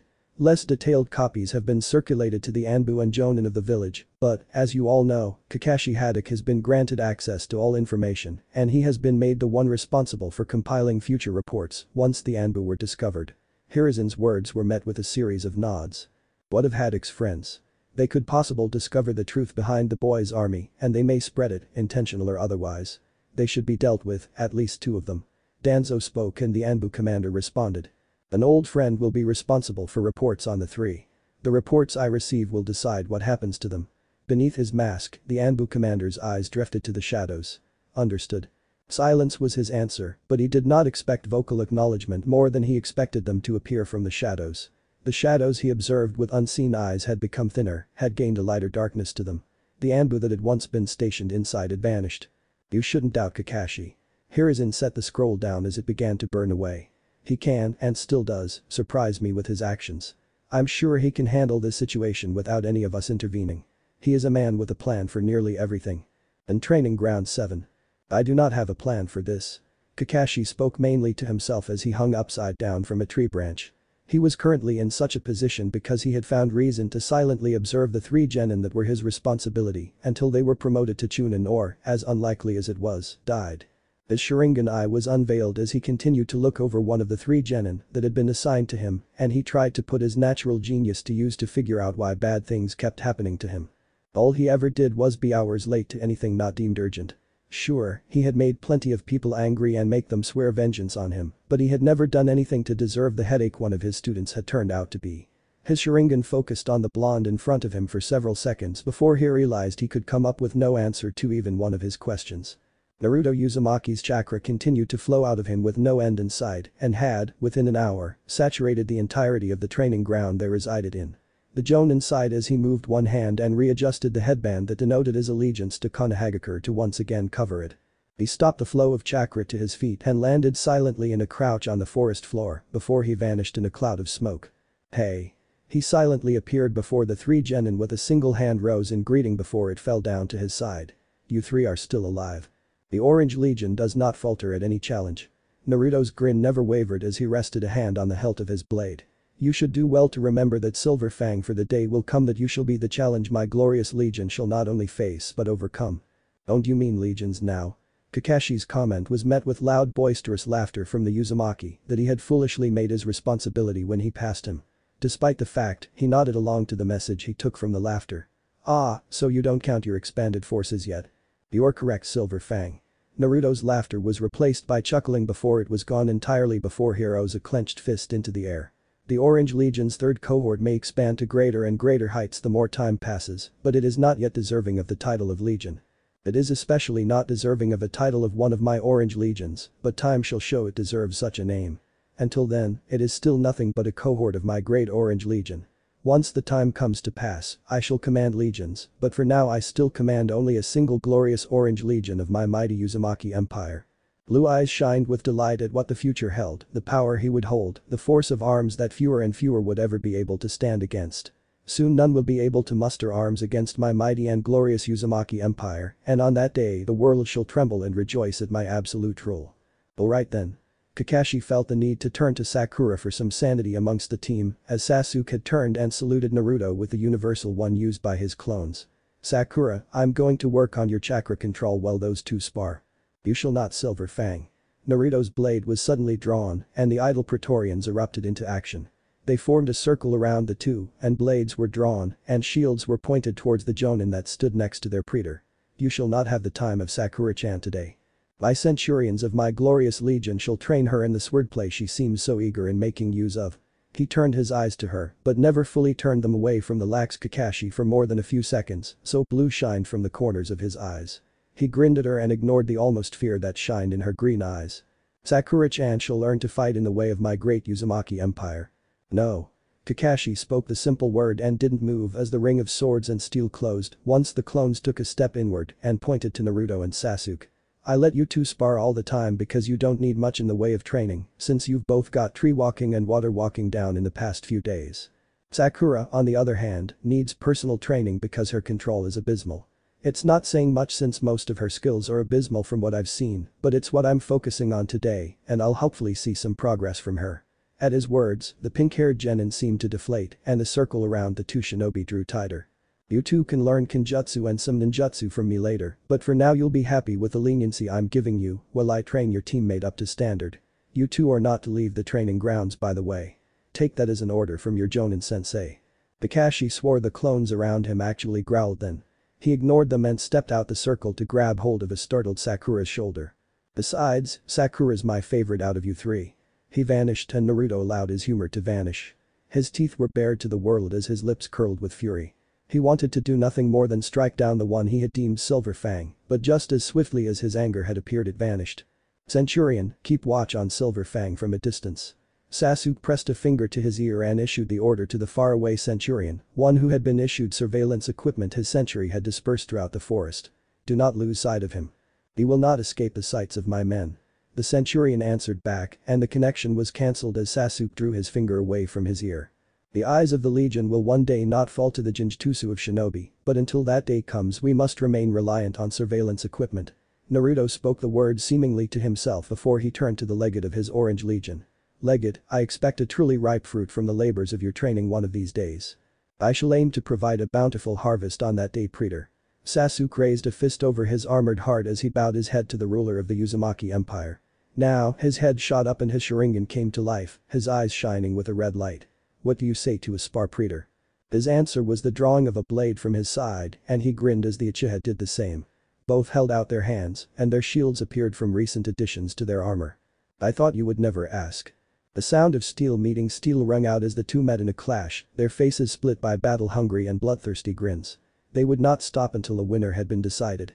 This spot should be good. Kakashi had made two shadow clones the moment he had vanished with Sakura and thrown off the Orange Legion watchers he had seen setting up equipment across the forest. One clone had transformed into Sakura and the training they had come to expect had begun. Him hounding her as he ran her through beginner's Shuriken Jutsu, Jinjutsu, and Taijutsu with random trivia questions interspersed through it all. Kakashi-sensei, where are we? Sakura had gotten rather good at not feeling nauseous from the truly insane speed Kakashi traveled at and looked around at the rocky and barren terrain around them. It's a place more out there. I'm borrowing it to train you. Kakashi put his hands in his pockets before turning to a massive rectangular rock, more than double his height that was nearby, and gestured towards it with his sandal-clad foot. Go on and smash this rock for me. What? Sakura was shocked for a second, rightfully so, before a look from Kakashi calmed her down. He had perfected the ability to smile with his eye during his childhood and used it now. You know I'm not super strong like Naruto and Sasuke, Kakashi-sensei. Isn't there something else I can do? Just trust me on this one, Sakura.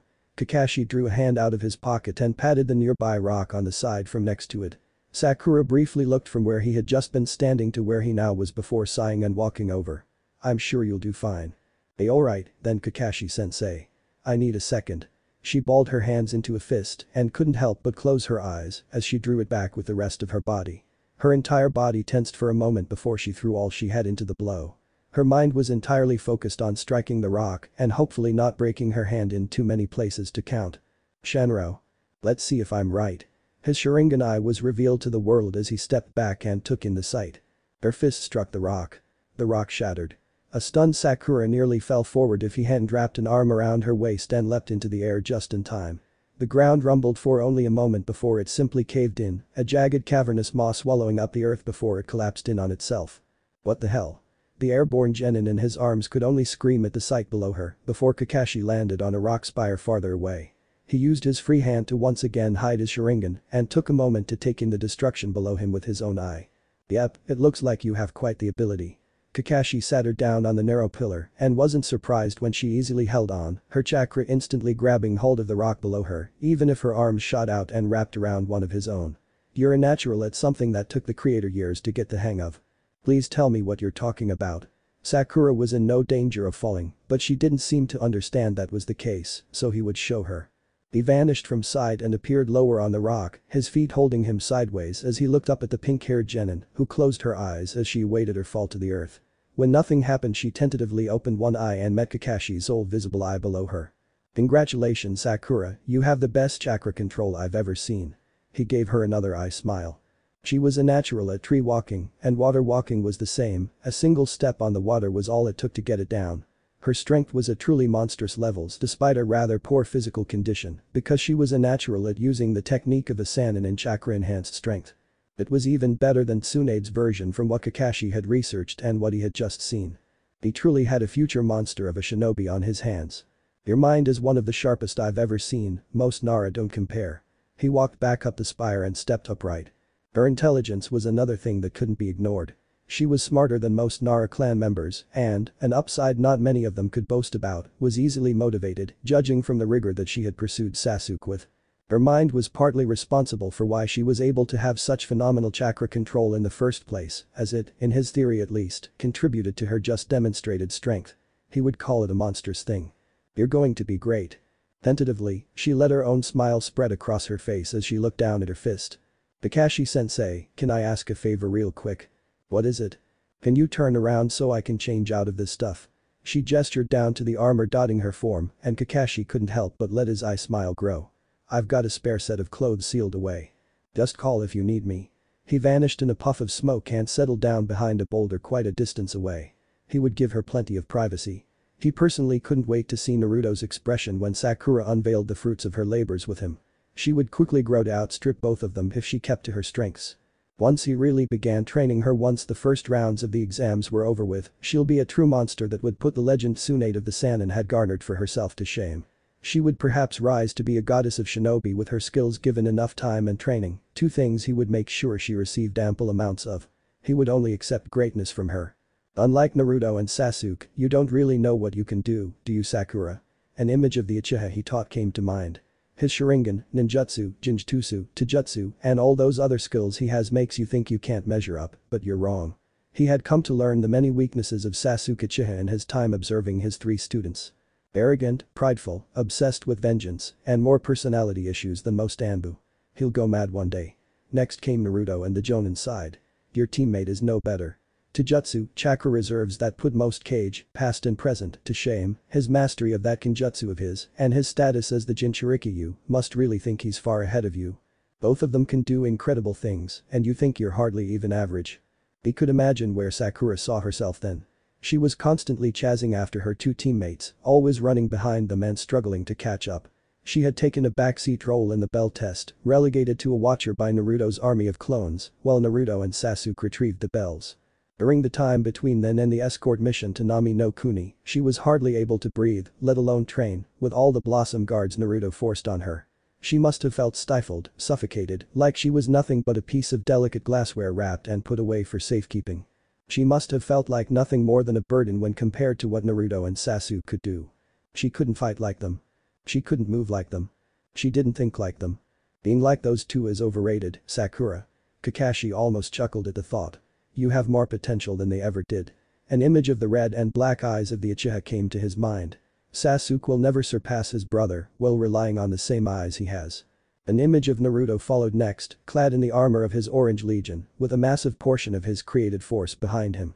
Naruto will be lucky if he doesn't cause a war or two between the rest of the world and his Uzumaki Empire. He's a mad conqueror who'll hopefully burn out before he does anything too dangerous to either himself or the village. But you? The genin appeared to his mind's eye. He leaned back against the boulder he waited behind and the corners of his mask moved up as he smiled. You've got nothing weighing you down or clouding your judgment. No fancy dojutsu and no crazy kenjutsu in your bag of tricks. All you can do is improve yourself or not advance at all. You'll earn every bit of strength through training, master every new technique with not only that scarily sharp mind of yours, but determination to not give up until you get it done, and you'll become a legend after you gain those legendary skills because you fought for them every step of the way. Unbidden, an image of his self-proclaimed rival appeared next to Sakura. He had seen Guy go from a child regularly mocked to a legend among shinobi with his raw skill and was glad he could call the man a friend. He was someone for people to actually look up to, someone who didn't fail the people that relied on him. Guy was someone who didn't need any special eyes or natural genius to achieve greatness as long as he could push himself past his limits day in and day out. Guy was someone that was the epitome of what hard work and the determination to never give up could give you. He was far greater than the man called a prodigy since birth, a genius destined for great things. He was a true shinobi of Konoha unlike himself. Kakashi-sensei. Her voice called out to him and he rose from where he had been resting. Over here. He lifted a single hand and she came rushing over to him dressed like she was when Team 7 had still been unofficial. The armor of the Orange Legion lay discarded behind her, strewn across the ground among the already present rubble. Kakashi couldn't help but smile at the sight. Yes. He was certain of it all now. Sakura would go farther than both Naruto and Sasuke no matter what. All that he had to do was make sure she understood the first step on the path to greatness was one that began far from it. It would be painful. It would be torture. She would probably grow to hate him for putting her through it all, but greatness wasn't obtained without cost. I'm definitely going to make you a legend, Sakura. The copy ninja smiled beneath his mask. Those on the streets of Konoha were witness to Naruto Uzumaki and Sasuke Uchiha walking the streets with a ring of Praetorians around the two. Legate, how far has the word spread? Training had lasted well into the afternoon before the two had decided to stop. Now the legate and praetor walked back to the Orange Legion's main camp while the first cohort remained encamped within Konoha. The conquered Uchiha district. The last time I checked, all centurions had passed the words on to their men. The entire legion has been informed of what happened in Nami no Kuni. Sasuke Sharingan locked with blue eyes as he offered the Uzumaki a smirk. Trust me praetor, I was very thorough. I have no doubt. Naruto let out a brief chuckle as the wall of shields blocking the road into the Uchiha district was wordlessly disassembled before the two highest-ranking members of the Orange Legion. It was just as swiftly reassembled as they passed by line after line, a full century in total. I see the first cohort has been busy as always in our absence. Indeed they have. Sasuke and Naruto both came to a stop to look at the repurposed Uchiha district. It was no longer a desolate place inhabited by nearly no one, but was now dominated by the ranks of the Legion. Construction had long been underway to raise barracks, forges, communication hubs, armories and more by the soldiers of Naruto's first cohort. The district itself had been refurbished heavily, the flags of the Legion and the first cohort hanging across the district. Security had been increased with the addition of several more sentries, as currently the district played host to a meeting between the heads of each cohort of the Orange Legion. They waited praetor near the center of the district, the building they were meeting in surrounded by a ring of Praetorians. The rooftops of the entire district were covered by the sharp eyes of the men of the Orange Legion and a multitude of surveillance equipment. It all wired back to multiple surveillance centers across the district and even to a hidden camp manned by a small force of Praetorians. Beto's funds have been swiftly put to use. The legate's comments only gained a chuckle from the ruler of the Orange Legion as he stepped past twin columns of saluting soldiers. My Orange Legion has scarcely begun to use that filth's requisitioned assets. Naruto's eyes seemed to glow with a rabid anticipation of what the future held. Soon I shall command both the land and the sea with my great Orange Legion. The day such a thing happens shall be eagerly awaited by the entirety of your magnificent legion. Sasuke stepped after him, his eyes focused on the growing higher and higher tower every day in the center of the district. It constantly held the flag of the Orange Legion aloft even among the uncompleted framework, and high above even it rested the flag of the Uzumaki Empire. Your enemies shall learn to fear another domain ruled by the might of your Uzumaki Empire on that day as well. They shall learn many things about fear Legate, many things that shall drive them to beg for my mercy, for my rule. Naruto stepped into the open doors of the tower, and Sasuke followed after him without hesitation. Only darkness greeted them once 10 Praetorians drew the doors close, with their combined strength split across the two. Now, let us see if this meeting can begin. The long and dark sloping tunnel was walked through within minutes by the 2 Praetorians of the Legion, saluting Naruto at regularly spaced intervals. At the end 4 Praetorians stood at attention with their shields held up and their blades clenched in their hands. "Praetor." All 4 spoke as one, and they swung inward without another word spoken. Naruto stepped past them and at last entered the underground meeting room. The first cohort of his legion had been busy with excavating since he had laid claim to the land above them. "It is a great thing to see you all before me." Naruto took his seat at the head of the mostly occupied table, while the 5 seats on either side of the table were, save for one, already occupied by the centurions that headed the cohorts of his legion. Behind him at his immediate right stood the Praefectus Castrorum of his Praetorians, and at the opposite end of the table, the legate sat under the hanging banner of his personal force, the Uchiwa of the Uchiha, wrapped by the red swirl of the Uzumaki. Changes had of course been made to it once the march back to Nami no Kuni had begun on Naruto's order, which only lead to the inclusion of a ring of flames set around the 2 clan symbols. 4 of his cohorts had been bloodied, so 4 personalized banners hung above their heads. The centurion of the first cohort, to his left, sat with the hounds of Silver Fang hanging above him. Next to him, the centurion of the second cohort sat with his standard, the Uzumaki swirl holding a bloodied blade pointing downward, and 2 others crossed behind it, equally as bloodied. The centurion of the third cohort, sitting next to the second, sat beneath his official standard, the Uzumaki swirl holding within it a wave, and against it stood the shields of the third cohort. The centurion of the fourth cohort, sitting next to the third, sat beneath the banner of the Uzumaki swirl, holding the silhouette of distant ruins, with the men of the fourth standing before it. The 6 other centurions sat with only the blank standard, a deep orange with the swirl of the Uzumaki Empire, with the number of the cohort they commanded underneath it. V for the 5th, Vi for the 6th, Bai for the 7th, Ve for the 8th, Ix for the 9th, and X for the 10th. Between each standard of the bloodied cohorts and of those not yet given such an opportunity, the banner of the Uzumaki Empire hung from the walls. The Uzumaki swirl placed on a white background, simplicity winning out over his desire to make it a grand thing. One change had come across it since his return as the kanji for waves rested directly above the swirl in jet black, with its place not unlike the place of the number 12 on a clock. Naruto's arm swept out and his grin was wide as he rose, his blue eyes shined with something that few present could identify. Not even the centurions before him had a chance before it was gone.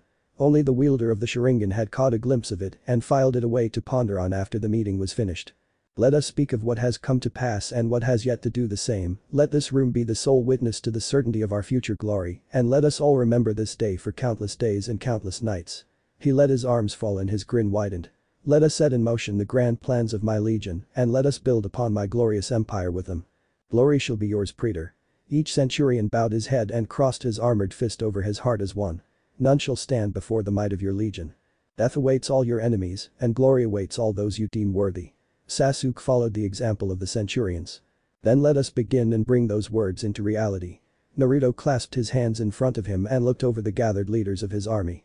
Who wishes to speak of their triumphs first? I shall, Praetor. The centurion in charge of the entire expedition of the second and fourth cohorts rose from his seat and saluted Naruto, his fist over his armored heart. I am Centurion Uzumaki, commander of the fourth cohort of the Orange Legion of the Uzumaki Empire, reporting in, and I have many things to share with you, the legate and my fellow centurions. A grin stretched over his lips, one identical to the one Naruto wore when he was nothing but pleased with events.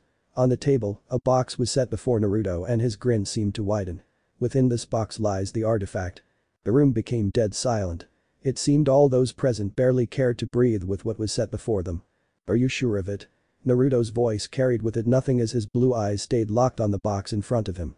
Are you certain this is the artifact you were commanded to retrieve? I have staked my life on my certainties the moment I presented it to you, Praetor.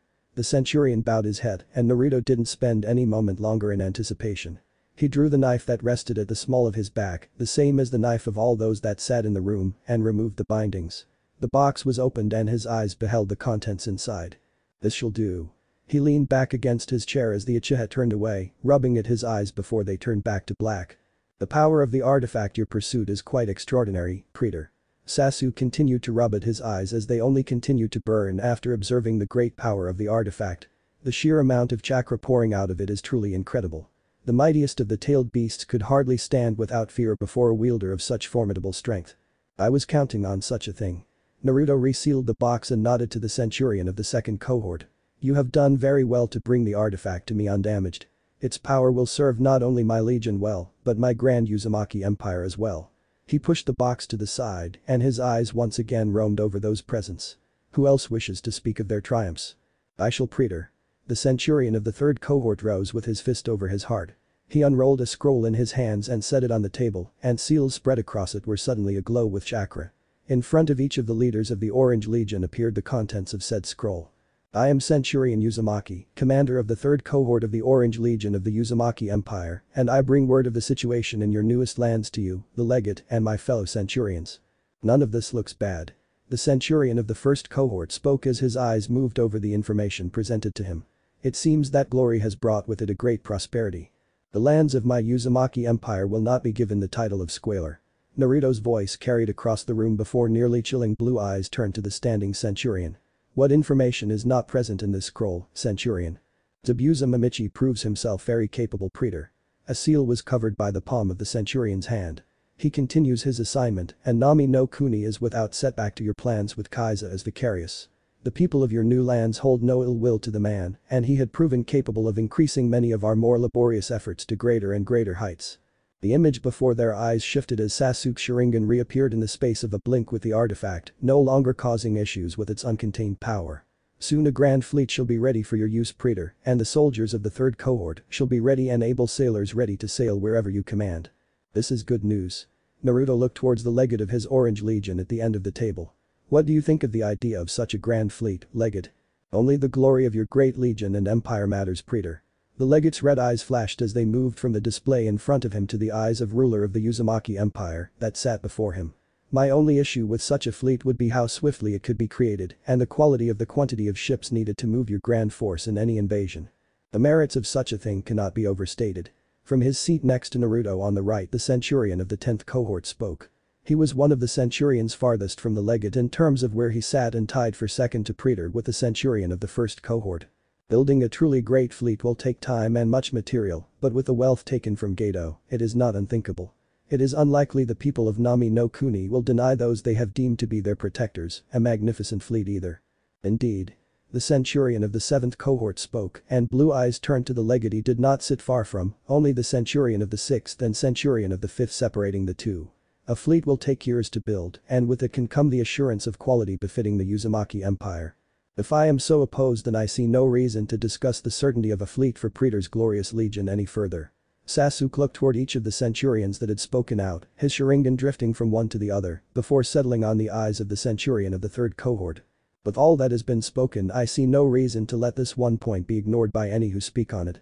Do not feel insulted when I ask the centurion Uzumaki, but it is something I must know as legate of the glorious Orange Legion of Praetor's Uzumaki Empire.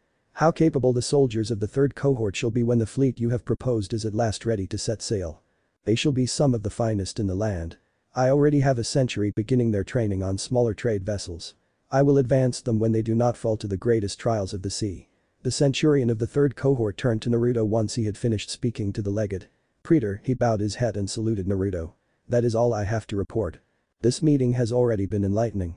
Naruto grinned as his eyes moved over his centurions once more. The artifact I have sought after has at last been given to me, and now I hear words of a great fleet being built for my army to sail upon the greatest and fiercest of waves on board. No conquest has yet proven unobtainable, and it seems soon my Uzumaki Empire will stretch from sea to sea. The blonde leaned back in his chair. Let us continue this meeting and see what else I shall learn of what future glory awaits me. One thing to note is the work of Tenten, Praetor. The centurion of the 1st cohort pressed his finger to a mark on the table, and a scroll appeared before all of its occupants.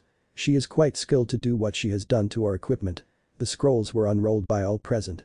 She is eager to see our weapons and improve them. I have heard of it. Naruto sat the scroll down after his eyes had taken in its content. Her excitement is admirable, but she will not gain any more knowledge of my legion than what is necessary. We already have the plans from the old fool from Nami no Kuni to develop into the great weapons they will be. She may examine the blueprints later, but she will not be given anything more than is necessary. It is not outlandish to believe she should gain some rank within the legion if her exuberance does not fade given time. The centurion of the 5th cohort closely examined the scroll before him. Her knowledge of weapons is not something to be understated by many of us. The benefits she would bring to your glorious legion and magnificent empire should not be ignored, Praetor. I do not wish to debate this with you, my centurions. Naruto slid the scroll away from him and instead glanced towards the legate of his legion. Legate Sasuke, what do you have to say of such a thing, allowing a girl like Tenten to enter the ranks of my legion? I know nothing of this girl, Praetor, and can only defer to your judgment. Sasuke did not move the scroll away. Her designs are great and the wide array of new tactics implementing some of them cannot be understated. The soldiers of your legion will be quick to adapt to any new technologies of warfare and the adjustment period, if any, shall be brief. The weapons you have the 1st cohort constructing are things that will take time without one well versed in their uses. If she does come to join the ranks of your legion, she would provide a great degree of insight and knowledge on the weapons you intend to aid your magnificent legion in your many conquests. Your opinion is clear, Legate. The centurion of the 2nd cohort turned his eyes away from the Uchiha and towards the leader of the Orange Legion and the Uzumaki Empire. What is your verdict on such a thing, Praetor?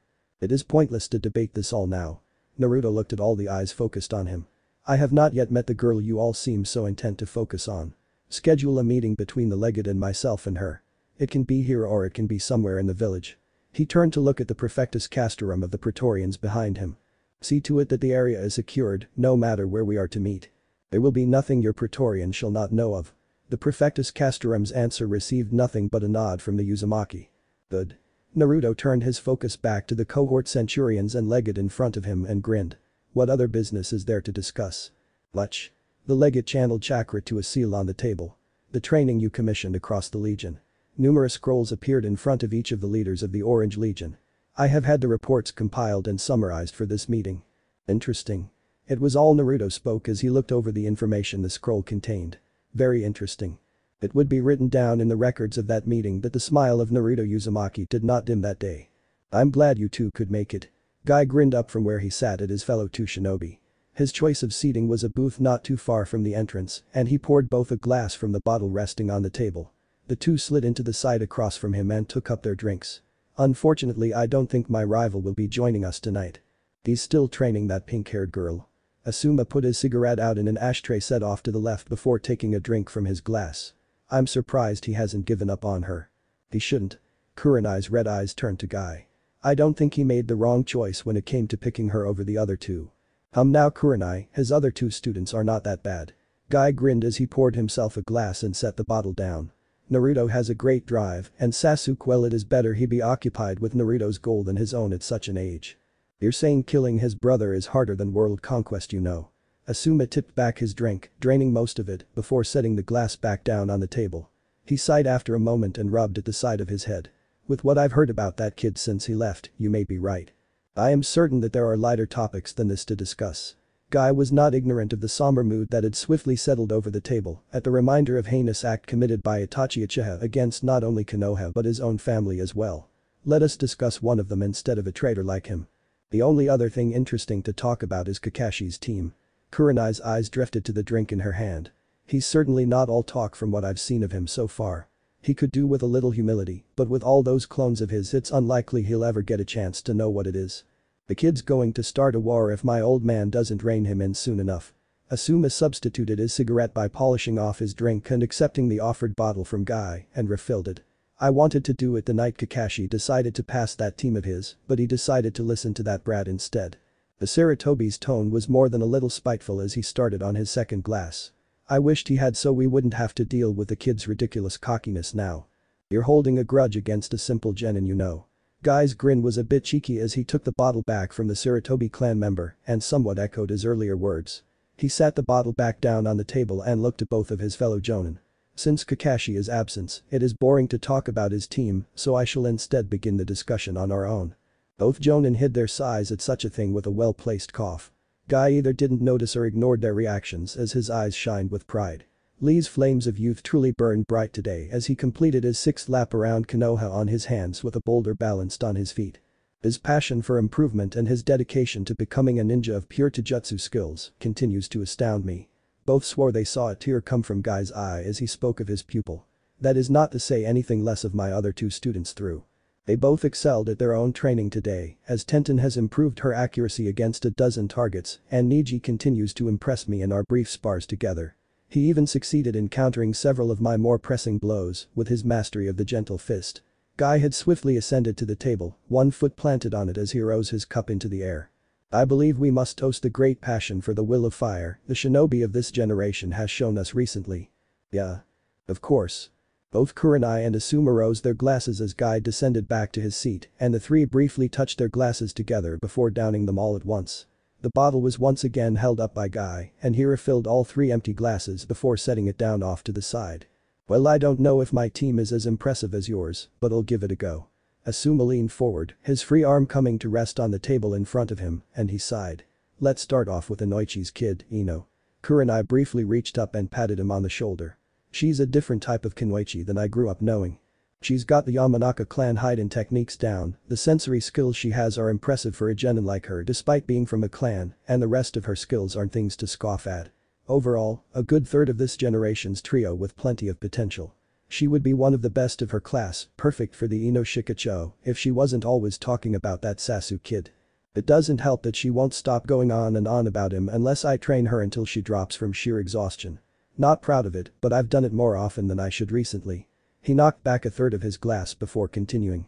Next is Choji and he's a good kid. A regular Akimichi from the looks of it, but he's got a Helluva protective side. The Jonin smiled as he spoke. On a mission a day ago, a quick run that just involved dropping a few things off, some kids from Iwagakure coming in for the Chunin exams decided to pick a fight with the Ino Shikacho team of their generation. I let it go since it was harmless and Shikamaru went down, got buried. Choji blew up and was about to smash the kid into a paste if Shikamaru didn't come out of the trees and tell him to forget about it. Amusement shined in his eyes as he remembered the sight. The kid was cowering on the ground and the entire time Shikamaru's talking to him, Choji's got his fist bigger than the rest of his body just hanging above the kid and ready to put it to use. A chuckle escaped the smoker before he could continue the story and Guy and Kurenai shared in it. The fury of an Akimichi, especially when protecting a comrade, was legendary among more than a few shinobi. It was especially prevalent for those that had been on the battlefields with them and seen them demolish entire enemy squads without mercy. Speaking of him, Shikamaru's been different these past few days. Asuma knocked back another third of his drink. He's gotten more focused on training, talked to his dad about learning some more of the Nara clan's hidden techniques, and I've seen him out and around the village more instead of just cloud watching all day. He's determined to do something and, from how he's been in the past until Naruto showed back up, I'm guessing it has something to do with Kakashi's kid. I thought we weren't supposed to talk about Kakashi's team. Kurenai tried to lighten the mood, but Asuma merely threw back the rest of his drink and wordlessly accepted the bottle from Guy. She briefly frowned before turning back to the contents of her own glass, red eyes focused on the swirling liquid for a moment. Since we're breaking that rule, I'm not holding anything back. She mirrored Asuma and downed some of her drink before continuing, but not anywhere near as much, a fifth at best before setting it down. Hinata's got a crush on Naruto and a major one. She sighed and Asuma reached out and took her hand into his. She's been training more with her Byakugan and her gentle fist, improving by leaps and bounds really, but it's also that she can try and impress him. She's even trying to convince Kiba and Shino to do the same before I enter them in the Chunin exams. From what I've seen, she's succeeding at it too. Kurenai couldn't help herself but smile. Those two are really just putty in her hands half the time. Man, I'm glad Ino's not able to do that with Shikamaru and Choji. Asuma seemed to shake in horror at such a thing, and a still smiling Kurenai gently squeezed his hand. Tenten simply threatens her teammates into doing whatever she requires of them with a multitude of weapons. Guy's words, in addition to the way he spoke with his proud smile and customary thumb up, drew a look of almost concern from the two Jonin. You should probably talk to her about that guy. Kurenai focused back on her story with that. Kiba is an Inyazuka through and through. He's not afraid of most things, is never that far from Akamaru, and I'm pretty sure he has a crush on Hinata. It's nowhere near as bad as hers is for Naruto, but it's not a small thing either. He's trying to get stronger now because he wants her to forget about Naruto, he's got the idea in his head that he's too dangerous for her to be around anymore. The red-eyed Jonin sighed once more. He's not wrong. That kid is going to be nothing but trouble for anyone around him with how he's acting, and I don't want her, any of my team really, anywhere near him when people stop treating him like some kind of a bad joke.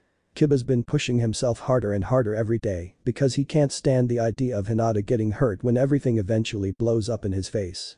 He's doing everything he can to make sure he can beat Naruto if it ever comes to it, and I'm sure he can. That kid laying him out would knock him down a peg, that's for sure. Asuma looked to Guy. What do you think?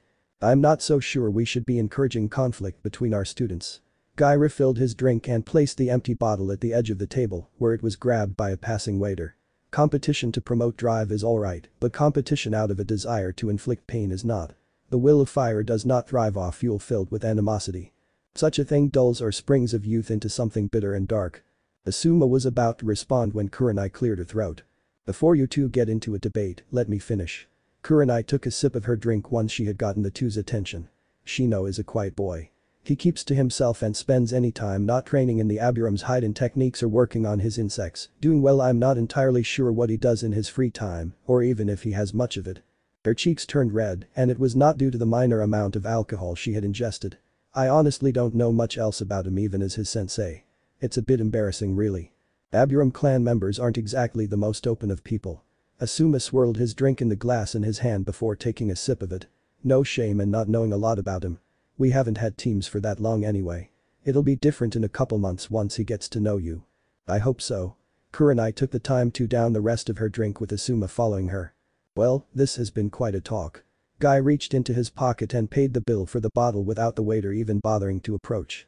The three, normally four, Jonin were well-known customers to the bar at this point, and the owner didn't worry about them paying before they left. I believe we have quite a few hours left before any of us have to leave. I've got a night mission coming up soon actually. Kurenai paid the tip as she and Asuma stepped out of the booth. I've got about another hour or two before I need to meet my team at the gate and head out. You didn't tell me about that, when are you due back? Asuma reached into his flak jacket and drew out a cigarette he placed between his lips before going for his lighter. I'll be back by noon tomorrow. Kurenai smiled as she patted him on the arm as she stepped past him. Happy now that I told you? Maybe. Asuma followed after her, and Guy merely shook his head ruefully at the two. The flames of passion burned greater than many others between those two. He smiled as he followed after the two and stepped outside the bar with a wave of goodbye to the waiter. Neither of the two Jonin seemed to have any intention of moving away from the door, and Guy swiftly pinpointed the reason why such a thing was the case. Yugao? Guy looked to the purple-haired woman he knew was an Anbu Black Ops agent. She was dressed as a Chunin though, and her boyfriend, Heiichi Eko, stood with her. What are you doing here? I'm out with Heiichi for one. Yugao smiled at the exuberant shinobi with the two shinobi's arms interlocked. And two, we're heading to go spy on Kakashi. The gleam in her eyes, something familiar to the three Jonin standing in front of her, promised a certain level of mischief. Want to come? To spy on my eternal rival as he trains his students. Guy smiled as he gave her a thumb up. I shall join you and excel at such a task. I'll be embarrassed if Guy's better at spying than me. Kurenai locked arms with Asuma and pulled him forward. What do you two think about us heading off with the happy couple? The way Kurenai's eyes shined in the dying light of the sun and the way Heiichi silently told them to give up made both shinobi nod. Asuma found himself pulled forward as Kurenai walked and talked with Yugao, and Guy only chuckled as he followed after them at a more, for him, sedate pace. His eyes never left their new purple-haired companion. You're up to something Yugao, but what is it? His thoughts on the Kenjutsu practitioner would plague him the entire time the group moved through the streets and, eventually, across the rooftops until they reached the entrance to Training Ground 7. Boo. Boo. Boo. Trees made the ground shake as they fell one after the other, crumbling down and uprooting the local wildlife in a flurry of movement. Birds took to the skies to escape the crumbling foliage, bugs whizzed past their ears or hopped away, and smaller wildlife like rabbits darted to and fro from the underbrush. Those clones must like cutting down trees. Lift. Boo. March. Boo. The five shinobi swiftly made themselves scarce as the clones of Naruto marched past moments later, a dozen or so devoted to moving each large tree in its entirely from the training ground to someplace else. One of his centurions walked with them, his eyes darting back and forth as he led them to wherever their destination was. Wonder what they're using all that wood for. Asuma had put out his cigarette once the quintuplet of shinobi had begun to move and now sorely wished for it back to deal with the approaching headache as his mind tried to find a reason. Man, this is going to be a drag. Don't borrow your students' catchphrase. Kurenai smiled at him as Yugao emerged from where she had hidden herself and dropped down to the floor of the forest. She motioned for the other 4 shinobi to follow her and they did so as she bounded through the trees. Another wordless signal brought them to a stop a few minutes later. Again. It had been easy for Kurenai to remove the genjutsu around the 2 shinobi and now the 5 observed from the trees. Sakura slowly rose after being hit into the ground by Kakashi, wincing as she held her stomach before she darted forward. Wisps of chakra erupted from her feet and her speed more than doubled as she threw a rather decent combination of blows forward. It was at least something a Taijutsu master like Guy would appreciate as she avoided taking too strong a stance, flowing from one blow to the next, and they ranged from straight jabs to kicks. Kakashi avoided her entire assault before his foot lashed out and planted itself in her chest. She went skidding back across the ground end over end, only coming to a stop when her back hit an already existing obstacle that proved insurmountable to the force of the Jonin's blow. It was one of the 3 wooden posts that Kakashi would have normally already tied at least one of his students to, yet so far he hadn't made use of them. The Jonin lowered his foot back down slowly and crossed his arms over his chest. Again. Sakura groaned as she rose back to her feet and Guy could tell she would be nursing at least a dozen bruises tomorrow once she woke up. She nearly fell back to the ground the moment she had risen to her feet and one hand pressed against the wooden post at her side to steady herself. She took one step forward before using it as a launching point and rocketing forward. Has anyone ever told you you're a natural at Taijutsu? Kakashi avoided her newest assault with ease, dodging from side to side as she unleashed blow after blow against him. Sakura didn't bother answering his question as Kakashi was actually successfully struck by her chakra-shrouded fist. He immediately exploded into a burst of smoke and the real Kakashi silently appeared behind her, a kunai held to her throat and she only released a sigh. Good natural strength by the way. Kakashi removed the deadly tool from her neck and returned it to its place at his side. You're getting better if you took out my Shanro. She struck him and he once again burst into smoke before she rose 1 foot into the air and brought it down with force on the ground. It simply erupted outward from the impact of her foot, blue lines of chakra racing through the growing divide between segments of earth before a silver-topped blur emerged from one and was airborne. His arms were a blur before he brought one hand to his mask and blew out a stream of water that swiftly flooded the battlefield. Sakura cried out as she was swept away in the sudden crushing wave and slammed into the lake behind her, hitting it with a great splash. You're getting pretty good, Sakura. Kakashi casually crouched on the shore next to the waterlogged pink-haired genin after she had mostly dragged herself out of the water. Just a couple days ago you would still be out in the middle of the lake. Ow. Her head fell onto the soft mud. My everything hurts. Her voice was muffled but still clear. Kakashi patted her on the back of her soaked clothes. Don't worry. That just means you're getting stronger. He smiled at her beneath his mask and Sakura offered a weak grin of her own even as her eyelids slowly lost the battle to stay open. That means she yawned and drifted off before she could finish what she was saying. Kakashi slowly shook his head, no malicious intent behind it, before he drew the pink-haired genin up and into his arms. He ignored the way that her soaking wet clothes let water seep into his flak jacket and instead vanished in a puff of smoke. Looks like that girl isn't as weak as I thought or from what Ino told me. Asuma swiftly lit a cigarette as he spoke. If Kakashi's training her himself, she's got to have at least some talent.